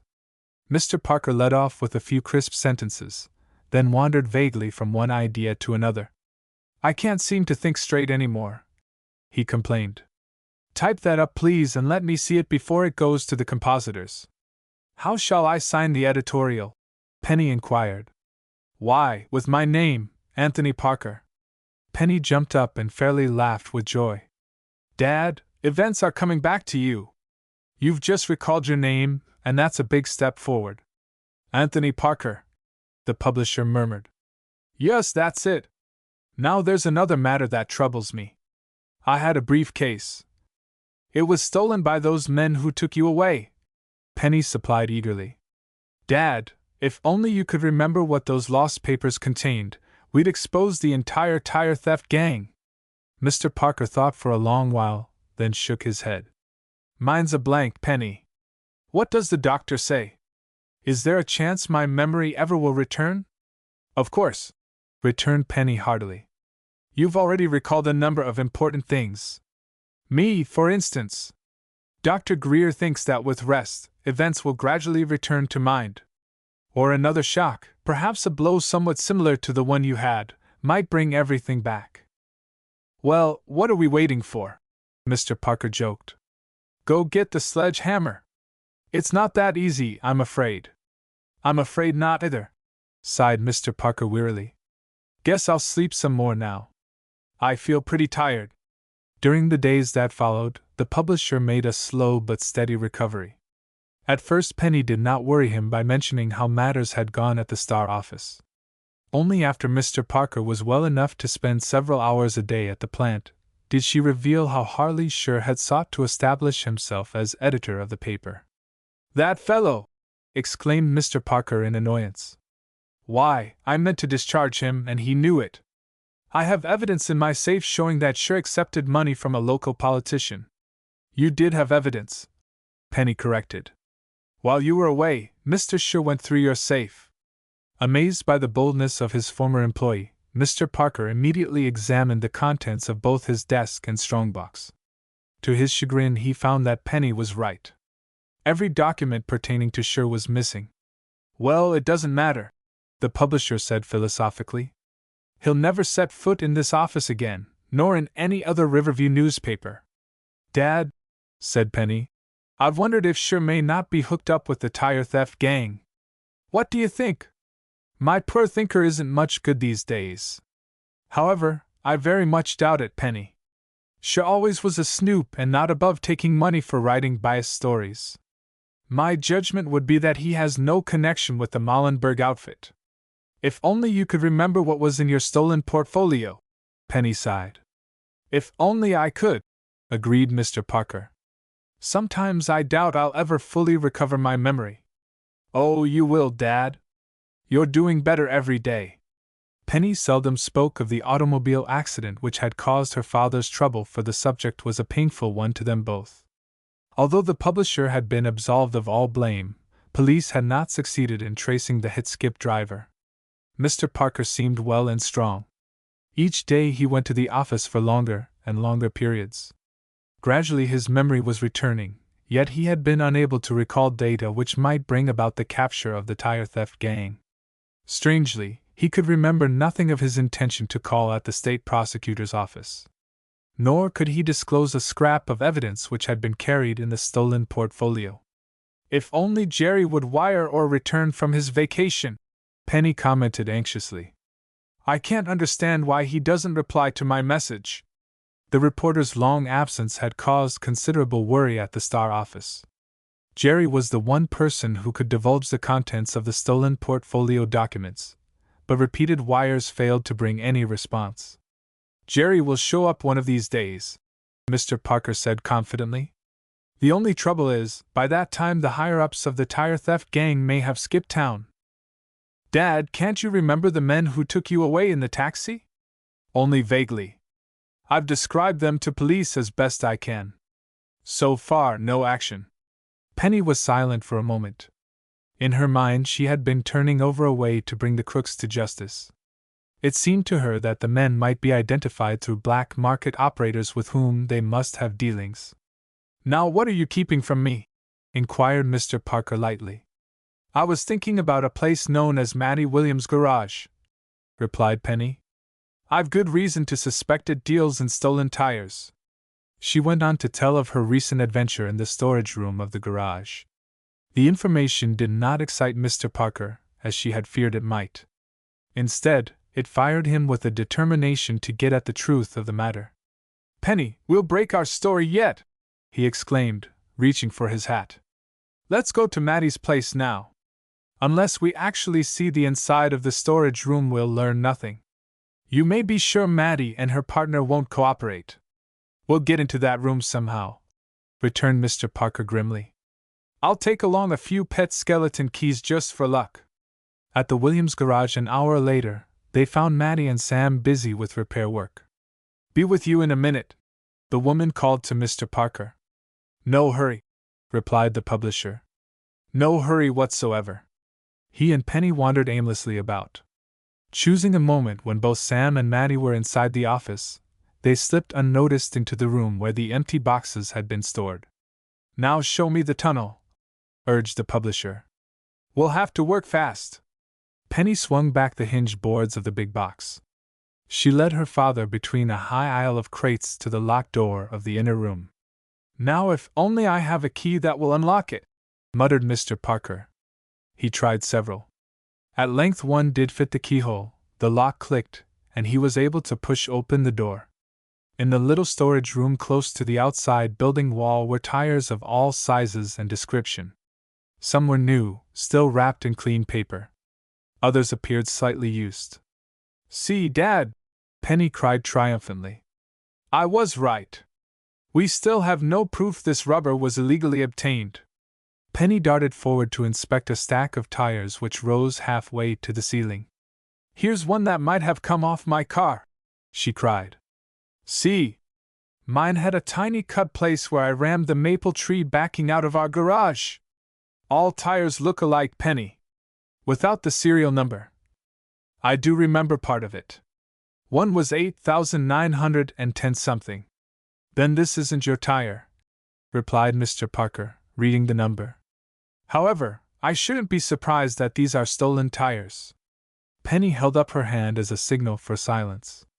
Quiet, Dad, she whispered. Footsteps had sounded in the tunnel between the boxes. The next instant the door was flung open. Penny and her father stood face to face with Sam Burkholder. Chapter 24 Trickery.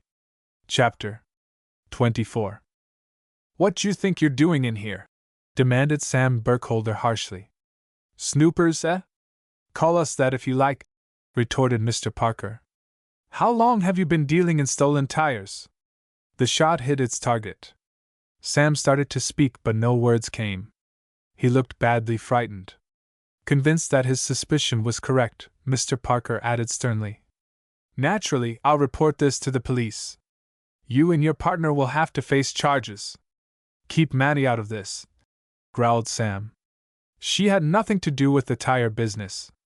"So you carried on crooked operations all by your lonesome?" "I bought and sold a few tires," Sam said sullenly. "All these government regulations give me a pain. A guy can't make any money these days."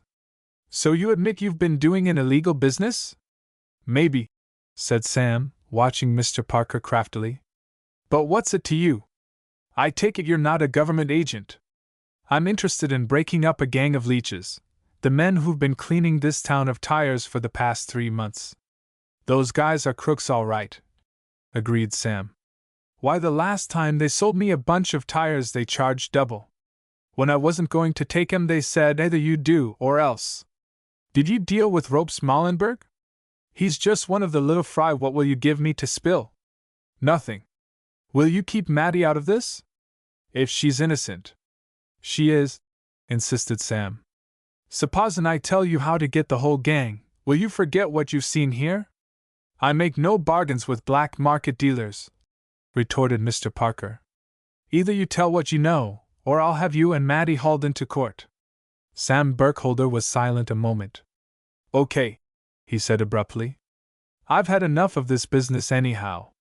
I'll tell you what I know, and it won't take me long. I've never seen nor dealt direct with the big shots." "Then how do you get your tires?" "A trucker by the name of Hank Bigelow delivers them to me." "Louise and I know that man!" cried Penny.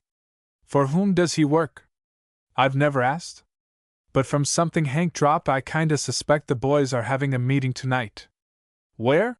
Mr. Parker demanded eagerly. "I'll tell you on one condition. You've got to keep Maddie out of this. So far as she knows, this garage has been run pretty much on the square." Mr. Parker was unwilling to make any sort of agreement with the man. Nevertheless, he realized that Sam had it within his power to withhold vital information. "Very well," he said. "I'll take your word for it that Maddie is innocent. Now, where is the meeting to be held?" "At Johnson's warehouse." "Isn't that along the river?" "Yeah, about 8 miles from here. The boys will be loading some tires there. If you're willing to take the risk, you may learn something."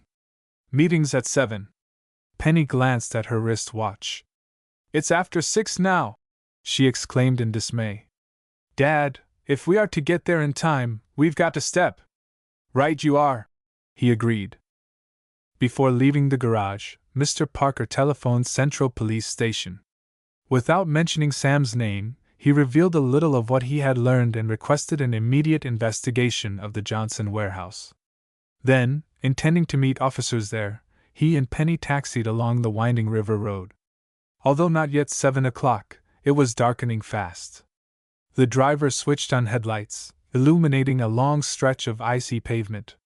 "Can't you go faster?" Mr. Parker urged impatiently. "Don't dare, sir," replied the driver. Even as he spoke, a crossroads traffic light flashed red.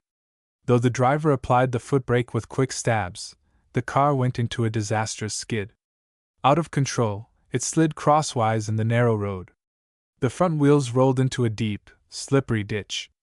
"Just our luck," muttered Mr. Parker. Several times the driver tried to back the car from the ditch. Failing, he and Mr. Parker pushed while Penny handled the steering wheel. The tires kept spinning and would not grip the ice. "No use," the publisher acknowledged at last. "We're only wasting time. We need a tow car." "The nearest house or filling station is at least a mile up the road," volunteered Penny. "I'm afraid we're stalled here until the police car comes along." They climbed into the taxi and waited. No vehicle of any description came by. With increasing impatience, Mr. Parker looked at his watch. "It's nearly 7 o'clock now," he exclaimed. "Either the police are waiting farther down the road, or they've taken a different route." "What are we going to do?" Penny asked helplessly. "If we sit here much longer, we'll miss catching those men at their meeting. I don't see what we can do. Maybe our best bet is to walk to the nearest filling station." Penny suddenly was struck with an idea. "The Riverview Yacht Club is closer," she cried. "True, but it's closed for the winter." "My iceboat is still there," said Penny. "If you're not afraid to ride with me, I could get you to Johnson's warehouse in Nothing Flat." "What are we waiting for?" demanded Mr. Parker. Leaving the cab driver behind, Penny and her father ran most of the way to the club. The icicle, covered with snow, runners frozen to the ice, remained where it had been abandoned. "The sail's here too," Penny declared, burrowing in a box hidden deep in the cockpit. "In this wind, we'll go places." "Are you sure you can handle the boat?" Mr. Parker asked anxiously. He had never ridden in the icicle and from his daughter's vivid descriptions, had no great desire to do so. "I know I can start it going," Penny replied with a quick laugh. "I'll worry about stopping it when the time comes." They cleared the little boat of snow and pushed it out on the smooth ice of the river. Penny made certain that all the ropes were free running. "Now you get in, Dad," she advised as she hoisted the flapping sail. "I want to be sure where you are when the fireworks begin." The wind filled the big sail like a balloon. Nothing happened. The iceboat did not move an inch. "Why don't we go?" growled Mr. Parker. "Runners dull?" Penny gave the boat a hard push. "Want me to help?" offered her father. "No, thanks," puffed Penny. "When this baby makes up its mind, it will go so fast you'd be left behind." Once more she pushed. The sail filled again and the runners stirred. "It's moving!" shouted Penny. The icicle was pulling away from her. She clung fast, trying to scramble aboard. Her feet went out from under her, and she was dragged over the ice. Her feet went out from under her, and she was dragged over the ice. "Hang on!" shouted Mr. Parker. "I can't sail this thing alone!" Penny clung desperately. Away flew a mitten. Her scarf flapped in her face. With a supreme effort, she pulled herself aboard, and took command of the tiller. "Are you hurt?" Mr. Parker shouted anxiously in her ear. Penny shook her head and laughed. "Getting started always is quite a trick," she replied. "Sit tight. We have a stiff breeze tonight." Penny and her father wore no protective goggles. The sharp wind stung their eyes even though they kept their heads low. "How'll we know when we get to the warehouse?" Mr. Parker shouted. "I can't see anything." "Just trust me," laughed Penny. "All I worry about is stopping this bronco when we get there." The boat was moving with the speed of an express train. Penny made her decisions with lightning-like rapidity, twice steering to avoid open stretches of water. She was worried, but had no intention of letting her father know. The boat raced on. Then far ahead loomed the dark outline of a building. "That's the warehouse!" shouted Mr. Parker. "Don't go past it." Penny gradually slowed the icicle. Approaching shore, she slacked the main sheet and shot up into the wind. By using her overshoes for brakes, she finally brought the boat to a standstill not far from the warehouse. "Well done, Skipper!" praised Mr. Parker. Scrambling from the boat, they glanced anxiously about. A dim light shone from inside the warehouse. Not far from its side entrance stood a truck. There were no other vehicles, no sign of the expected police car. "Is this the place?" Penny asked doubtfully. "Yes, it's the only warehouse within a mile." "Queer the police aren't here to meet us." The publisher waded through a shrunken snowdrift to a side door of the building. It was not locked, and he pushed it open a crack. Far down a deserted corridor shone a dim lantern light. "Oughtn't we to wait for the police?" Penny whispered uneasily. Without answering, Mr. Parker started down the corridor. Penny quickly overtook him, padding along close at his side. The corridor opened into a large storage room used in years past to house river merchandise. Now the walls were stacked high with tires. On the ground floor stood a truck which several men were loading. 2 others watched the work from a balcony overhead. "Dad, do you recognize any of those men?" Penny whispered. "No, but we've evidently come to the right place," he replied. The men did not talk as they loaded the tires into the truck. For many minutes Penny and her father watched the work. "That truck soon will be pulling out," Penny observed. "Why don't the police come?" "I'm going to talk to those men," Mr. Parker decided. "You stay here." Before Penny could protest, her father stepped boldly into the lighted room. Immediately work ceased. Every eye focused upon him. "Good evening," said Mr. Parker casually. The remark was greeted by a suspicious silence. Then one of the men, a red-faced fellow with a twisted lower lip, asked, "You looking for somebody?" "Just passing through and noticed the light," replied Mr. Parker. "Wondered what's going on." "You can see, can't you?" growled one of the workmen. "We're trying to load tires." "Now get out of here or I'll bounce one on your head." "We got work to do." Mr. Parker did not lack courage. However, the grim faces warned him that the men would not hesitate to make their promise good. With Penny unprotected in the corridor, he could afford to take no chances. "Sorry to have bothered you," he apologized and retreated. Penny waited nervously in the dark hallway. "Now what are we to do?" she whispered as her father rejoined her. "We'll telephone again for the police. Let's get out of here." Noiselessly they stole from the building. As they huddled in the lee of a brick wall, a car came down the road. "That may be the police now," Penny murmured hopefully. The car turned in at the warehouse. A lone policeman alighted. As he came over to the building, Penny recognized him as Carl Burns. "Where's the rest of your men?" Mr. Parker demanded. "Surely you don't expect to handle this tire gang single-handed? Aren't you a bit mixed up?" the policeman drawled. "Mixed up? I'm here on a routine inspection. This is a defense plant, or didn't you know?" "A defense plant," Mr. Parker echoed. "A warehouse for one, I should say," corrected the policeman. "Tires intended for the Wilson War plant are earmarked and shipped out from here. A couple of trucks are going out tonight. I'm on the job to see they're not hijacked." Penny gazed blankly at her father. If the policeman's information was correct, then they had nearly made a serious blunder. "Guess we've been tricked," Mr. Parker muttered. "We were told this place operates in the black market." "That's a laugh," responded the policeman. "Who told you that yarn?" "I can't divulge my source." "Well, you sure were taken for a ride," the policeman taunted. "Mr. Parker, why not let the police handle the crooks while you look after your newspaper business?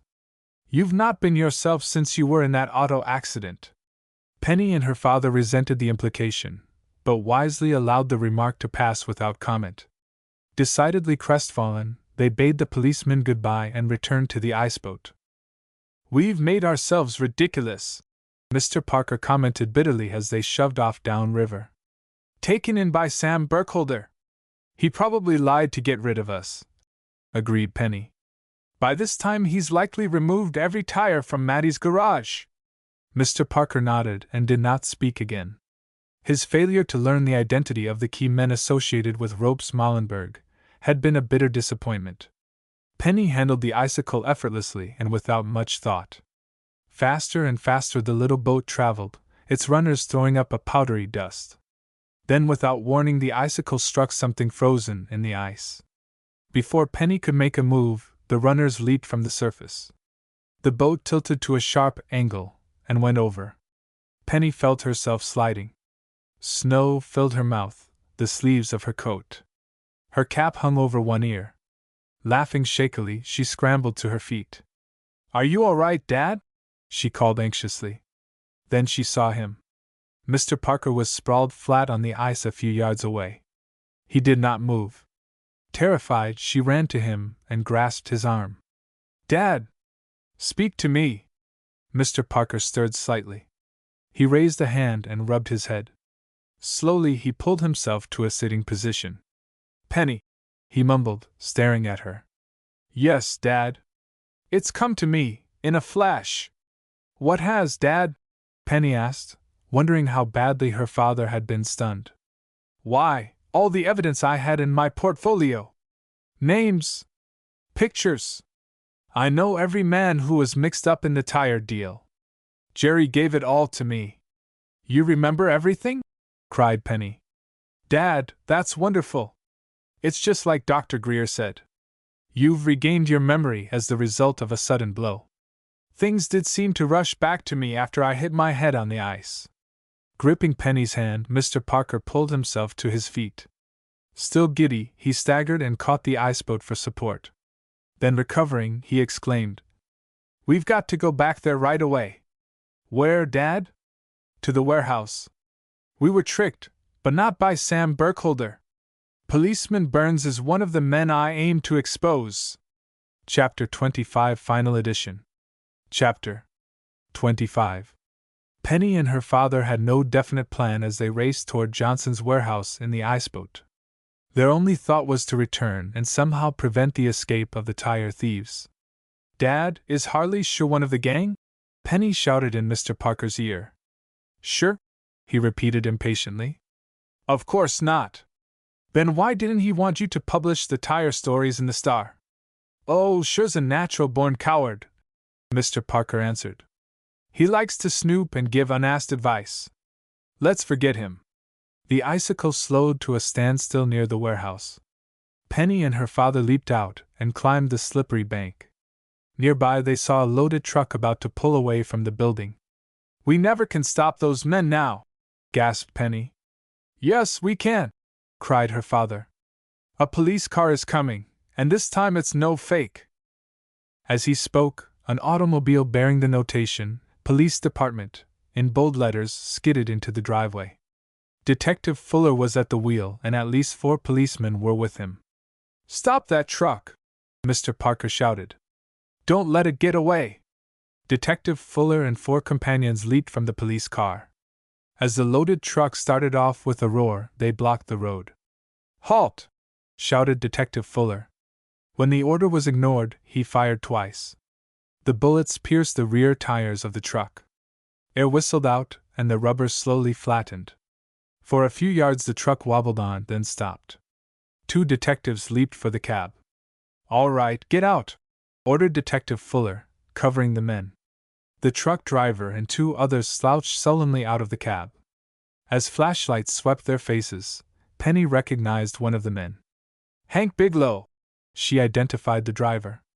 And this man is Ham Mollenberg, a brother of Ropes, said Mr. Parker, indicating a red-faced fellow in a leather jacket.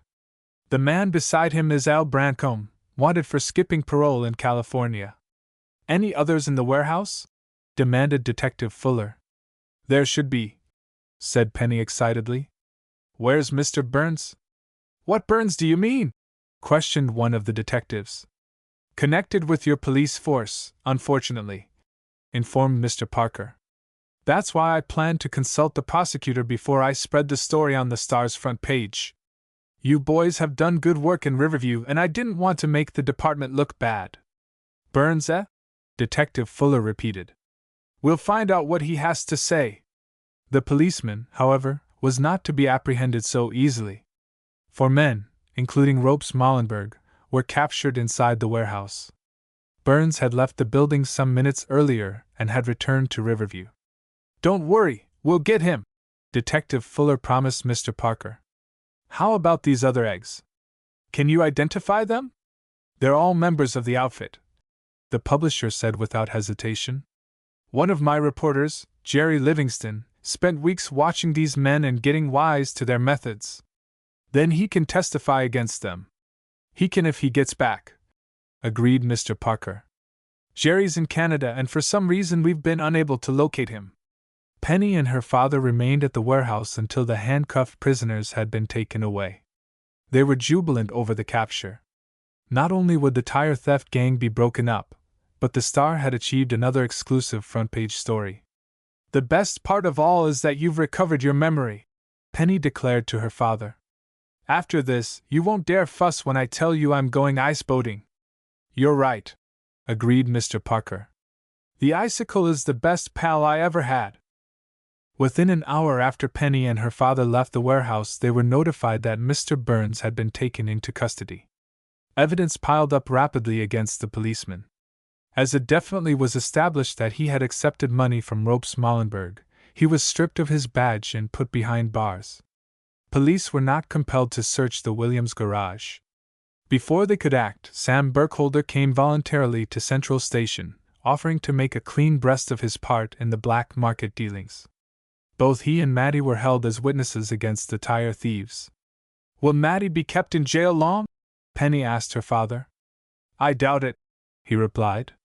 "Apparently, Sam acted alone in selling illegal tires. Since he's showing a disposition to cooperate with police, he'll probably escape with a heavy fine." With the tire theft case soon to come up for trial, Penny was disturbed lest Jerry Livingston failed to return from Canada in time to testify. For many days she tormented herself with wild speculations. Then one afternoon her worries were brought to an end by the arrival of a telegram. Nothing had happened to the young reporter. He had failed to reply to messages only because he had been out of touch with civilization. In his wire, Jerry stated that he would return to Riverview at once to aid in the search for the publisher. "Jerry doesn't know yet that you've been found," Penny said to her father. "We must wire him right away to set his mind at rest." The message was sent, and within a few hours a reply arrived addressed to Penny. "Coming anyway," it read, "and bringing you a bear rug together with a nice bear hug." As if pleasant surprises never would end, still another came Penny's way. Police notified her that among the tires seized at the Johnson warehouse was a set of 5 belonging to her stripped car. "You're much better off than I," Mr. Parker teased her. "Your car now is in running order again. Mine will be in the garage for many a day. I'll have to pay my own repair bill, too. Unless the hit-skip driver is found. I'm afraid he never will be," sighed Mr. Parker. "I'll always believe the men who crowded me off the road were hired by the tire theft gang. No way to prove it, though. The car license number Mrs. Botts gave police didn't seem to be accurate," Penny replied. "By the way, have you decided what you'll do about her? Mrs. Botts?" "Yes, so far you've placed no formal charge against her." Mr. Parker smiled as he reached for a final edition of the Star. The paper carried not only an account of the roundup at Johnson's warehouse, but a full confession from Mrs. Botts. "I bear the woman no ill will," he said. "She's already lost her position as caretaker at the Deming estate. That's punishment enough as far as I'm concerned." Presently Mrs. Weems entered the living room with a glass of milk. When she tried to make the publisher take it, he complained that he no longer was an invalid. "Now drink your milk like a good lad," Penny scolded. "Why, you're still as thin as a ghost." With a wry face Mr. Parker gulped down the drink. "Let's not speak of ghosts," he pleaded. "I'm well now, and I don't like to be reminded of those disgraceful nightshirt parades." "Are you sure you're perfectly well?" teased Penny. "Of course I am. My memory is as good as it ever was. Haven't you forgotten a rather important financial item?" Mr. Parker looked puzzled. Then light broke over his face. "Your allowance! I've not paid it for a long while, have I?" "You certainly haven't," grinned Penny. "The old till is painfully empty. I can use a little folding money to good advantage." Her father smiled and opened his pocketbook. "Here you are," he said. "Go out and paint the town red." When Penny thumbed over the little stack of folding money, she drew in her breath. Then she leaped to her feet in youthful exuberance. "Oh, Dad, you're a darling!" she cried. "Why, this will buy a brush and a whole barrel of red paint. Look out, Riverview, here I come!" Transcriber's notes. Silently corrected a handful of palpable typos. Replaced the list of books in the series by the complete list, as in the final book. The Cry at Midnight.